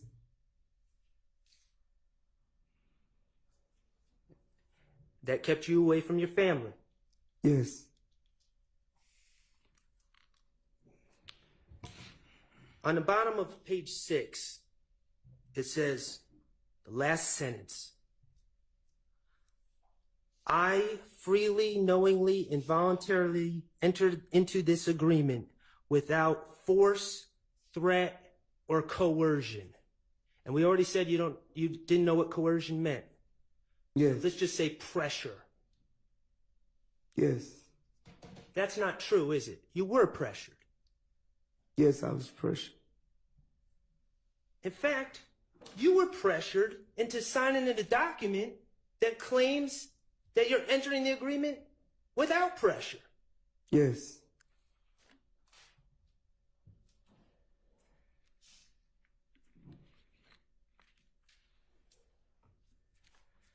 We talked about that bond hearing before December 28th, where the state called you dangerous, too dangerous to release. Objection, Your Honor. One, fact's not in evidence. Two, improper. He was there. Three, irrelevant. He was there. Did they call you? It's not for the truth of the matter asserted, it's for the state's stance. Objection, relevance. The state's It's stance very regarding a bond matter for this witness has no relevance or bearing on the guilt or innocence of either of the defendants here. No, it doesn't, but I don't think that's what he's offering it for. I'll permit it. They told you, they said to the judge that you were too dangerous to let go, right? Yes. Okay. When you initialed these acknowledgments that they wrote, they gave you probation, right? Yes. And then something came up. And Because I'm sorry.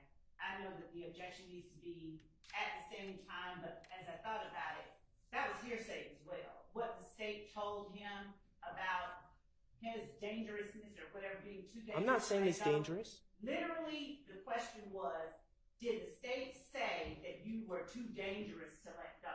That's hearsay. There's no, that's hearsay. It's not for the truth of the matter asserted. Overruled. Again, they said, not saying you're dangerous. They said you were too dangerous to Objection, let go. already asked and answered. Well, I'm trying to recap because I keep getting interrupted. Well, she's entitled to interrupt you if she thinks she's got a legitimate evidentiary objection. Okay. After you initialed these documents next to the statements that they wrote, they gave you probation on count 1, right? Yes. Objection, asked and answered. Okay, sustained. And something came up in court because you pled guilty to count 30 but weren't being sentenced. You had to be given a bond on that in order to be released. Yes. And all of a sudden on December 28th, after you initialed these statements, the state recommended a signature bond. Isn't that correct? Yes. A signature bond means you get released and you don't even have to pay any bond at all, right? Yes.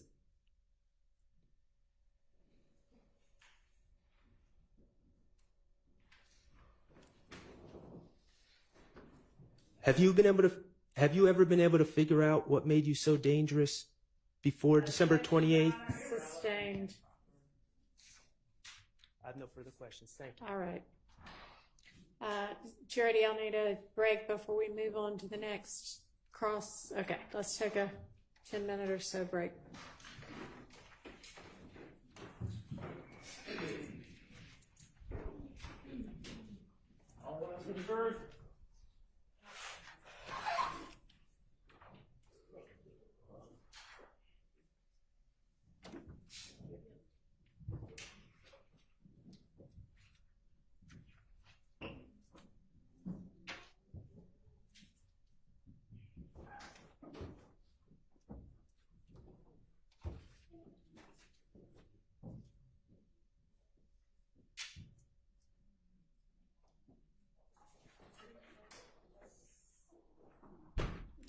All right, we'll recess.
The state's attorneys are. There they are.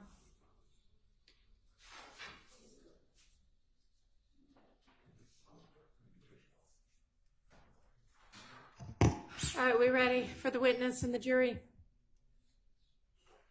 Yes. Yes.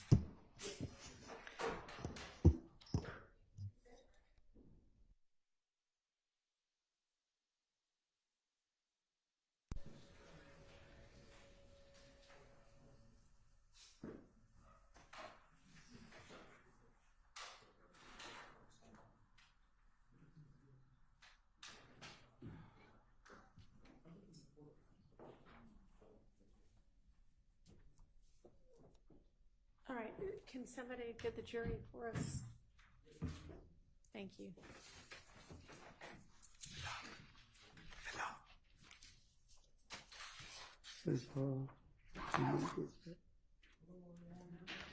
Okay.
Thank you. Is there other cross-examination of Mr. Sledge? All right, come on.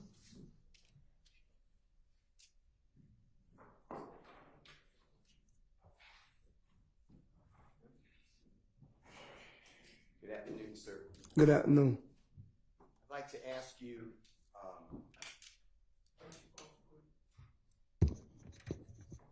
to ask you, if you don't mind, to lock in on June 9th, Sunday, 2024, if you can. Do you remember being located at a Starbucks in Fayetteville, Georgia? Yes. And the gentleman who is seated in the first row here, the nice-looking young man in the who's now smiling, can you tell, ladies and gentlemen, Jerry, who that person is to you? My attorney. Okay, and he has a great reputation. Yes. And he's been with you, you said, approximately 15 years. And when I say with you, representing you, and he knows you and your family personally. Yes. He has become a lawyer for you, but also a friend to you. Is that fair to say? Yes. And his name is the Honorable Derek Wright. Is that right? Yes. All right. And he was kind enough to put us on a Zoom call at my request. Do you remember that? Yes. And that was shortly after, in fact, it was later on Sunday, June 9th, 2024. Is that fair to say? Yes. And during that call, I identified myself as Mr. Jeffrey Williams' lawyer. Is that fair to say? Yes. All right. And you told me, as well as your lawyer, that you met earlier that day with Prosecutor Love. Yes. An investigator who's a female with dark hair. Do you remember that? Yes. Do you remember her name as you sit here today? I don't know her name, but I see her in the courtroom. And is she the very, very kind young lady, third row back, smiling as well? Yes. Okay. And she identified herself as a co-worker to District Attorney Love. Is that right? Yes. And you freely went there to meet on your own time in Fayette County, right? Yes. And you did that to be courteous. Is that Yes. fair to say? Yes. And you did that because it's also, you knew you were going to testify and you wanted to tell the district attorney's office any information that they wanted to hear, right? Yes. And you also want to learn from them what it's like to testify. Is that all fair to say? Yes. And you said earlier on your, it's called a direct examination. It doesn't matter what it's called. When you were being questioned by Ms. Love, you said that she had a cell phone with her. You remember that? Yes. Either a laptop, an iPad, or some sort of device. Yes. And was she taking notes? Do you remember? I think she wrote something on her notepad. I don't know what she wrote, but I know she wrote something on her notepad. And I want to go over with you a couple things that you tell the jurors, whether it's true. And then my second question is going to be whether you told District Attorney Love that, okay? Yes. And when I say that, I'm talking about Wednesday, June 9th, Sunday, June 9th, 2024 at Starbucks, okay? Yes. Do you remember telling with your lawyer there and the investigator at District Attorney's Office and District Attorney Love that shortly before, days before, the God forbid death of Donovan Thomas? Yes. You and a gentleman named Brian Williams, known as Birdman, do you know who I'm talking about? Yes. And others, including Jeffrey, Yes. were all together. Yes. And you were outside in the parking lot of TIG Studios. If I'm mistaken, I want to say it was TI Studio, not TIG. That's fine. Yes. And you were having a good time. Yes. When you told District Attorney Love that you were with Donovan Thomas and Jeffrey, did you make it known that there was no animosity? That's a bad word. Let me change it. Let me ask a different question, okay? Did you make it known that everyone was having a good time? Yes. Did you see any type of argument or spat or anger from Jeffrey towards Mr. Thomas? No. Did you see any anger or spat or argument from Mr. Thomas towards Jeffrey? No. In fact, you observed they were friendly, right? Yes. You knew they were good friends, right? Yes. You knew that Jeffrey really cared for Donovan Thomas. Is that fair to say? Yes. Objection, Your Honor, as to this witness's ability to know. That would be speculation. You can ask something foundational. Okay. Did you observe, from your observations, did you observe that Jeffrey liked Donovan Thomas? Yes. It's sustained. did you observe from your observations the demeanor is a bad word too, did you observe that there was friendship between the two of them? Objection, Your Honor, that's still There, rephrase, please, sustained. Let me ask you this. When you told that to District Attorney Love, was your lawyer right there at the same Starbucks? Yes. Was he there at the same table? Yes. Do you remember sitting outside the Starbucks? Yes. Okay. Did you see District Attorney Love make any notes when you told her that? No. I noticed she didn't ask you about that. Do you remember her asking? Maybe I missed it. Did she ask you about that when her 3 days of questioning you? No. Let me ask you this. When you were at that Starbucks on that Sunday, June 9, 2024, in the afternoon hours, do you remember telling District Attorney Love that on the evening after Donovan Thomas was, God forbid, shot, so it's January 10th, 2015, that's the date I'm locking on, okay? Yes. You remember telling her that you were at Jeffrey's home. Yes. And Kenneth Copeland was there. Yes. Among other people. Yes. And Jeffrey was there.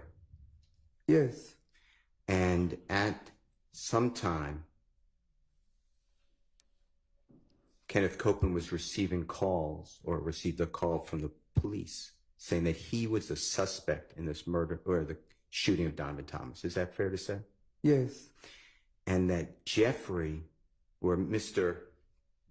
Copeland, was asking, what do I do? Do you remember that? Yes.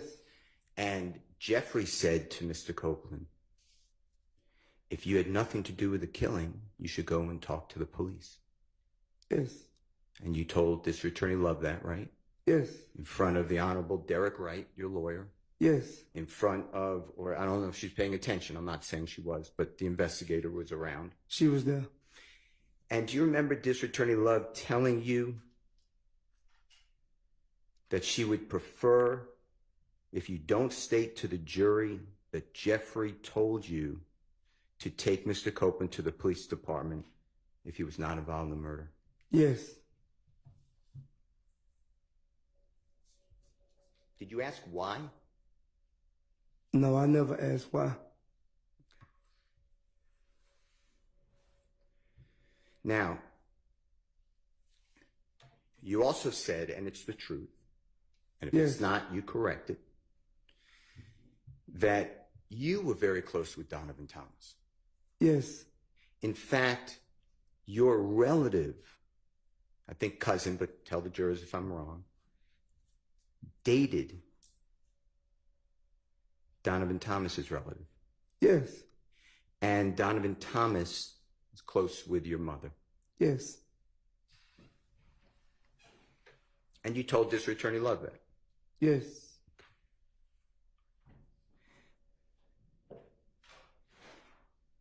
Now, you were asked by District Attorney Love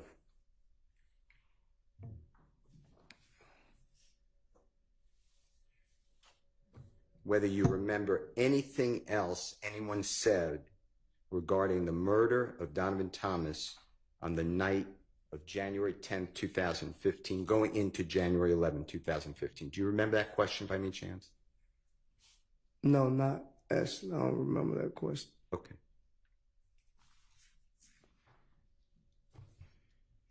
Do you remember Jeffrey being distraught? That's a bad word. Being upset or sad at the shooting of Mr. Thomas? Yes. Do you remember? Your Honor, I object. That calls for speculation. Rephrase. Mr. Williams.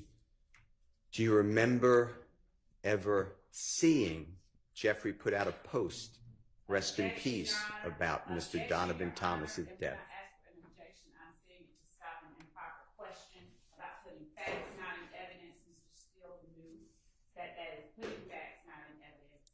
And I would ask not only that the court strike the question, but admonish Mr. Steele to not put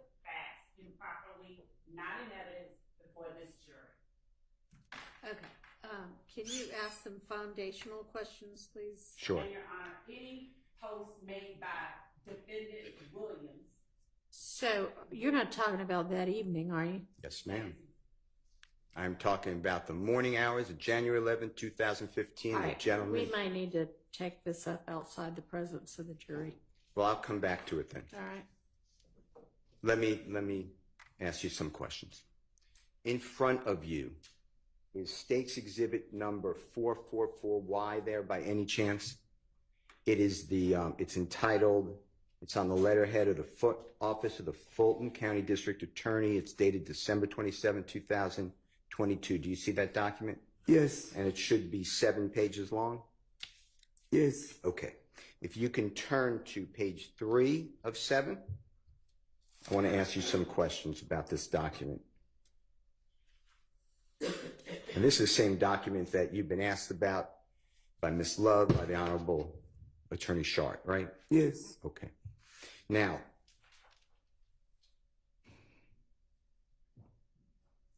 at the time of entering this guilty plea, December 28th, right before New Year's of 2022, right after Christmas, right? Yes. All right. I want to go through the factual acknowledgments. And I'm specifically focusing on Jeffrey, okay? Yes. Number 1, it's on page 3 of 7.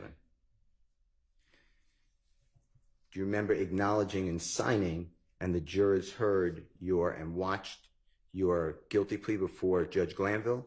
Yes. You saw that too, okay. Number 1, Young Slime Life, aka YSL, is an organization made up of 3 or more members or associates who share common identifiers that include, but are not limited to, colors, hand signals, and terminology, who have committed crimes intended to increase notoriety, street credibility, and reputation of YSL. You see that? Yes. And that's, of course, your initial. Yes. The A and the S. Okay. Tell the ladies and gentlemen jury about Jeffrey. I'm focused on Jeffrey. What did Jeffrey benefit Objection. from any type? Objection. Let me hear the question. All right, don't answer the question yet, okay? I got you. What's the question? From your personal knowledge, when you sign this, tell the jury what Jeffrey benefited That's outside the witness's knowledge.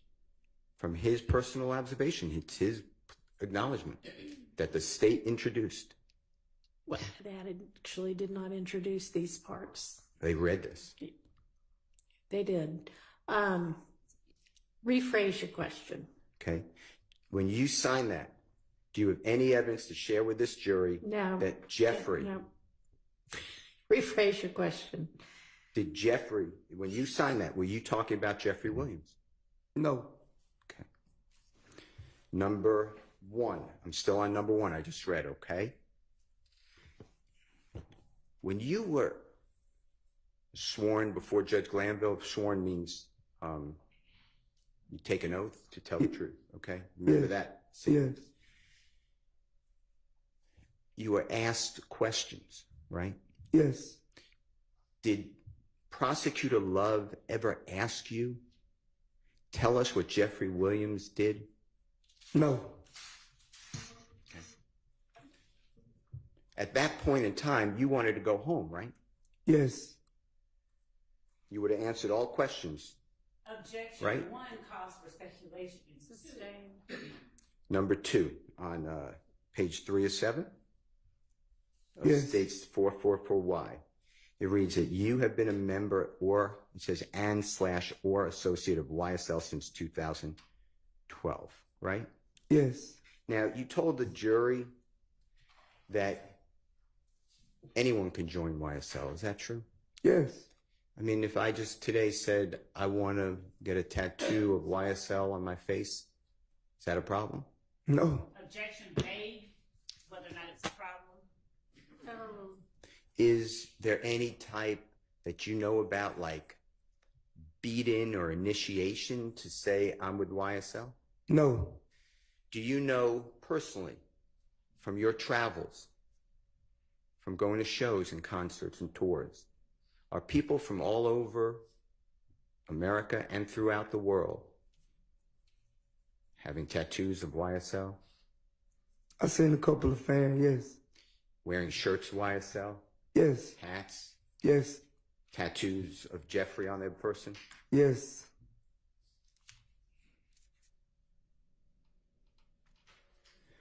On issue 3 of that same document, it should read, while associated with YSL and to support and express loyalty to YSL, you, co-defendant Mr. Garlington, and Mr. Zachary appeared in a video, and then there's a parenthesis that says the video, with another person, AS, wherein you brandished a weapon used in a drive-by shooting, and wherein on behalf of YSL, you threatened to harm a person named Kel, a rival gang member who had begun a relationship with your ex-paramour or girlfriend. You see that? Yes. Were you asked any questions about what Jeffrey knew about that? No. He knew nothing to your knowledge, right? Objection, Your Honor. Speculation. Sustained. On your personal knowledge, Objection. It was still called for speculation. on your personal knowledge, did you ever speak with the prosecution? Did they ever want to know, what did Jeffrey Williams know about that? Objection 1, that calls for speculation. 2, I can approach, Your Honor, because that.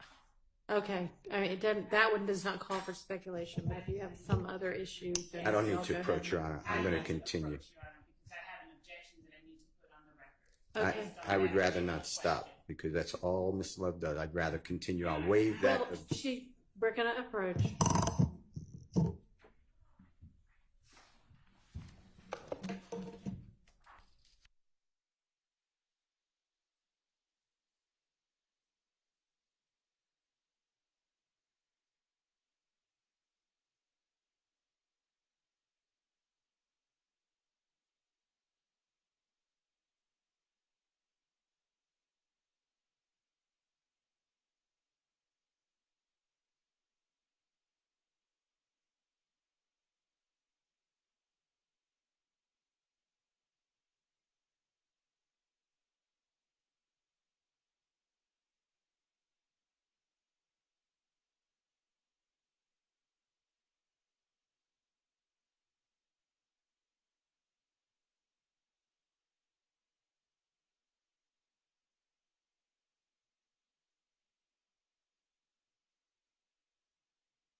All right, go ahead, Mr. Oh, wait, sorry, we need to get Mr. Sledge back in. Yes, ma'am. Your Honor, I ask that the comment, that's what Ms. Love does, be stricken from the record. We can strike that.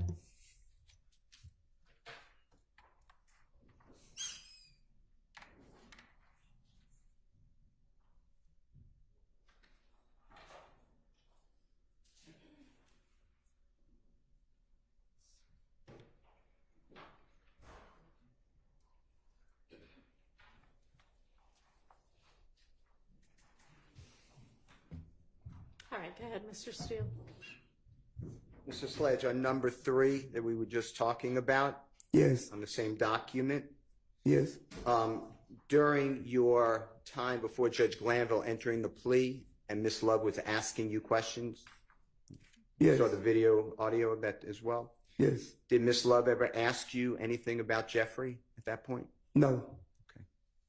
And you were under oath at that point? Yes.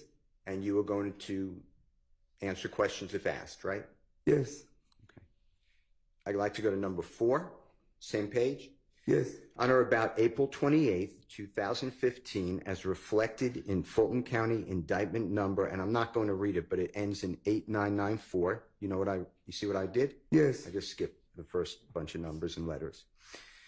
You and fellow YSL associates, Mr. Garlington and Mr. Zachary, committed a drive-by shooting using a firearm, the firearm that you wielded in the video referenced in part 3 of this section, targeting family members of a rival gang. You see that? Yes. Okay, and you initialed that, obviously. Yes. And again, did Miss Love ask you any questions on December 28, 2022, under oath in front of a court reporter on video, audio about Jeffrey? No. Number 5, same page, same document. You and your fellow YSL associates committed the drive-by shooting referenced in section 3 and 4 above on behalf of YSL and to increase the notoriety, reputation, and fear of YSL, okay? Yes.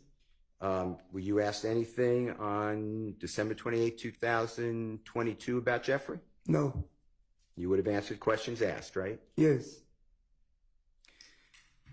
By this time, April 28, 2015, if you personally know, did Jeffrey launch a tour across the United States of America with Travis Scott? I think it was around that time. If I'm not mistaken. I'm not for sure. You went on part of that tour? Did I go on board? Yes. On part of the tour? Yes. And you told the jurors what it's called. Do you remember what you called it? The rodeo tour.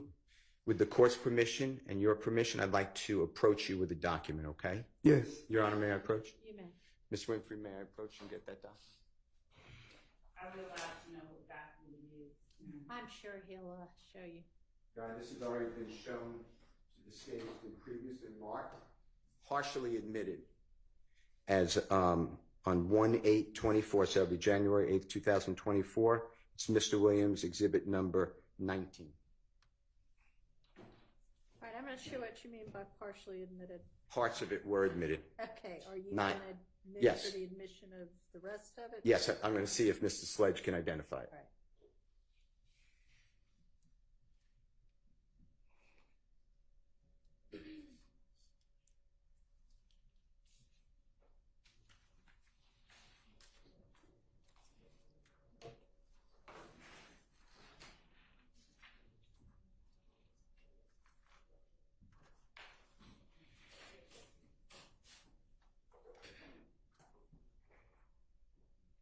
Thank you.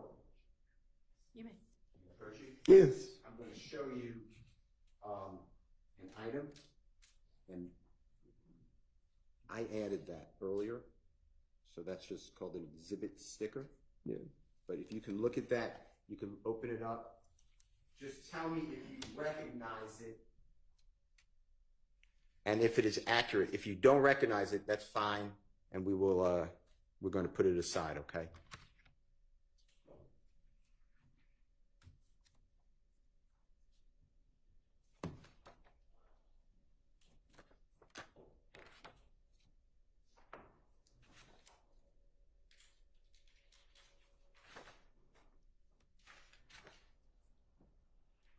Yeah, I remember this.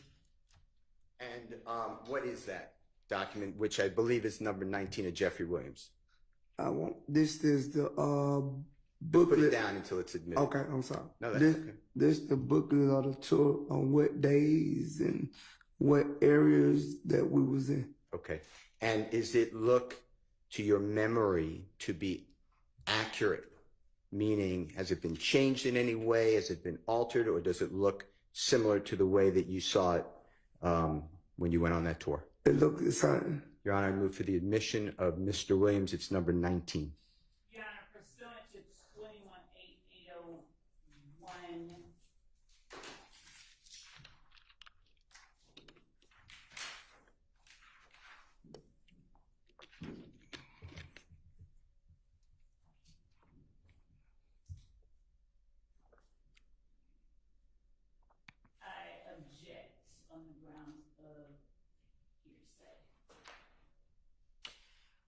For what purpose is this being offered? The purpose of showing the cities and the states for the certain tour. And the dates? That's what it is. That's all it is. That part, Your Honor, that he's describing is already in. Just that portion. It's there. That's the official tour guide to that tour. Your Honor, and I object to the testifying, but there is a portion we can show the court. Okay, well, I may need to see it myself then, because I don't know what Okay, might be problematic, yes. Yes.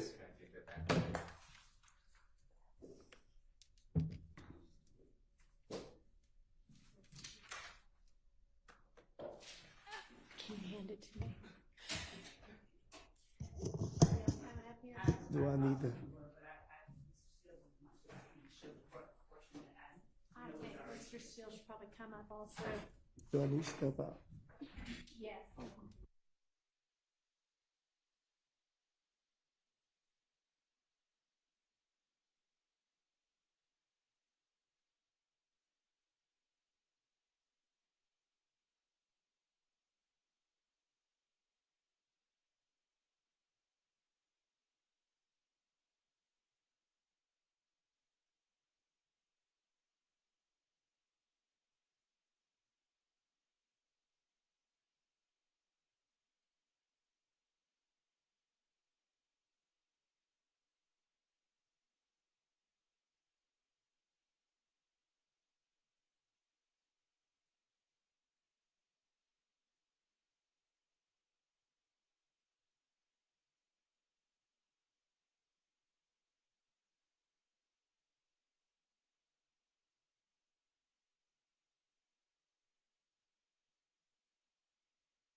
May I approach, Your Honor? You may.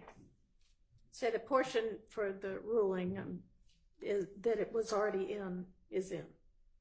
Sledge, may I approach you? Yes. I'm turning to the third page, full page of turning to the sixth page, if you were counting both sides, of Mr. Williams' number 19. Do you see any dates of that rodeo tour? Yes.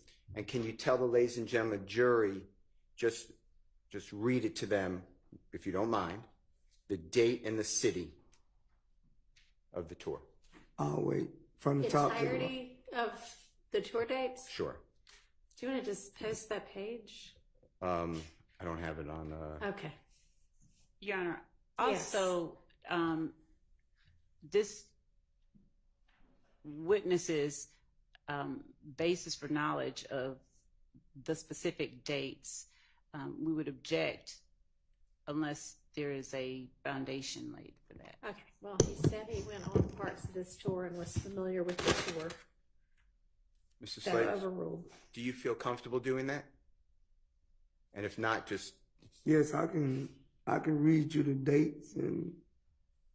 actually, Your Honor, may I approach? You may. May I approach you, sir? Yes. Would you mind if I I read along with you? Yes. Okay. You just tell me if you can put it down. I don't have very good eyes. Me neither. All right. I'm going to start here, okay? Yes. Saturday, February 28, 2015. Yes. Santa Ana, California. Yes. March 15. Sunday, March 1, 2015. You see that? Yes. Santa Ana, California show day. Yes. Monday, March 2nd, Tucson, Arizona show day. Yes. Yes. I don't know if there's a question, and I would object to Mr. Steele. Could we maybe give a summary of it? Okay. Then the next one is the next day. It's a travel day, right? Yes. And then it's March 4th, 2015, Denver, Colorado show. Yes. And then I'm skipping. March 6th, 2015, Milwaukee, Wisconsin show. Yes. No, it's the same thing, and it's the same objection. Testifying is not a question, he's just stating. So This is in evidence. he's confirming the dates. I mean, Mr. Steele is not testifying, so that's overruled. Saturday, March 7th, 2015, Chicago, Illinois Yes. show day, and Rochester, New York as well. Yes. Sunday, March 8th, 2015, Chicago, Illinois, a show day. Yes. Monday, March 9th, 2015, Detroit, Michigan, a show day. Yes. Tuesday, March 10th, 2015, Toronto, Ontario, Canada, a show day. Yes.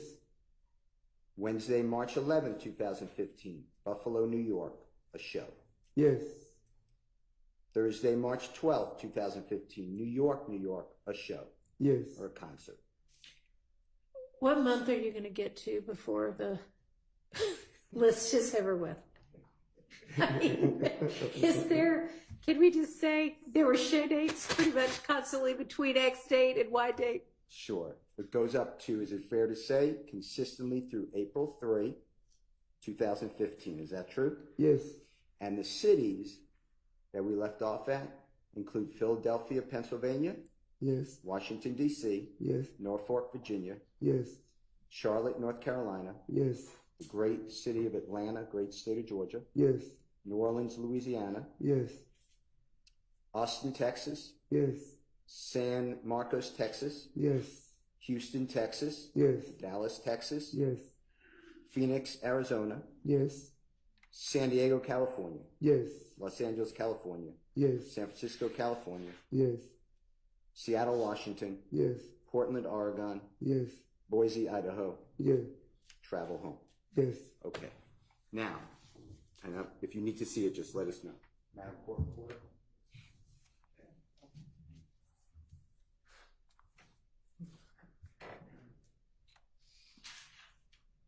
Knowing Jeffrey Williams since about 2009 when you were released from prison, Yes.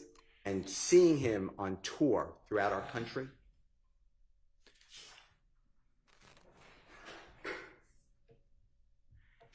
how much time did he spend committing crimes on Cleveland Avenue? Objection. Wholly improper and speculation and speaking as to a legal conclusion committing crimes that this witness should not. Sustained. Did District Attorney Love, he was having you, or you agreed, sign that on April 28, 2015, it's number 5, that this drive-by shooting on April 28, 2015 was done on behalf of YSL to increase the notoriety, reputation, and fear of YSL. How many questions did she ever ask you at that time you were entering the plea, sworn under oath, about Jeffrey Williams? The number of questions that were not asked about a specific defendant. It's irrelevant how many times he's asked. The jury has seen what happened and what he was asked. Sustained. By April of 2015, how wildly popular from your personal observation was Jeffrey Williams? Objection, relevance. Overruled. Very popular. When you went to all of these cities throughout America with Jeffrey, how many fans would come? Objection, speculation, and relevance. I mean, if he can estimate it, overruled on relevance. 20s to 30s, 1,000, a lot of people. Okay. Were these concerts held in arenas? Yes.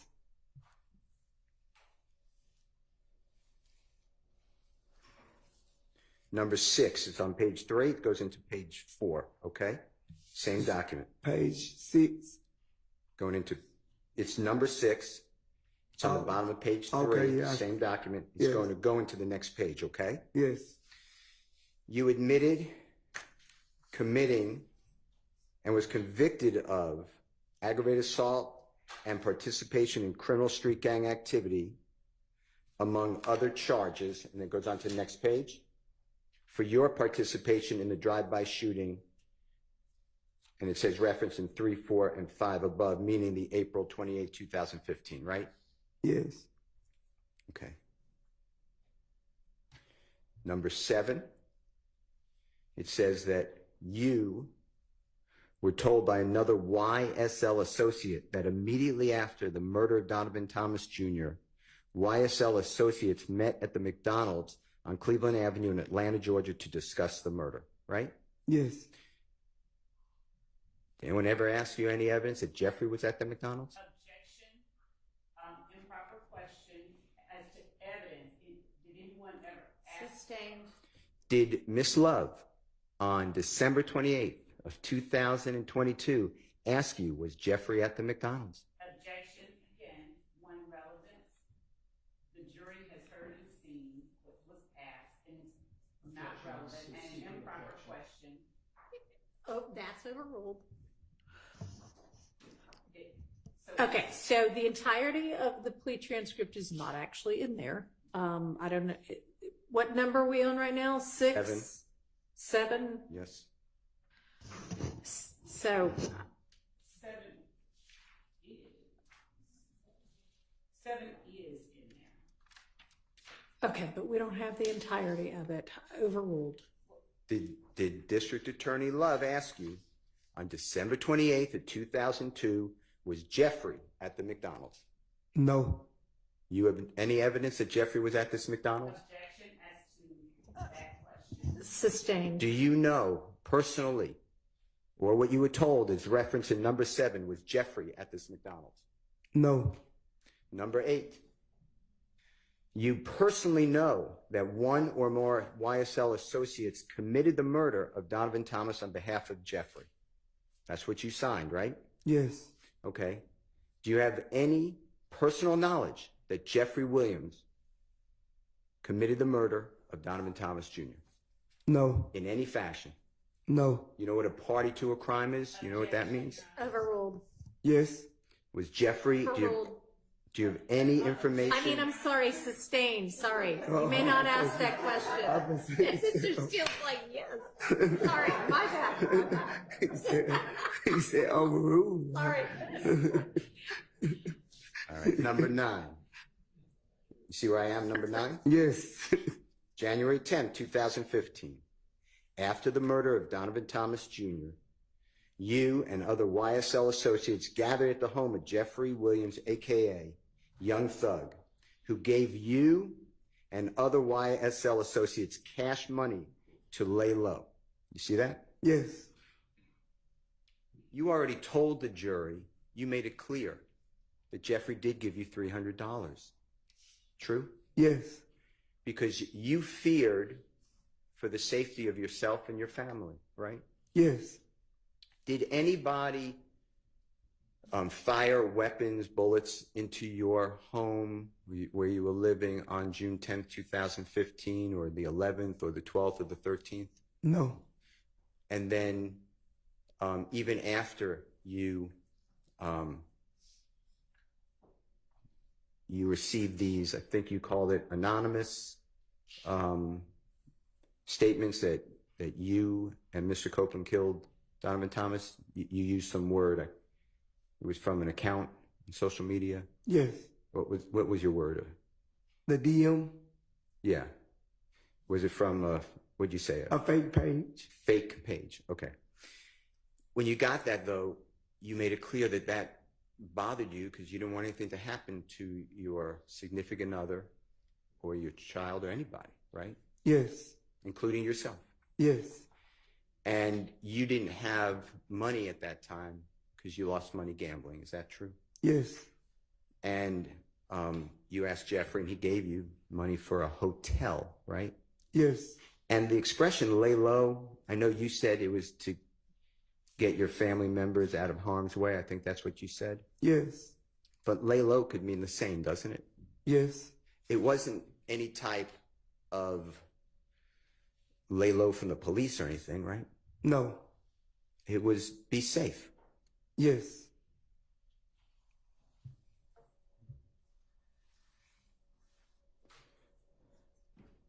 Do you have any information, personal knowledge to share with the jury that Jeffrey gave any money to anyone as a reward for killing Donovan Thomas? Objection, Your Honor. That would call for speculation and hearsay as to the reward part. Overruled.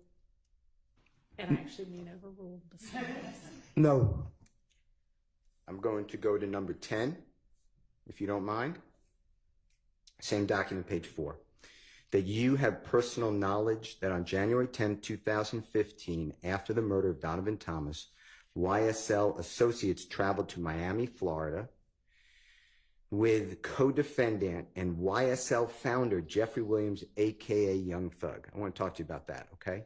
Yes. Now, you made it clear that you knew that Jeffrey Williams was already going to Miami, Florida for a video music shoot. Is that, when I say shoot, filming it, is that true? Yes. And you knew that this was already set up before January 10, 2015, right? Yes.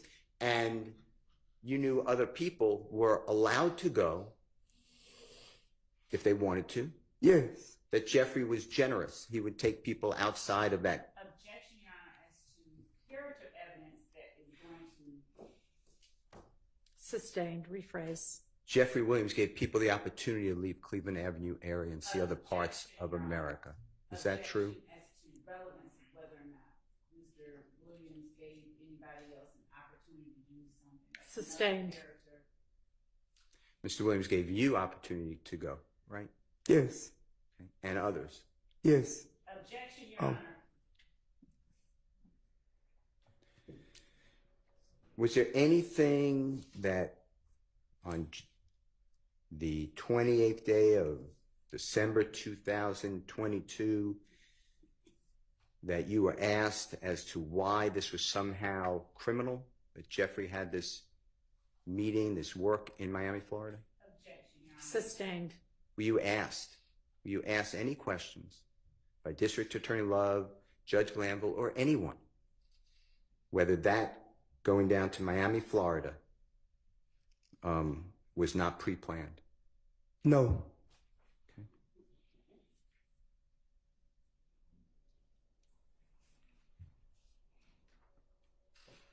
Number 11 says that you did not murder Donovan Thomas Jr. and you're not a party to that crime. That's true, right? Yes. Number 12, that you did not murder Mr. Drinks and not party to a crime. True? Yes. Okay. Number 13, on the bottom of that page, it says, you cannot truthfully assert that the persons charged in this indictment with the murder of Donovan Thomas Jr. are not guilty of murder, and you will make no attempt at trial, prior to trial or after trial, to exonerate the persons charged in this indictment with the murder of Donovan Thomas Jr. You see that? Yes. Okay. Now you've read this indictment. You've had it because you were charged in this case. Is that true? Yes. Are you familiar still with this indictment? Yes. Okay. Well, if you need it, with the court's permission, I have a copy if you need to see it. But you're not charged with the murder of Donovan Thomas in this indictment, are you? No, not in this indictment. Okay.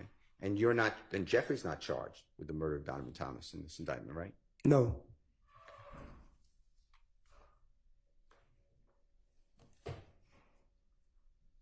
You're not charged with the murder of Mr. Drinks in this indictment, are you? No. And Jeffrey's not charged with the murder of Mr. Drinks. No. If you go to page 5,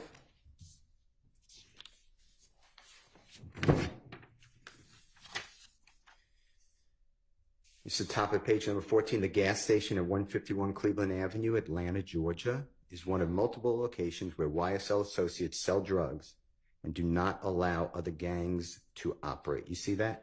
Yes.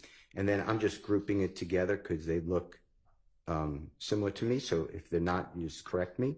Number 15, the gas station at 221 Cleveland Avenue, Atlanta, Georgia, is another location where YSL associates sell drugs and do not permit other gangs to operate, right?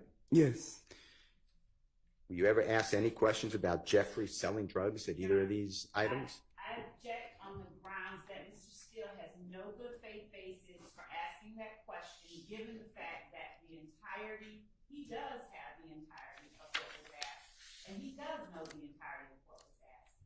And so therefore, one, it's not relevant, but two, he doesn't even have a good faith basis for asking it. So if we want to get in the entirety of what was asked, I would ask that the court just simply, if he wants that in, to have him tender it, but not to ask questions that he knows he doesn't have a good faith basis to ask. I don't know what that means. It was not asked, and I'm asking the gentleman whether he was ever asked that. On the record, off the record, it's not there. Okay. I don't know if you meant on the record or off the record, but I'm going to permit it. Go ahead. That have anything to do with Jeffrey? No. Were you asked anything from No. District Attorney Love when she had you under oath in a courtroom with your lawyer before Judge Glanville? No. Number 15.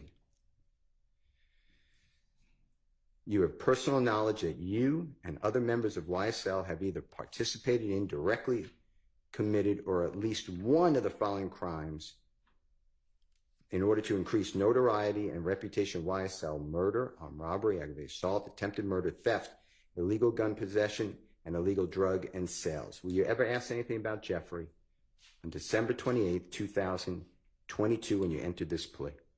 No. Now, you have been prosecuted before this case. By prosecuted, I mean you've been arrested, charged, and brought before a judge, right? Yes. Okay. Have you ever, in your experience, have you ever been told that your plea agreement is conditioned on what you say at a trial? No. Have you ever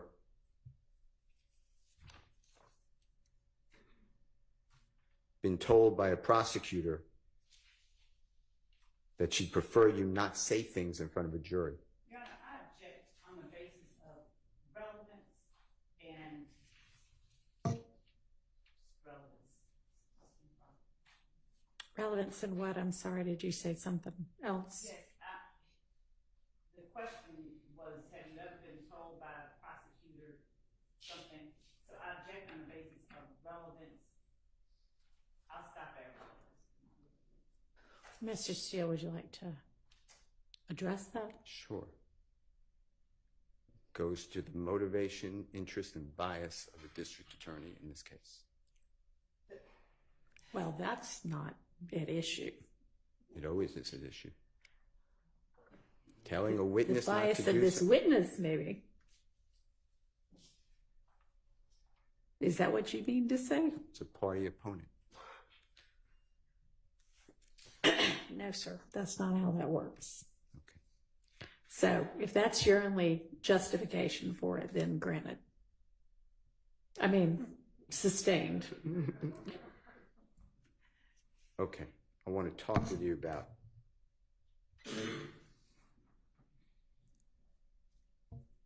some items.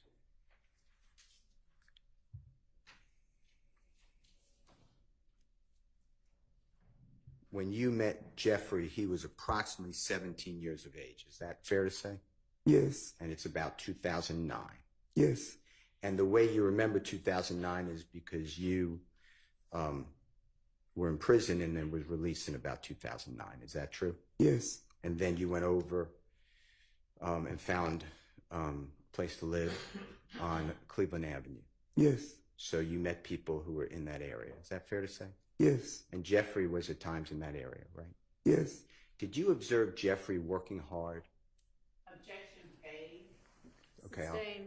Did you observe Jeffrey practicing his craft, art, music? Yes. Did you see him in the studio? You ever see him in the studio? Yes. And is it fair to say that when you first saw him, to however long you've known him, he is a workaholic, meaning he works all the time? Objection, Your Honor.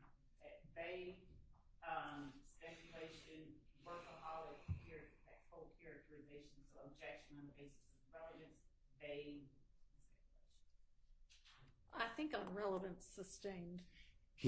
You've seen him in studios in the morning time, Yes. afternoons, Yes. nights, Yes. evenings. Yes. You mentioned on direct examination that Jeffrey idolized Lil Wayne. You remember saying that? Yes. And that there was this, these are my words, so you correct me, there's almost this belief, this feeling that Jeffrey had that he had to make it out. As to defendant Williams' feelings. Sustained. You said on direct examination, meaning when you were questioned by Miss Love, that you believed that Jeffrey was going to be a Objection, Your Honor. popular. Objection as to one, relevance of the witness's belief about something he may have speculated about regarding defendant Williams. All right, I don't know because I haven't heard the question. Could you tell me what the question is? Sure. And it came out on direct that there was a belief by Mr. Sledge that Jeffrey was going to be a successful musical artist. Okay, and Way back when. What's your question going to be? That I'm going to follow that up. That was his drive. That was Jeffrey's mission, his drive. Objection, that would be speculation as to defendant Williams' intent and No, he's asking about this witness's belief about that, but that's irrelevant. Okay. All right. Now,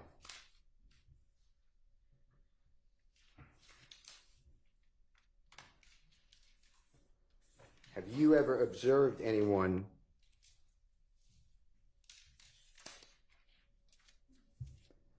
or have you observed Jeffrey when you first met him? When you got out of prison, I think May 2009, is that right? Yes, that's correct. He played in a lot of first local clubs, is that right? Yes. And when I say local clubs, in the area of Atlanta. Yes. And then you saw it go a bigger location, is that true? Yes. And then multiple states? Objection, Your Honor, relevance. This is his career. Go ahead. Yes. And people, including you supported Jeffrey's musical career, didn't you? Objection as to that compound question because it calls for speculation as to people supporting defendant Williams, and it's not This is relevant. personal observation. Okay, sustained on other people and sustained on relevance. Would you observe, meaning did you personally observe the local community in Cleveland Avenue come out to Jeffrey's shows? Objection, relevant. Sustained. Would you see people, including yourself, put up signs that Jeffrey's performing? Objection, relevant. Sustained. Move on to another topic.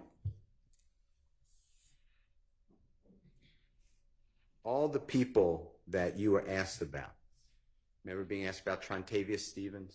Yes. and Mr. Murphy, Yes. Mr. Murphy, and Mr. Copeland, Yes. and whoever you asked about, okay? Yes.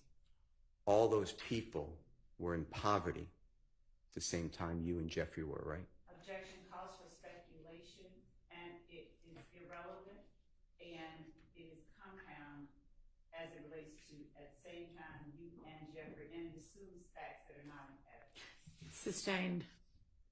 Were you in poverty in 2009 when you met Jeffrey? Overruled. Could you repeat the question, Mr. Steele? Yes, sir. Were you poor? Were you struggling financially in 2009 when you got out of prison? Yes. All those other people that you're asked about on direct, were they struggling to your observation? Yes. Financially. Jeffrey gave you a job, right? Yes. And by that job, you called yourself, and I'm not saying that was not your title, I object as to but the vagueness of the line of questioning regarding he gave him a job. When, what, Overruled. you were called head of security, right? Yes. And by that, what that meant was that you would assist others in We've locating. established what it meant. I'm sorry? We've established on direct what it meant, what his duties were. You would assist in any capacity needed to put on these shows. Yes. And you got paid by direct deposit, it's called. Is that what you, and if you don't know that term, Yes. you got a bank Yeah. deposit. Transfer. Yeah. Okay. And to your knowledge, Jeffrey offered other people jobs too from your area. To Not your if knowledge. he says to your knowledge. That makes it not speculation. Overruled. Overruled. Could you repeat it, Mr. Steele? Yes, sir. To your knowledge, Jeffrey would give other job opportunities to other people too, right? Yeah. Yes. So instead of giving money, you knew Jeffrey had money by 2014, right? Yes. He was flying on planes, right? Yes. He had cars, right? Yes. He had places to live. Yes. He had multiple places to live. Yes. He had jewelry. I mean, I think you've made your point, so just move on to the next question. But instead of giving just cash to people, he gave people opportunity to earn that money, right? Yes. Oh. Okay. Now, do you have any evidence to tell this jury that Jeffrey ever told you or anyone else to harm another person? No. To your knowledge, and I am not including drug use, and I am not including gambling, but to your knowledge, did Jeffrey ever You know what? encourage? Apparently we need to take a restroom break, so let's break for a few minutes. All right,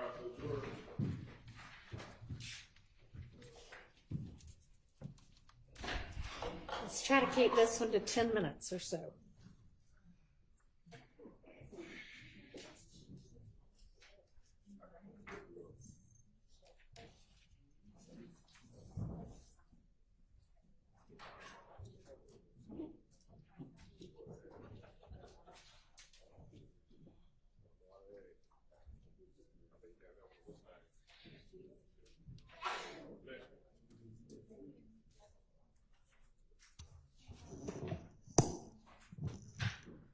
All right, y'all, we just took a fairly long recess an hour ago. I'm going to remind y'all to please, whether you have to right then or not, use the restroom during recesses so that we don't then have to take another bathroom break less than an hour later.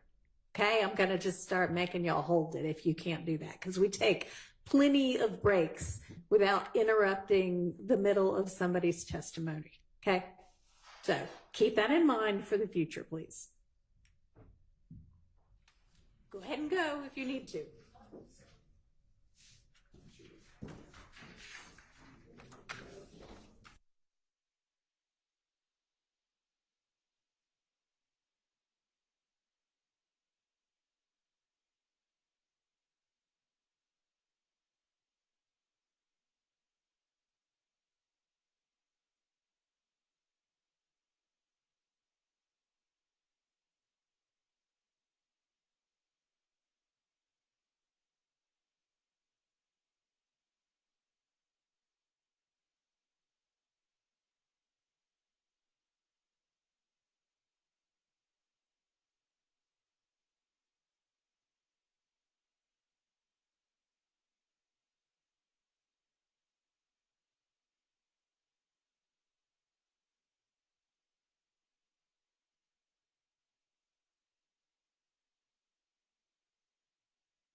Mr. Sledge, when you were permitted to go on the Travis Scott rodeo tour Yes. for the dates that the jurors heard, Yes. Objection, Your Honor, that assumes facts that are not in evidence. There was not testimony from the witness that he went on that tour on those dates that he heard, that he talked about. Matter of fact, he specifically said he didn't go on all of them. Okay. On generally some of the dates, could you rephrase it? sure. Do you remember on direct examination when questioned by Prosecutor Love, you explained that you went on the rodeo tour with Jeffrey Williams and others? Yes. And do you remember telling the jury that you actually were sent home before the tour ended? Do you remember that? Yes. And you said for doing stupid stuff. Do you remember that? Yes. And that stupid stuff was committed a crime, right? Well, I didn't commit the crime, but Okay. it was to that occasion. And Jeffrey said you and others are going home. True? Speaking of words, it would be hearsay from the defendant that the witness is not, there's no rule that, there's no exception that would allow that hearsay. Oh my God. Sustained. Why were you sent home? Objection, asked and answered. Who sent you home? Jeffrey.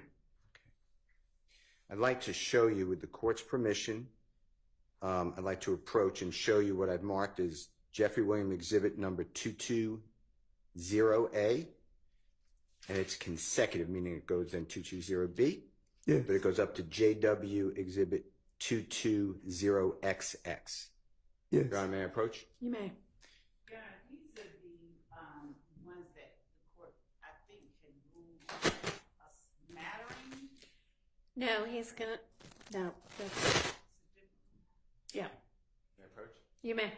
May I approach? Yes.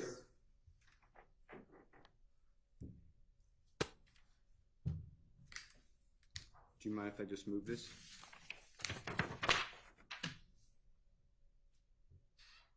I'm going to give this to the court reporter, okay? Yes.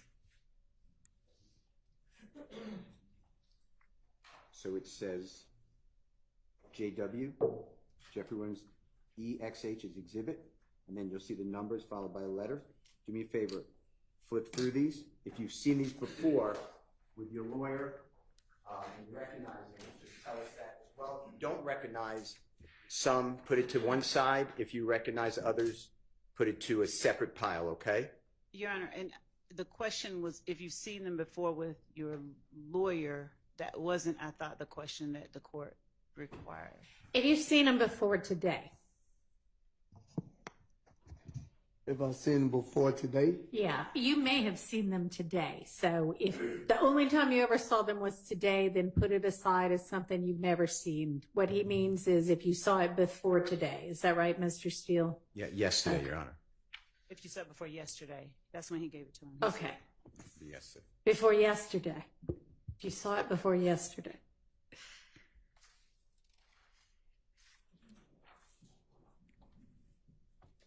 Mr. Sledge, I just want to ask you a question if I can. I'm not trying to interrupt you. Any of them that you saw put in one pile like you're doing? Any ones you didn't see put in another pile like you're doing, okay? Just keep them separate. okay, thank you. Okay, thank you.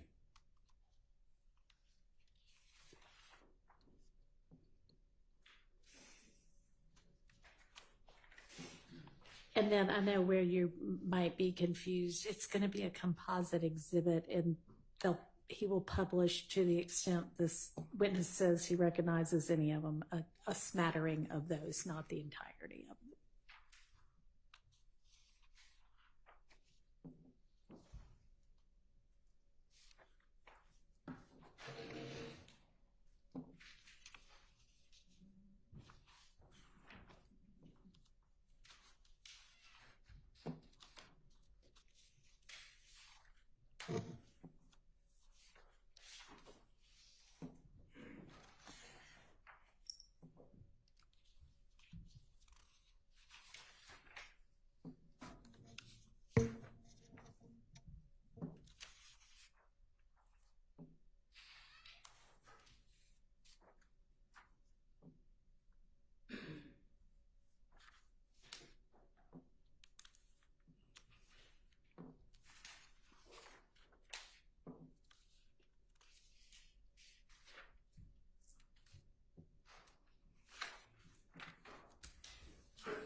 Are you done? Yes, Okay. Mr. Sledge, did you make 2 piles or 1 pile? 1 pile. And do you recognize what has been marked as Jeffrey Williams exhibit number 222A through 220A through 220XX, or do not recognize them?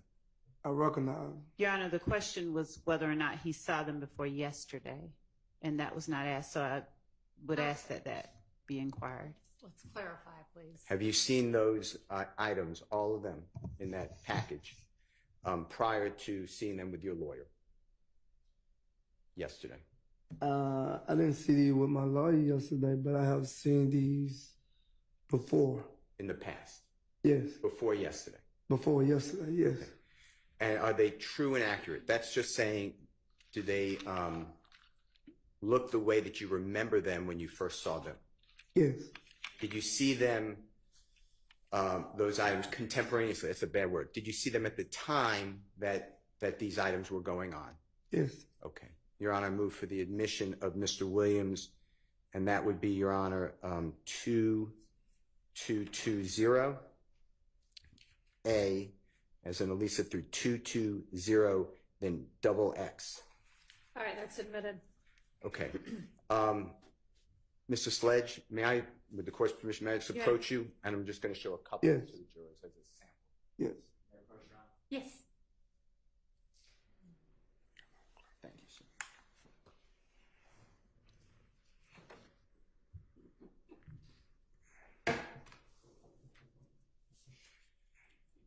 Now, Mr. Sledge, is it fair to say that these exhibits, and I've numbered them all, but that they're all advertisements or posters for Jeffrey's work, concerts? Yes. And is it fair to say that they range from places all over the United States? Yes. And when I say range from, shows, concerts all over the United States. Is that Yes. true? Yes. And the date range goes from, this is just from 2014 into 2015. Fair to Yes. say? Yes. Okay. And if we could just pull up a couple.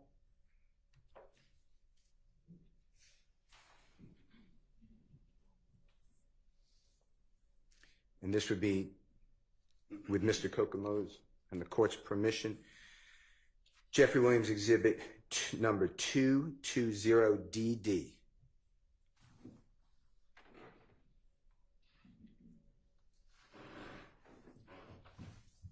And it should come up on your screen, Mr. Sledge.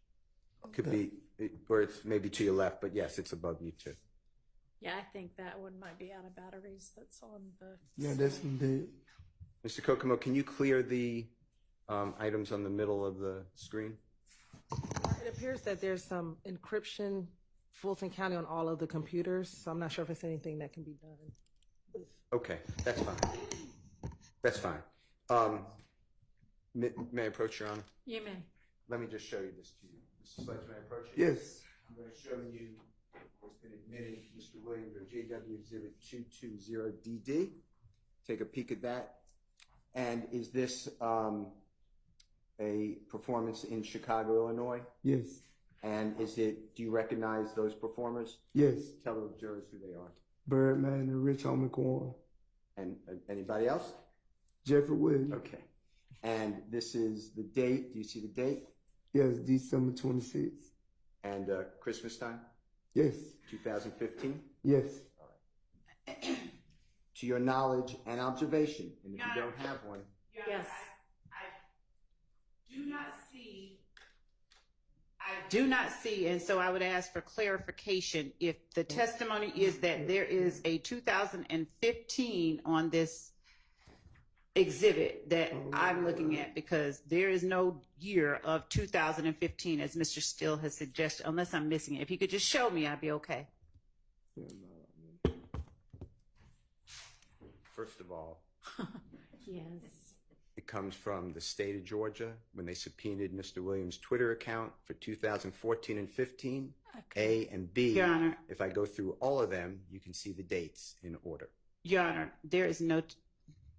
I mean, I think that the objection was that the date might not be, the year date might not be on this one, and I don't see it on there either. So, All right. but but he's already testified that the entirety of that composite exhibit shows dates from 2014 to 2015. So it's one or the other. Your Honor, there is a difference that matters. It's a distinction with a difference, because what Mr. Steele is putting up is a picture of Defendant Williams with a young man whom evidence has come out did not associate with Defendant Williams after a particular time. Okay. Now I have a motion. All right. So we'll take up the motion in just a minute. With regard to this particular exhibit, I don't see a date on it either. Is there a date on it of a year? If not, maybe pick a different exhibit. Fine. And Your Honor, can my motion be preserved as timely? Yes. May I approach? Yes. All right. Mr. Slade, may I approach you? Yes. All right. Let's just flip an exhibit here. How about the next exhibit? Jeffrey Williams exhibit number 220EE. Okay? It says December 31st, Well, 2015. let the jurors see it first. Oh, there it is. Okay. All right. Go ahead. You can look. It's the same. It says December 31st, 2015. New Year's Eve. New Year Eve. And NYE, do you know what that stands for? New Year's The Eve? Eve, yes. 2015? Yes. And did that come, this 220EE, come shortly after, immediately after 220DD of Jeffrey Williams' exhibit? Yes. And this one, again, the date on 220DD is in Chicago, and it is on 26th. Thank you. Tell the jurors. December 26th. And does this help you orient that December 26th on 220DD is 2014? No. Okay. Does it help you with 220EE? Is the date New Year's Eve going into 2015? Yes. And who is performing on New Year's Eve, December 31, 2014, going into January 1st, 2015? Who are the performers? Jeffrey Williams, Who else? Birdman, and Rich Homie Quan. Okay. Thank you. So, Your Honor, regarding the objection as to the year of 220DD, I believe that Mr. Steele said the year was December 26, 2015, and that was where the issue was. I'm asking if now it's understood that it's 2014. If we could. I don't know that we have that understanding because we don't have evidence that, I mean, I realize these are handed to the witness in a particular order, but I don't know that there's any evidence to suggest that the order that they're in is a chronological one. So we still don't have any evidence as to which of the 2 years that other one was. We just know that this one that we're looking at right now, 220EE, is for a concert date, December 31st of 2015, with those performers. Yes, Your Honor. Thank you.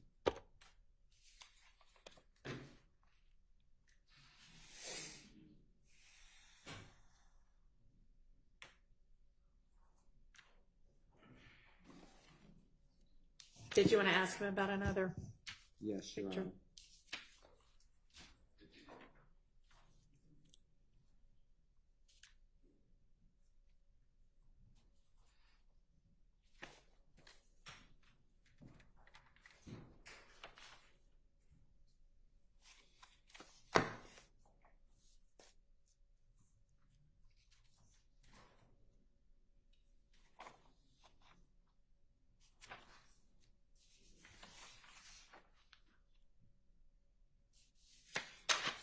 When you go through these, or you've gone through this, Mr. Slade, Yes. are they performances, and the jurors will have that exhibit out with them. They'll be able to look at it. Are those performances all over the United States? Yes. Okay. I'd like to, did your lawyer show you any potential exhibits yesterday or today? He showed it to me today. Then I shouldn't have said yes. I apologize. All right. I'm going to approach with a screenshot. If you need to see the actual potential exhibit, just say I don't recognize the screenshot, okay? Yes. Your Honor, I'm showing Mr. Williams number 46, 47, and 49. Right. These are videos, but I was doing it this way, but if needed, Your Honor, Mr. Kokomo. All right.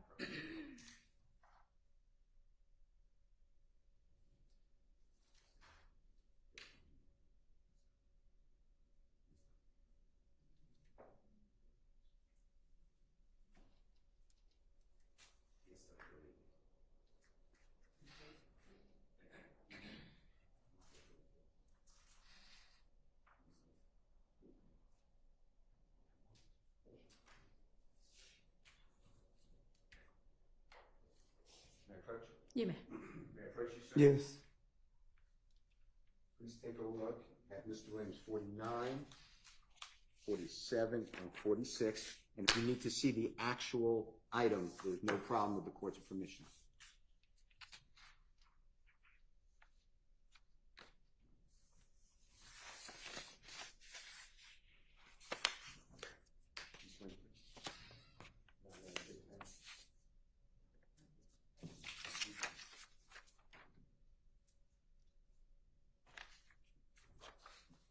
It's only with 3. One more time. It's only with 3? Yes, sir. Yes. Have you, do you know what they're screenshots from? Did you go over that with your lawyer? I knew they was just professional people. Okay. And have you seen those items before this week? Do you recognize those images from before this week? Yeah, I probably seen them on, I think I seen all of them on the internet. Okay. And when you say the internet, just be clear. Instagram. That's before. Okay, that's fine. But before this week, is that fair to say? Before yes. yesterday? Before, yes. Or today? Okay. And I know you're not seeing the exact video. Do you need to see those videos? Or are you comfortable, confident? How about that? That you've seen these items before? Yes, I have seen them before. All right, Your Honor, I move for the admission. Mark Jeffrey Williams, 46, 47, 49. Your Honor, with the court, I apologize. Would the court permit an inquiry into foundation? Because I heard the witness say, I think I've seen them. And then when Mr. Steele said, are you confident that you've seen them? He then said, because at first he said, I think I've seen them somewhere on the internet, Instagram. And then Mr. Steele said, are you confident? He said, yeah, I've seen them. So I would ask permission to inquire where it is or in what to further inquire as to his foundation. No, because he's now said he's confident he's seen them. Yes, Your Honor, thank you. They're admitted. Mr. Sledge, now, there may be something on the screen, it sounds like, that's not anyone's doing, so this may not be the best way to play it, but we're going to try, okay? Yes. Your Honor, can Mr. Kokomo, well, before he publishes, I know the first one is Jeffrey Williams, 46. Let me ask you a couple of questions, Mr. Sledge. Yes. Do you remember the prosecutor asked you a lot of questions, or a number of questions, whatever they were, about if you know and if you've done the finger to the nose? You remember that? Yes. And she asked you to do it for the jurors, finger to the nose, right? Yes. Do you know who started? Do you personally know who started a finger across the nose, if anyone? No. Okay. God bless you. Is there anything about an individual taking their finger, like I'm doing, and going across my nose, that means that the person is committing crime? Objection, Your Honor. Objection calls for a conclusion, a legal conclusion, and objection as to outside the province of this particular witness. It's an improper question to ask whether it suggests that they are committing a crime. Okay. Sustained. With the court's permission, Mr. Kokomo, would you play Jeffrey Williams exhibit number 46? take a look at it, Mr. Sledge. I'll have a question for you. If it's not going to work because the item up over the screen, we'll just do it another time, okay? That Yes. box that says something about a hard reset? Just click close. We don't have access to click close on our computers. Well, I will say that this screen that's by Mr. Matthews does not have that. I don't know if maybe that can be utilized. Okay. Maybe. So what, it's on this screen up here? It's on all the other screens. Rotate this, Your Honor. I don't know if this. Okay, I mean, because, IT. Okay, yeah, I guess it's just somebody, if you don't mind rolling the screen over where the jury and the witness can see it. If you turn that screen that way. There is a camera at the top. Right. Oh, okay, stop, don't do that. Well, you can Just- close the camera.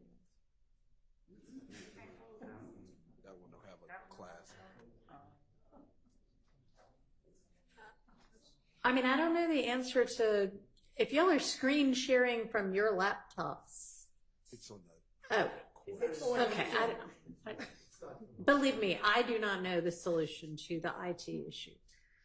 I don't know. Can you see enough of it around it? How big is it? Your Honor, How about- what if we cover the camera? That's fine. And the Can you jurors are seeing. just come around the back, Mr. Short? It looks like it just kind of sits on top. Just take it off. Okay. And stick it on the back there somewhere where all it's going to see is the back.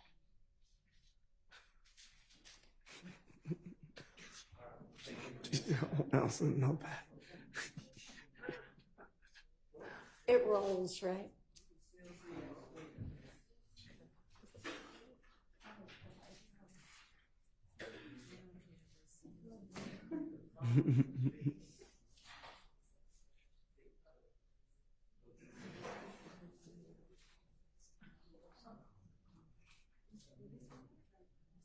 So you can't turn it.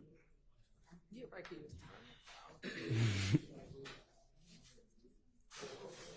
What if I just close the windows? We'll try.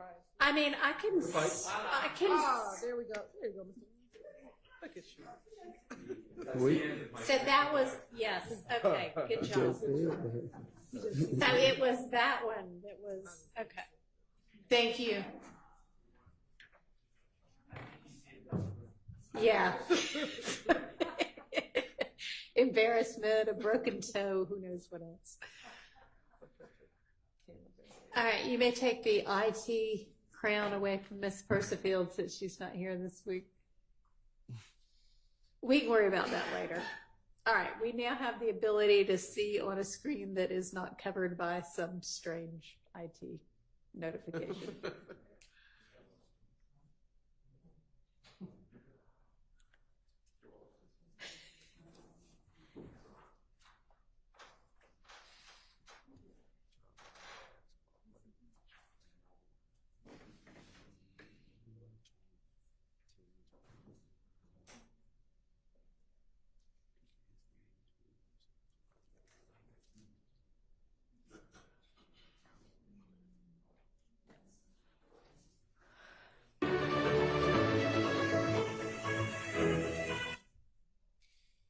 Mr. Sledge,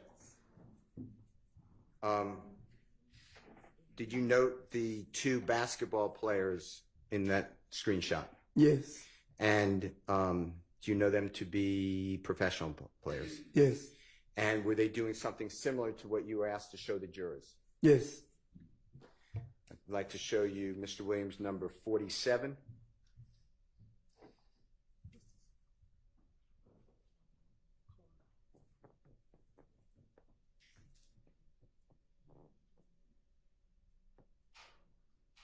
Do you know who that person is?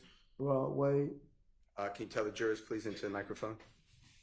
Broadway. And who is Mr. Wave? He's a rapper, an entertainer. And that's W-A-V-E.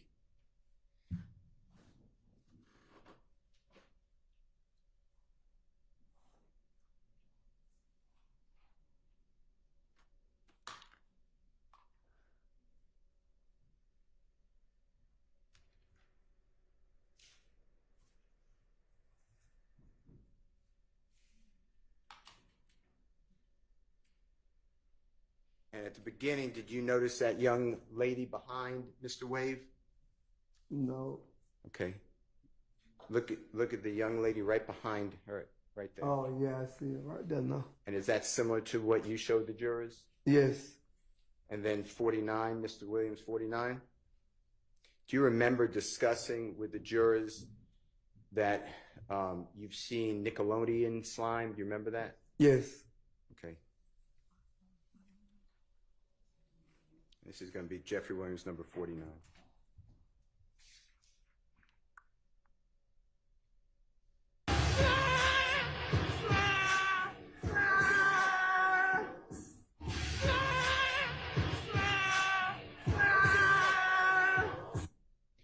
And do you recognize that person as a professional football player? Yes. You know who that person is? I don't forget his name, but. Okay. And was it similar to the wiping of the nose that you were asked a lot of questions about or some questions about earlier? Yes. And did you hear him say slime? Yes. Tell the jurors why is slime significant to YSL?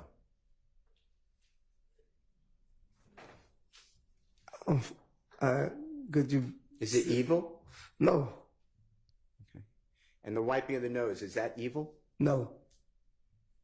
I'd like to talk with you about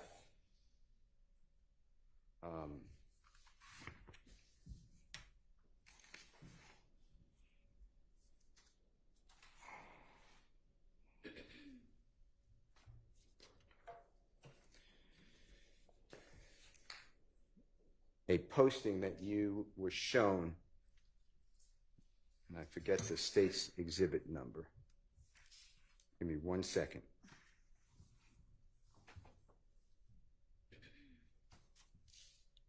Remember the exhibit that you all played for Mr. Sledge saying why to the king? Know the number? Do you play it for me? No, I'll use yours. Your Honor, it's already in evidence. Can I discuss with Mr. Sledge number 435? Sure. And that's state's exhibit, Your Honor. Yes. 435Y, right? Yes, Yes. that's what I'm being told. Could you? Thank you.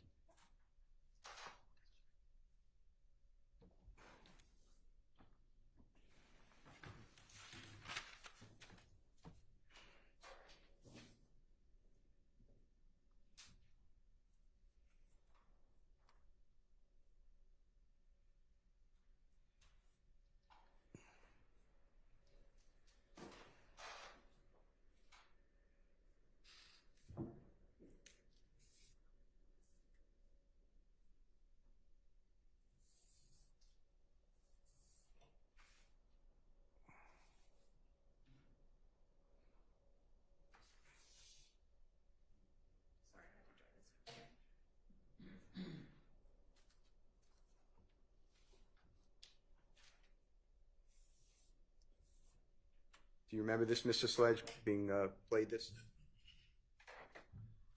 I'm going to ask the Honorable Court to allow it to be played one more time by Ms. Knight, and then I'd like to ask you some questions, okay? Yes.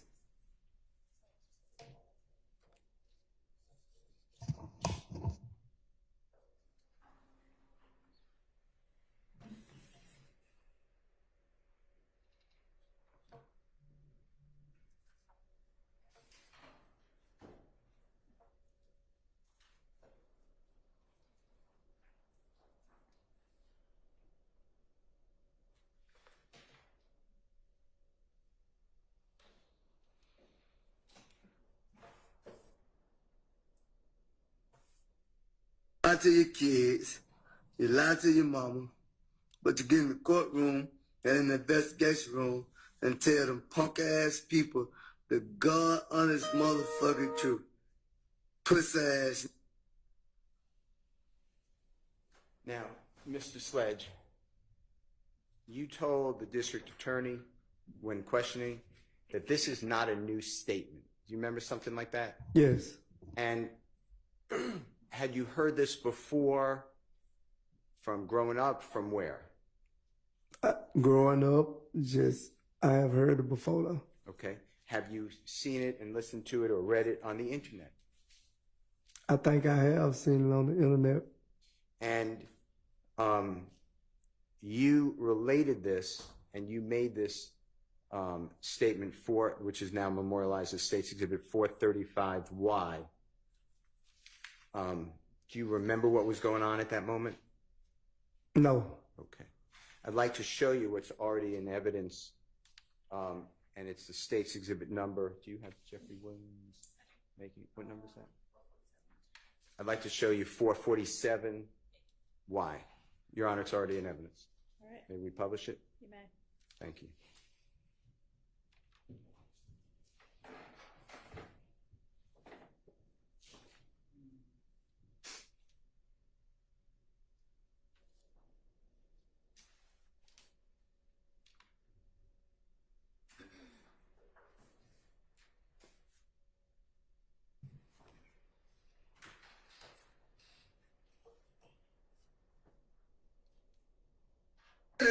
So nigga, a lot of they mama, a lot of they kids, a lot of they brothers and sisters, they didn't get ready in the courtroom and tell God and his truth. Fuck, nigga. Don't get it. Y'all nigga need to get fucking killed, bro. You snitching bitches. From me and why I said. Were you able to hear that, Mr. Sledge? Yes. And was that, you were asked if that was your voice by the district attorney on direct examination. Do you remember that? Yes. And your response was something effective, it sounds like you. Yes. Okay. Do you remember the date that was made? No, I don't remember the date. I'd like to ask you if you remember the other persons who are speaking in that video, okay? Yes. And was it Jeffrey Williams speaking? Yes. All right. And was he the one seen on the video? Yes. And was it Martinez Arnold speaking? Yes, that's what it sounded like. All right. And was the other person Mr. McMillan? Yes, that's Mr. McMillan. Yes. All right. Now, I'd like to ask you if you can hear and listen to the very beginning of State's Exhibit number 437Y. Yes. Excuse me, 447Y. I'd like to ask you if you can hear at the very beginning, does it say, I'm a swear to God, it's the truth, I'm gonna tell a lie on God. I want you to listen, okay, if it says that. Okay.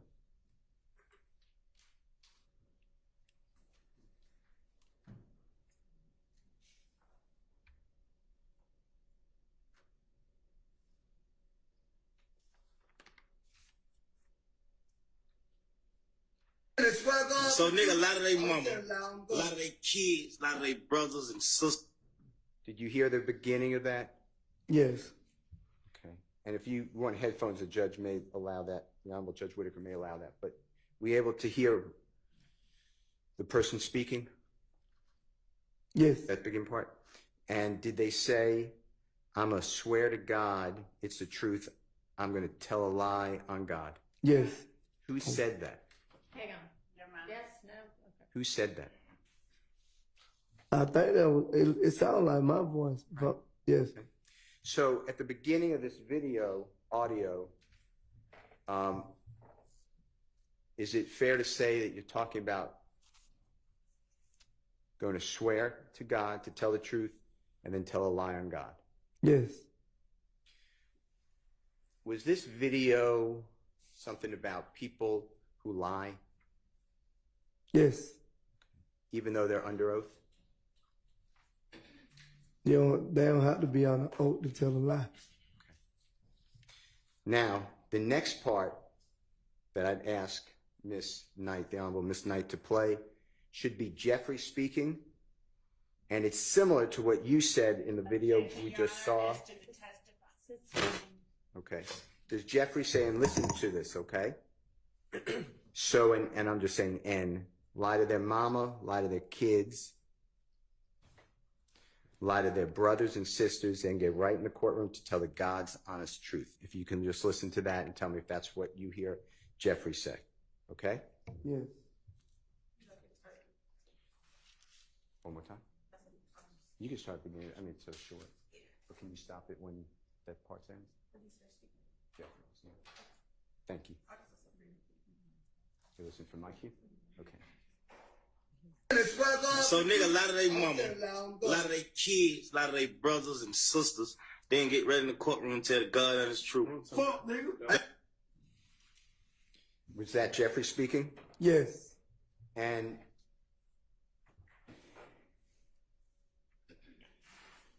is that similar to what you said on the other exhibit, which is escaping me the exhibit number? 435Y, State's Exhibit. Is that Yes. similar? Yes. And are those words that you said are similar words that you've heard before? Yes. Did you hear those words before Jeffrey said those words? Yes.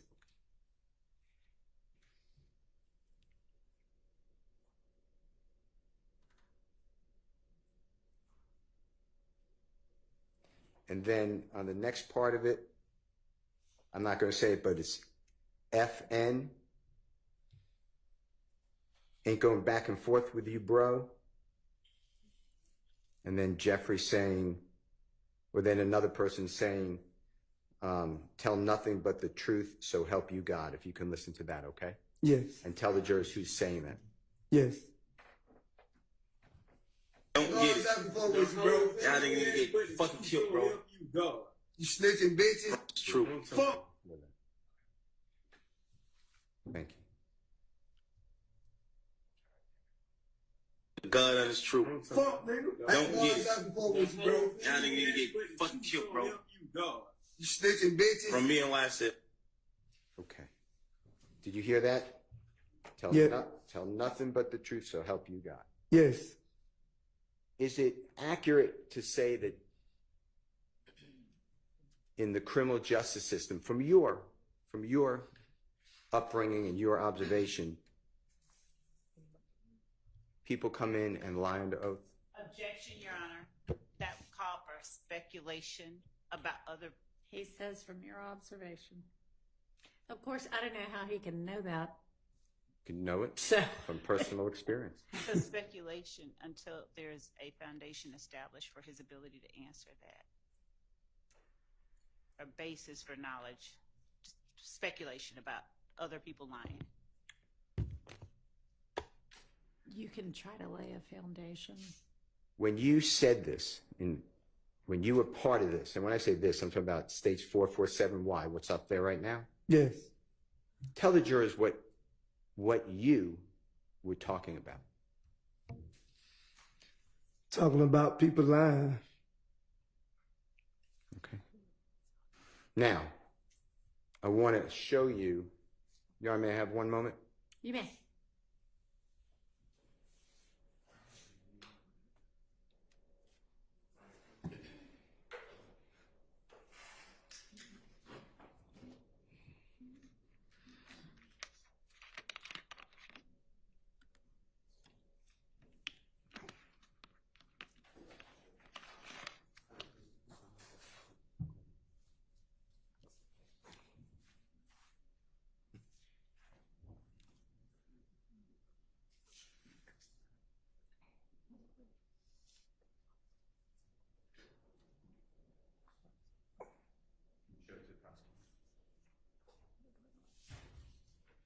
Your Honor, can Mr. Kokomo show the prosecutor? This will be Mr. Williams. Thank you. Exhibit number 255. Okay.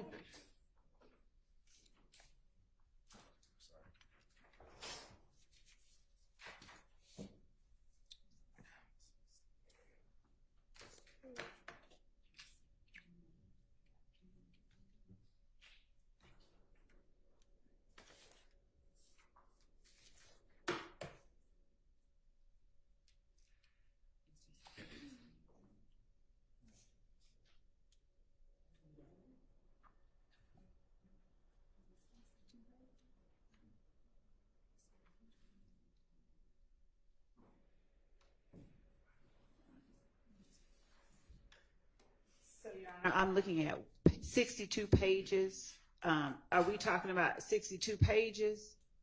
That's what this is. I'll shorten it, but I just did the dates from the. That's the same 255 that we looked at before.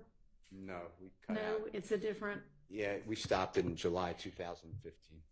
Okay, and Starts, I think, December or November 2012. okay, and you were just gonna pick a couple Yes, of pages. I'm not going to go through 6. Can we? Is it possible to have them just specify which two so I can look at those, or do I need to look at I 62 was going to and show guess? it to Mr. Sledge first, obviously, and then we could do that. Do you know which ones you're gonna use? No, because Mr. Sledge has to identify. Okay. I mean, you know generally what. Yeah. I'll use the one from November 2012, I believe, and I'll look at it, but there'll be 2 or 3. That'll be it.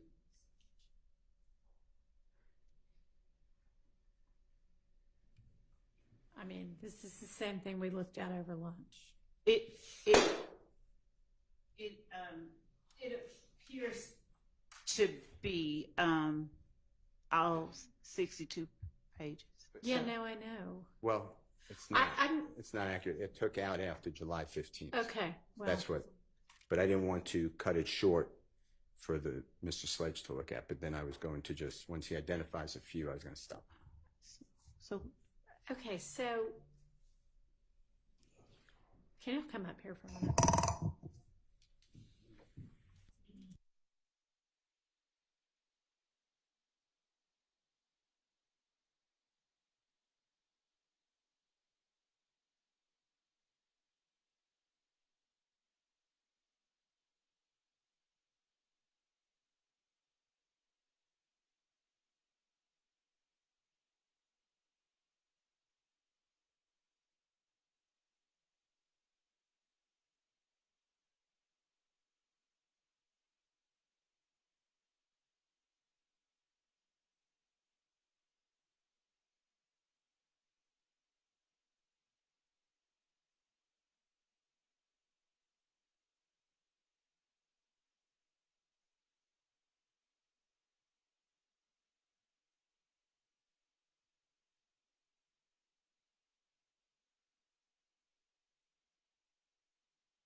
Mr. Sledge, Yes. we are going to trim down some of those items for you. Yes. For me. And we're going to get back to that, okay? Yes. I will not, I promise you I'll come back to it. Yes. If the state can show, again, Mr. Williams' number and what number is it for Jeffrey Williams?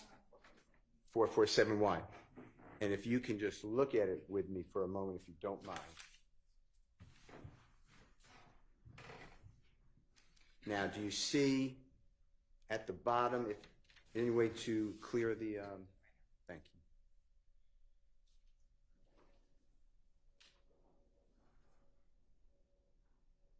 you. You see at the bottom, it says repost, whiz at, Yes. and then it says, it's tagging at Thugger1. You see that? Yes. Do you know what a repost is? Someone else posted it, and it was posted to somebody else posted. So for an example, if I posted something a week ago and you liked it and you wanted to post it, what would happen? I hit the repost app, and it'll let me repost it on another date. So the state was saying that this was done and shown and reposted on January 26, 2015. Yeah. Do you remember that in the indictment? Hang on just a second. Object as to the characterization of that question, the testimony. Okay, yes, I mean, the state would have asked a question and established that through a witness. Okay. It's in the indictment as well. And if you're not familiar, do you remember this being in the indictment? Okay, well, that's just an assertion. Exactly. So I want to show you, are you ready? What number is it? Actually, can you show it to the prosecution first? What number is this going to be?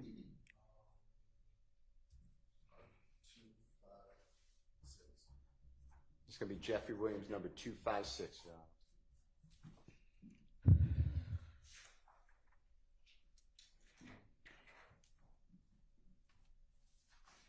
Is this something new that's not in what you sent before? True. Okay, I'm trimming down. that's fine.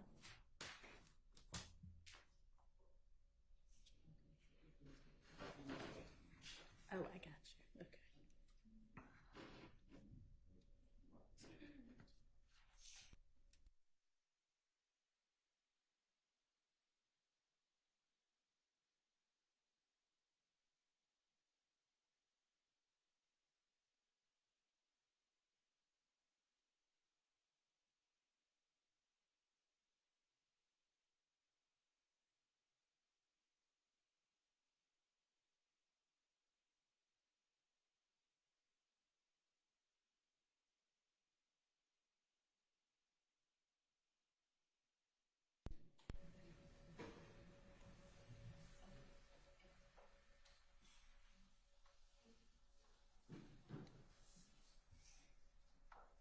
Now, can Mr. Kokomo approach Mr. Sledge?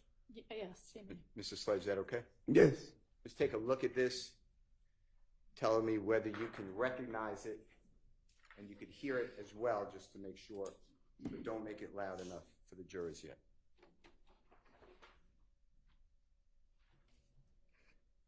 So, Your Honor, Mm-hmm. prior to that being displayed, what we have not heard is the sound in that video, because this is the first time we've seen it. So Right. we'd ask that before anything be done with it, the state be allowed an opportunity to hear what is being said in that particular video, which is a little different. I don't know if it's different or not. It is. I'm looking at it. It is not the same exact thing that we just Okay. put up. Okay. Then I guess this will be where we break for the evening. Your Honor, it's 11 seconds. I mean, if that matters. Well, or we can see if Miss Love can hear it without. Do you want to step out into the hall? That would be easier than excusing all of them to the. Yes. All right. She'll be right back. We'll sit for just a sec, and I'll let y'all go soon. Go with your computer. And Mr. Steele, estimate for me how long you think the rest of your cross is going to take.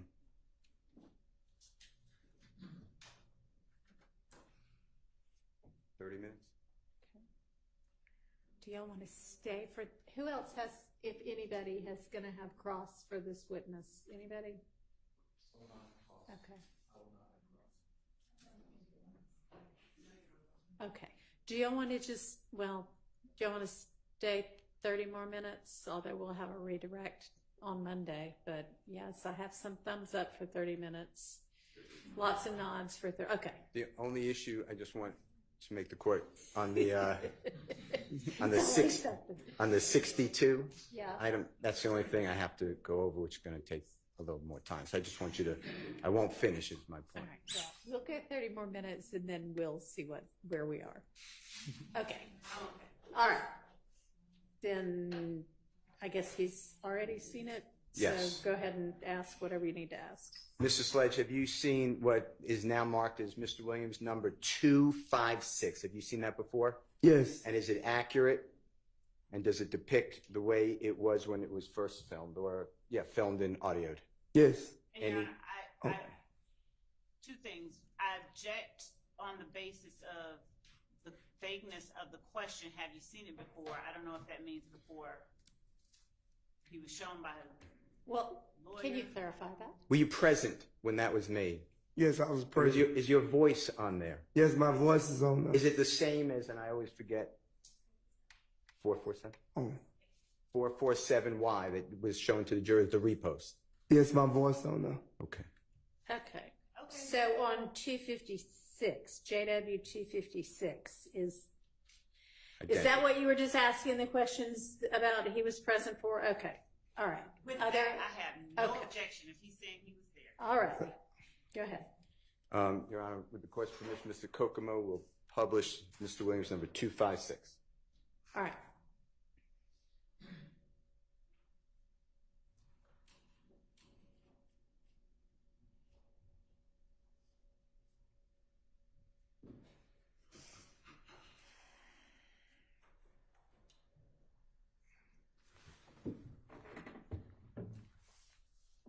A lot of they kids, a lot of they brothers and sisters, they didn't get ready in the courtroom and tell the God honest truth. Fuck, nigga. Don't get it. Fuck with you, bro. Y'all niggas need to get fucking killed, bro. You snitching bitches. From me and YC.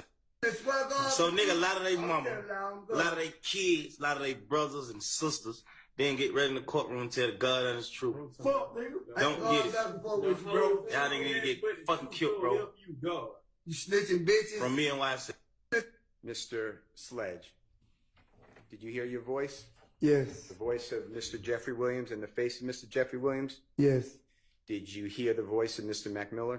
Yes. Did you hear the voice of Mr. Martinez, also known as Duke? Yes. Is it the same exact video that was played earlier as the repost? Yes. And on Jeffrey Williams number 256, I'd like you to tell the jurors, it's small writing, if you could read it to them, what date at the bottom right was this made? January 4th, 2015. And on January 4th, 2015, what was Jeffrey Williams' relationship like with Donovan Thomas from your personal observation? Objection vague. Overruled. They had a great relationship.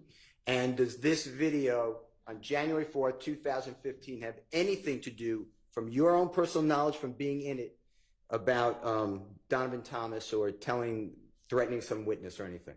No. Objection one is compound, so I don't know which part of that he's asking about. And then the second part, he is speaking to the intent of Defendant Williams when he says, does it have anything to do with threatening something? Okay. Well, it's his personal knowledge. And while Mr. Steele does ask long questions sometimes, he has a lot of clauses in there. I don't believe it was a compound question. Just had a lot of descriptive clauses.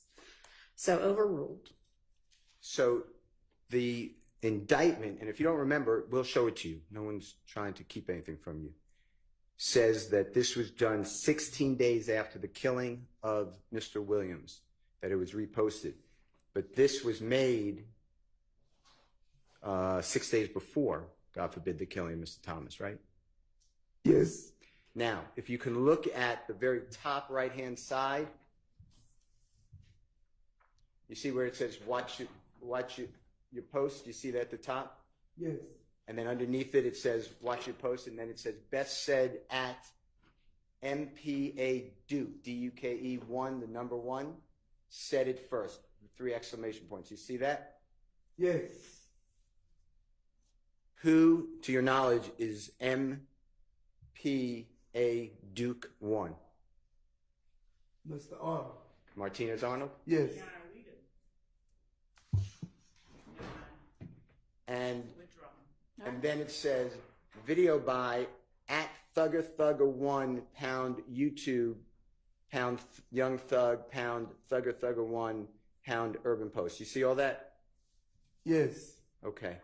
And when it says best said at MPA Duke 1 said it first, that's Mr. Arnold Yes. saying it first. Yes. Yeah, sustained as to that. All right. Now, I want to ask you other questions if I can. Before January 4th, 2015, were you familiar with this type of statement? Yes. Now, if a witness, when it says at the end, the prosecutor said, y'all should be killed. Let me make sure hold on one second.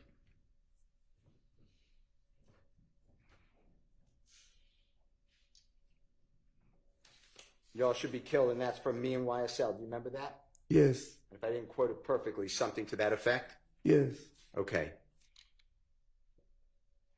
From being there and being a participant in this video, which is 256, Jeffrey Williams 256,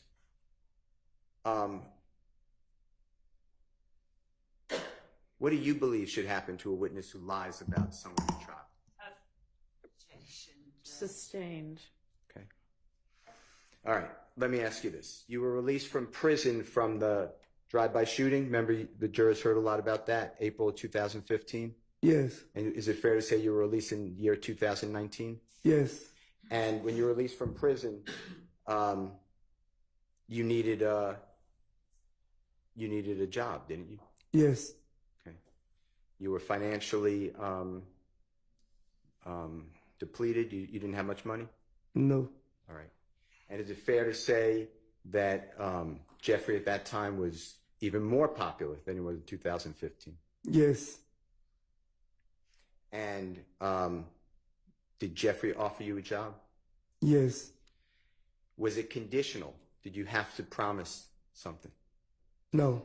How about no more crime? No. Are you withdrawing that objection? Did Jeffrey tell you you can't commit crimes? That right there is hearsay. Sustained.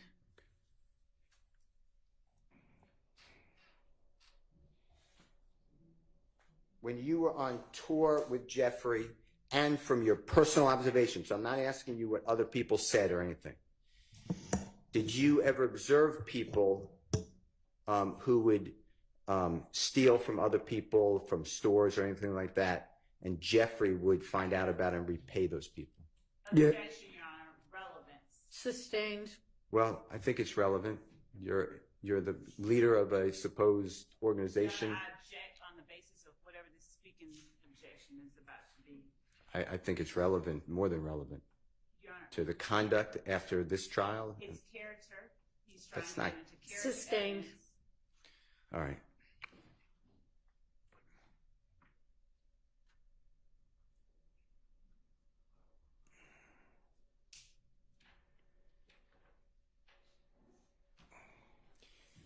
Do you remember seeing in the days before Donovan Thomas was killed? Do you ever remember seeing, personally seeing, Mr. Kenneth Copeland with an Infiniti vehicle? No. When you drove Mr. Copeland to the police department on the early morning hours of January 11th, 2015, is that true? Yes. And your significant other, the mother of your child, was with you, as well as your youngest child at that time, right? It was he ain't my youngest child, he my oldest son. Apologize. Okay. And Mr. Copeland didn't have a car there, right? That's why you drove him? Am I correct? He didn't have a car there. Do you remember at all whether Mr. Copeland asked you to pick him up and drive him to Jeffrey Williams' house with you for safety? I don't remember that. Okay. Do you know how, as you sit here today, do you remember how Mr. Copeland, if you know, got to Jeffrey Williams' home on January 10th, 2015? I don't know. All right. Has Jeffrey ever paid for your lawyer fees? No. Has he ever paid for your bond? No.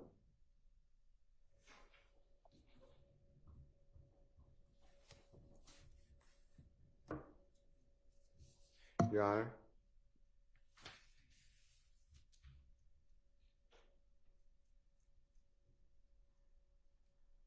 I believe except for the, I have to break down the 62, which I probably can't do in a short period of time. I don't have any other questions. Okay, well, so is your plan to?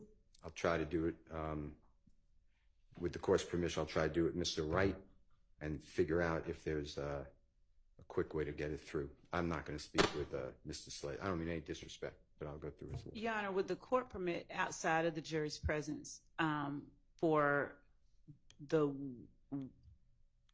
question to be placed upon the witness so that the court can hear? Sure, yeah, that may be a better way to do it. Okay, all right, so we are going to break for the day and for the weekend, and I am going to remind all of you to not talk about the case with anybody. Don't let anybody talk about it with you.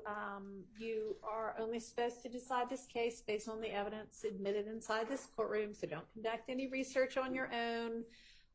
Don't try to find out anything on the internet or from old school sources or from other people, from social media. Don't do research about the law. Do not read, watch, listen to any accounts of this trial online, in print, television, otherwise, radio, social media, anything like that. And leave your notes in the jury room, and we will see you on Monday at 9. Y'all have a great weekend. You stay here with us for a minute. Oh, okay. We're going to ask you some more questions. Oh, okay. You better say something. I'm trying to go.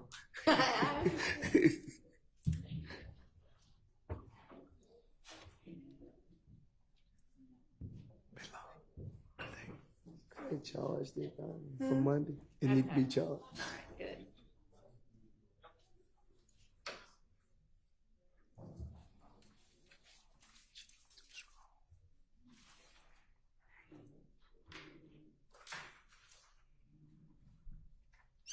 Okay, go ahead and attempt.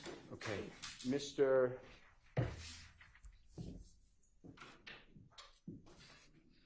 Kokomo, have those? Okay. Mr. Sledge. Yes. I'm going to ask the court, there's no jury here, but we're still in trial, okay? Yes. I'm going to ask, with the court's permission, to approach you and show you, and I'm just going to pick out a few, and just tell me whether you have ever seen these postings online before this week, okay? Is that okay? Yes. And I'm going to target a couple, but it's going to take me a moment, but I think I could target a few. Hey, Your Honor, if Mr. Steele would simply apprise the court and counsel for the state which ones he's targeting and approaching him with, so we could at least write it down. I'm going to do that. Can Mr. Kokomo and I approach this for a minute, Your Honor? Yes. Mr. Sledge, can we come to you? Yes. It's going to be a small screen. And just be real clear of exactly what you're asking him. Not post like this. We're going to, Mr. Kokomo is going to show you. Can you pull up the one that it's it says folder. It's December. Yeah. If you have not seen this, oh, I'm sorry, Ms. Smith.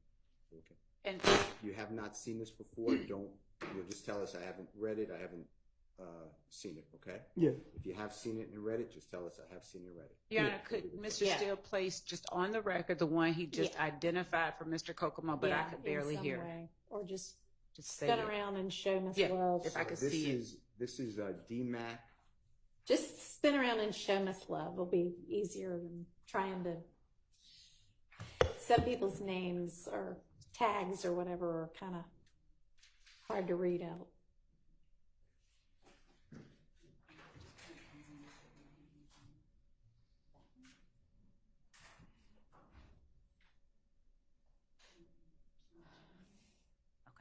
Thank you. If you have not seen this, just make it clear. If you have seen it, just make it clear. I'm just going to read it, okay? Okay.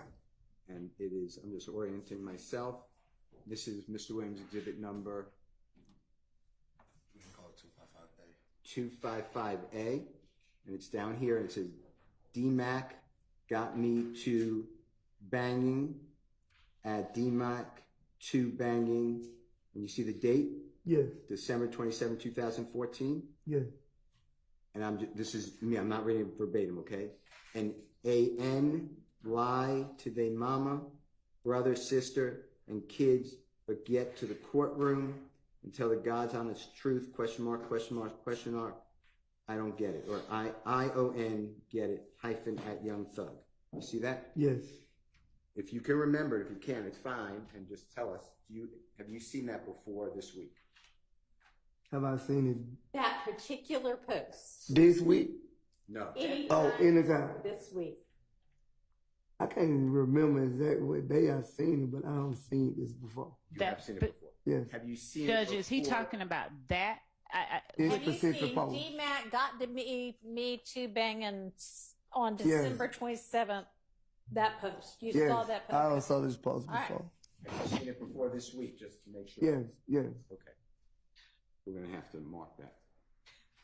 Can you pull up the one that says, she dies? You know that one? I can't remember the exact term. And if you don't know it, I have my notes.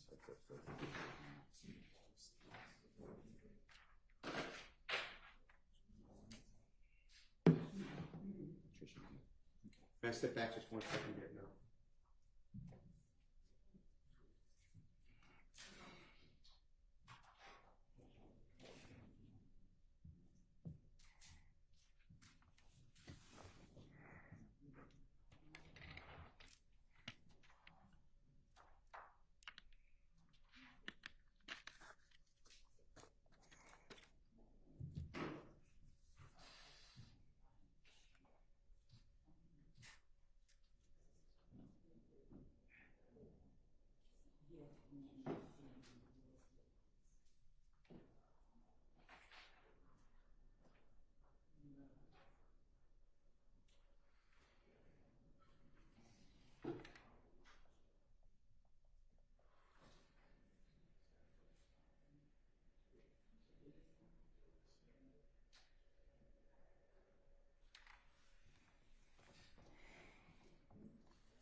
Yeah.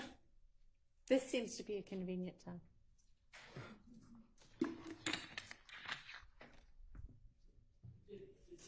I don't know, is this like a scheduling?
Well, actually, we don't have jury present. Do you care about this? Okay, so. Do you want Mr. Sledge?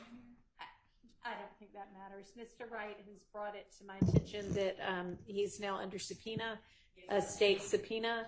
However, he is serving as Mr. Sledge's lawyer, and he's obviously been sitting in here. And I think it would be appropriate for him to continue to sit in here for the remainder of Mr. Sledge's testimony, since he's serving as his lawyer. Is the state going to have any problem with that? Not at all. All right, and then y'all aren't going to make any kind of. Okay. All right. That's fine. Just wanted to clarify that. Okay.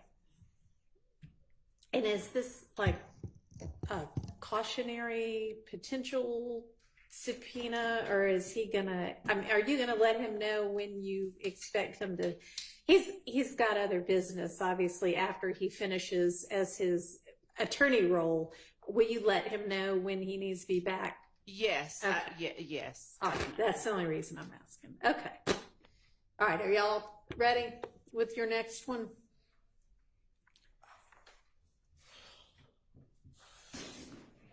We'll just do the one then, Your Honor. Okay. Well, We're great. going to call then. it 225. Okay. And it'll just be that No, one. I said it wrong. 255. 255. Even. Just 255. We'll call it 25 with the court's permission, and then we'll just start with that on whatever you tell us. All right. And it'll just be that one, and then And we'll suspect rearrange you'll it. be pretty much done at that point. I actually turned the page. I have more, but yes, it's not much. I mean, It'll be that's 15 minutes, Okay. 20 minutes. All right. But I'm going to start with that, and we'll make it just one, like exhibit, Okay. one thing. So we'll crop it. That works. So the only tweak now that is that 255A consists of is DMAC 2 banging. There's no A though. There's no. Yeah, A. it's not, it's just going to be 255. Okay. But yes, is And- that right? And it's December 27, 2014. All right. Thank you. That's the one we'll use. Okay. I just have one thing to note for the record, Okay. Are we finished with Mr. Sledge for the day? except Mr. Wright. I'd like to stay just for a minute. Okay. So are we finished with Mr. Sledge? I am finished with him. He could stay out on whatever the court wants. But yes, I'm not asking him any questions. You may step out, and we'll see you at 9 on Monday. Okay, thank you. And I'm sure Mr. Wright will be out in a minute if you want to wait for it.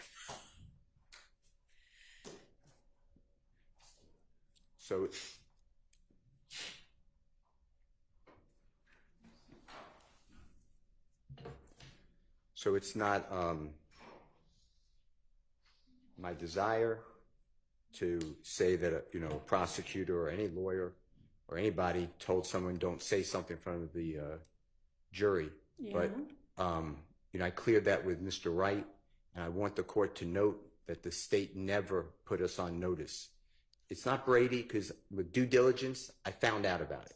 So I'm not saying it's a violation of Brady, but it's just not the way, if believed, it's not the way that I was understand that lawyers conduct themselves. So I'm sure that I wasn't there. I'm sure that Miss Love will say whatever she says, or maybe say that didn't happen. But I just Or wanted to maybe it didn't happen in quite that way, but I I just wanna don't know if Ms. Love wants to say anything. I just want you to know that I cleared it with Mr. Wright beforehand, and he was on the actual Zoom. So I just want you to know that I didn't speak with Mr. Sledge without Mr. Wright. So Okay. Thank you. Just a small follow-up. And of course, Mr. Wright will have the ability to say what Mr. Wright recalls, but I believe that Mr. Wright informed Mr. Steele before Mr. Steele asked that question that he has no recollection of that ever being stated by me to Mr. Sledge. But I'll let Mr. Wright speak for Mr. Wright. And I inquired, I know that I would not say that. So whatever Mr. Sledge said, Mr. Sledge said. I don't know how the question was posed. I don't, that's all right. It'll happen on redirect. We can flesh it out. But this notion about, all of that. You know, Mr. Steele can ask whatever questions he wants to ask, and Mr. Sledge can answer however he feels he needs to. I'll handle that on redirect. Okay. Yes, sir. Sure. I'm going to go in and speak.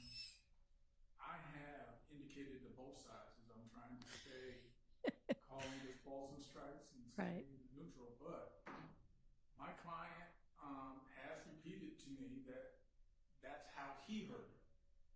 I indicated to both sides that I heard her indicate that she was not going to be asking him, as in she clearly didn't like the subject matter, but I did not hear her affirmatively try to tell him not to disclose or say or secret it. So it's a slightly different interpretation of the non-lawyer and lawyer. Sure. And I think everyone knows I'm defense through and through. I would have no problem being able to say that, oh, that's exactly what she said. But I will not simply say it because it would be helpful. Of course not. I would never expect, of course, our sounds out again. But it was at least a hot topic that it wasn't something that I thought the state was going to go into. But I can't say I have a memory of her saying the specific instruction to Sledge that he remembers. But my client does, that's how he recalls it. So my client's not being untruthful in terms of. well, we're not gonna get into whether you think he's truthful or not, because that wouldn't be appropriate. But you can say whatever you need to say when asked.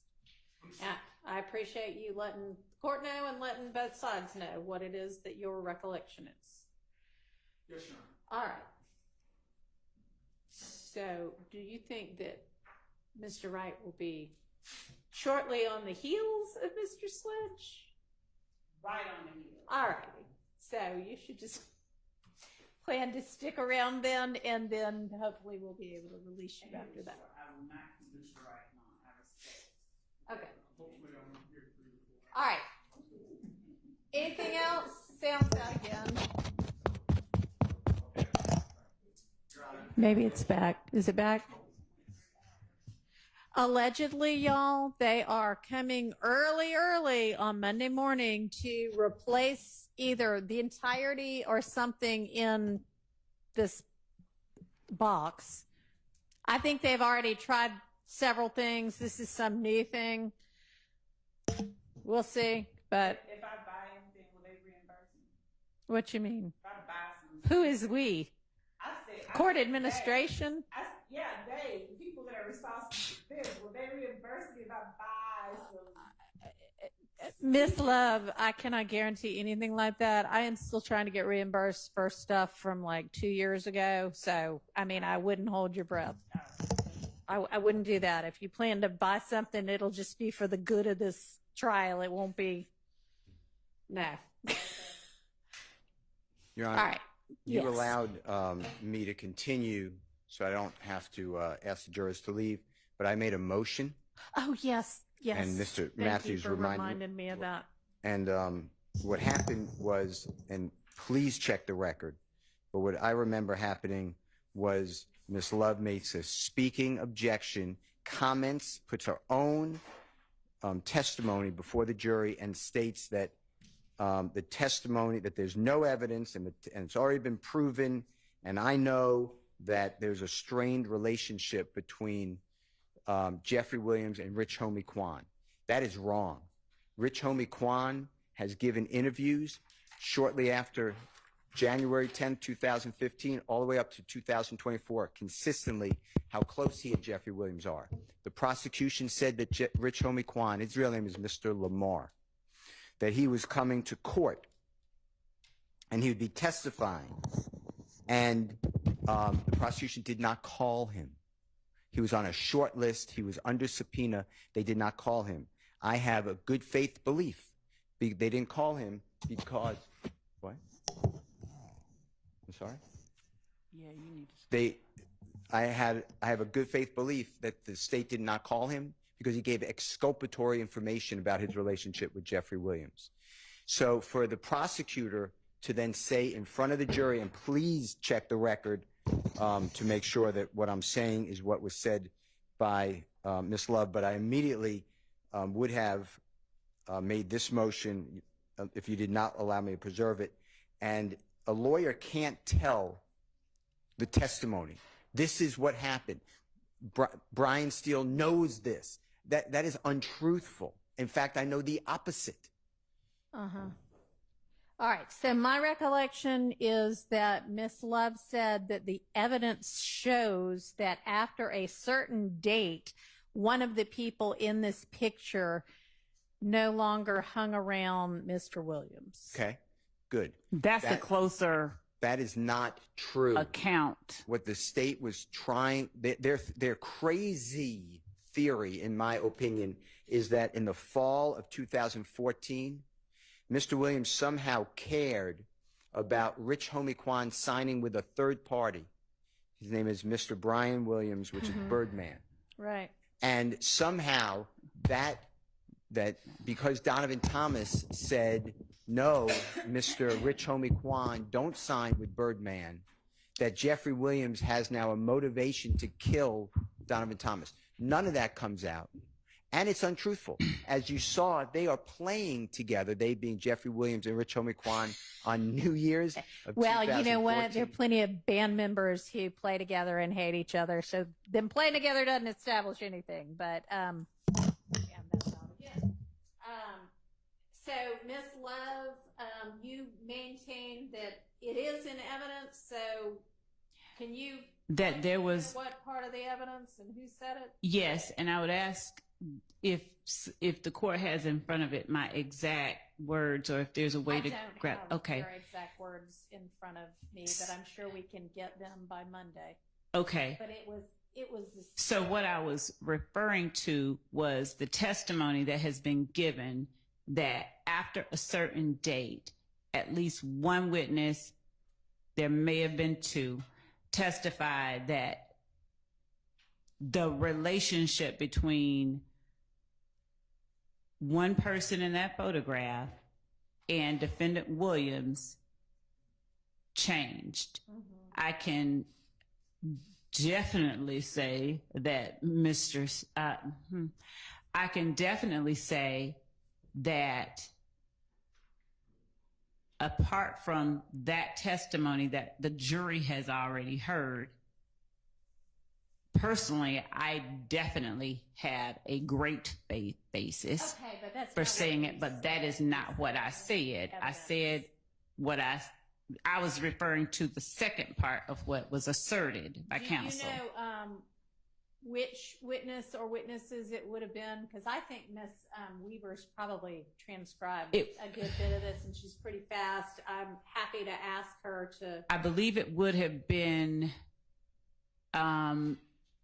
Mr. Thomas Sr., who was asked about the relationship between one of the people in the photograph or having seen them after a certain time, or that it was strained. That's why I'm asking. And then I'm not certain whether Detective Dennis talked about it.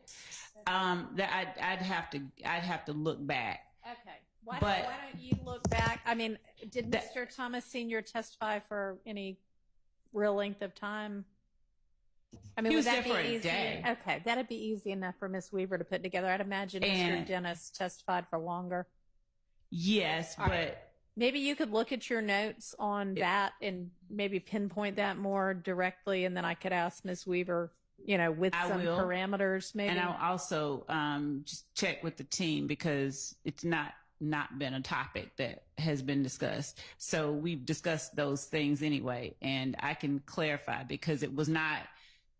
It was, I think that was Miss Hilton's witness, so she'd probably have a better memory than me. But the reason that I asked exactly what I said is because I think I chose my words carefully before I said them. Okay. And I want to make certain of exactly what I said, and I want to point back to exactly what I was referring to. Okay. And Miss Winfrey over the weekend will be kind enough to find us that little portion of Miss Love's statement that resulted in Mr. Steele having a motion and saying, can I just bring it up later, and me saying yes, and then we'll take all that up first thing on Monday. Okay. Thank you. And Okay. the point is, a lawyer, I do remember the father attempting to say things like that, but he couldn't explain later photographs, whatever. That goes to weight. What? But the issue is a lawyer to tell a jury what the evidence is testifying. It's inappropriate. Your Honor, what I think was inappropriate was attempting to mislead the jury by asserting that a photograph that Mr. Steele was aware was taken, or at least that particular concert or whatever, that was not a December 2015 concert as he stated to Mr. Sledge, and Mr. Sledge said yes. Even after Mr. Steele put up the next flyer or whatever it was, and led Mr. Sledge by saying, this happened December 2014, That New was Year's actually Eve 2015. that was 2015. That was, it was going into 2015. The second one So that was 2014? Yes. Okay. The first one was 2014. All of those. And so when Mr. Steele said, the reason that I said that I objected the way I did is that Mr. Steele said that posting that was defense exhibit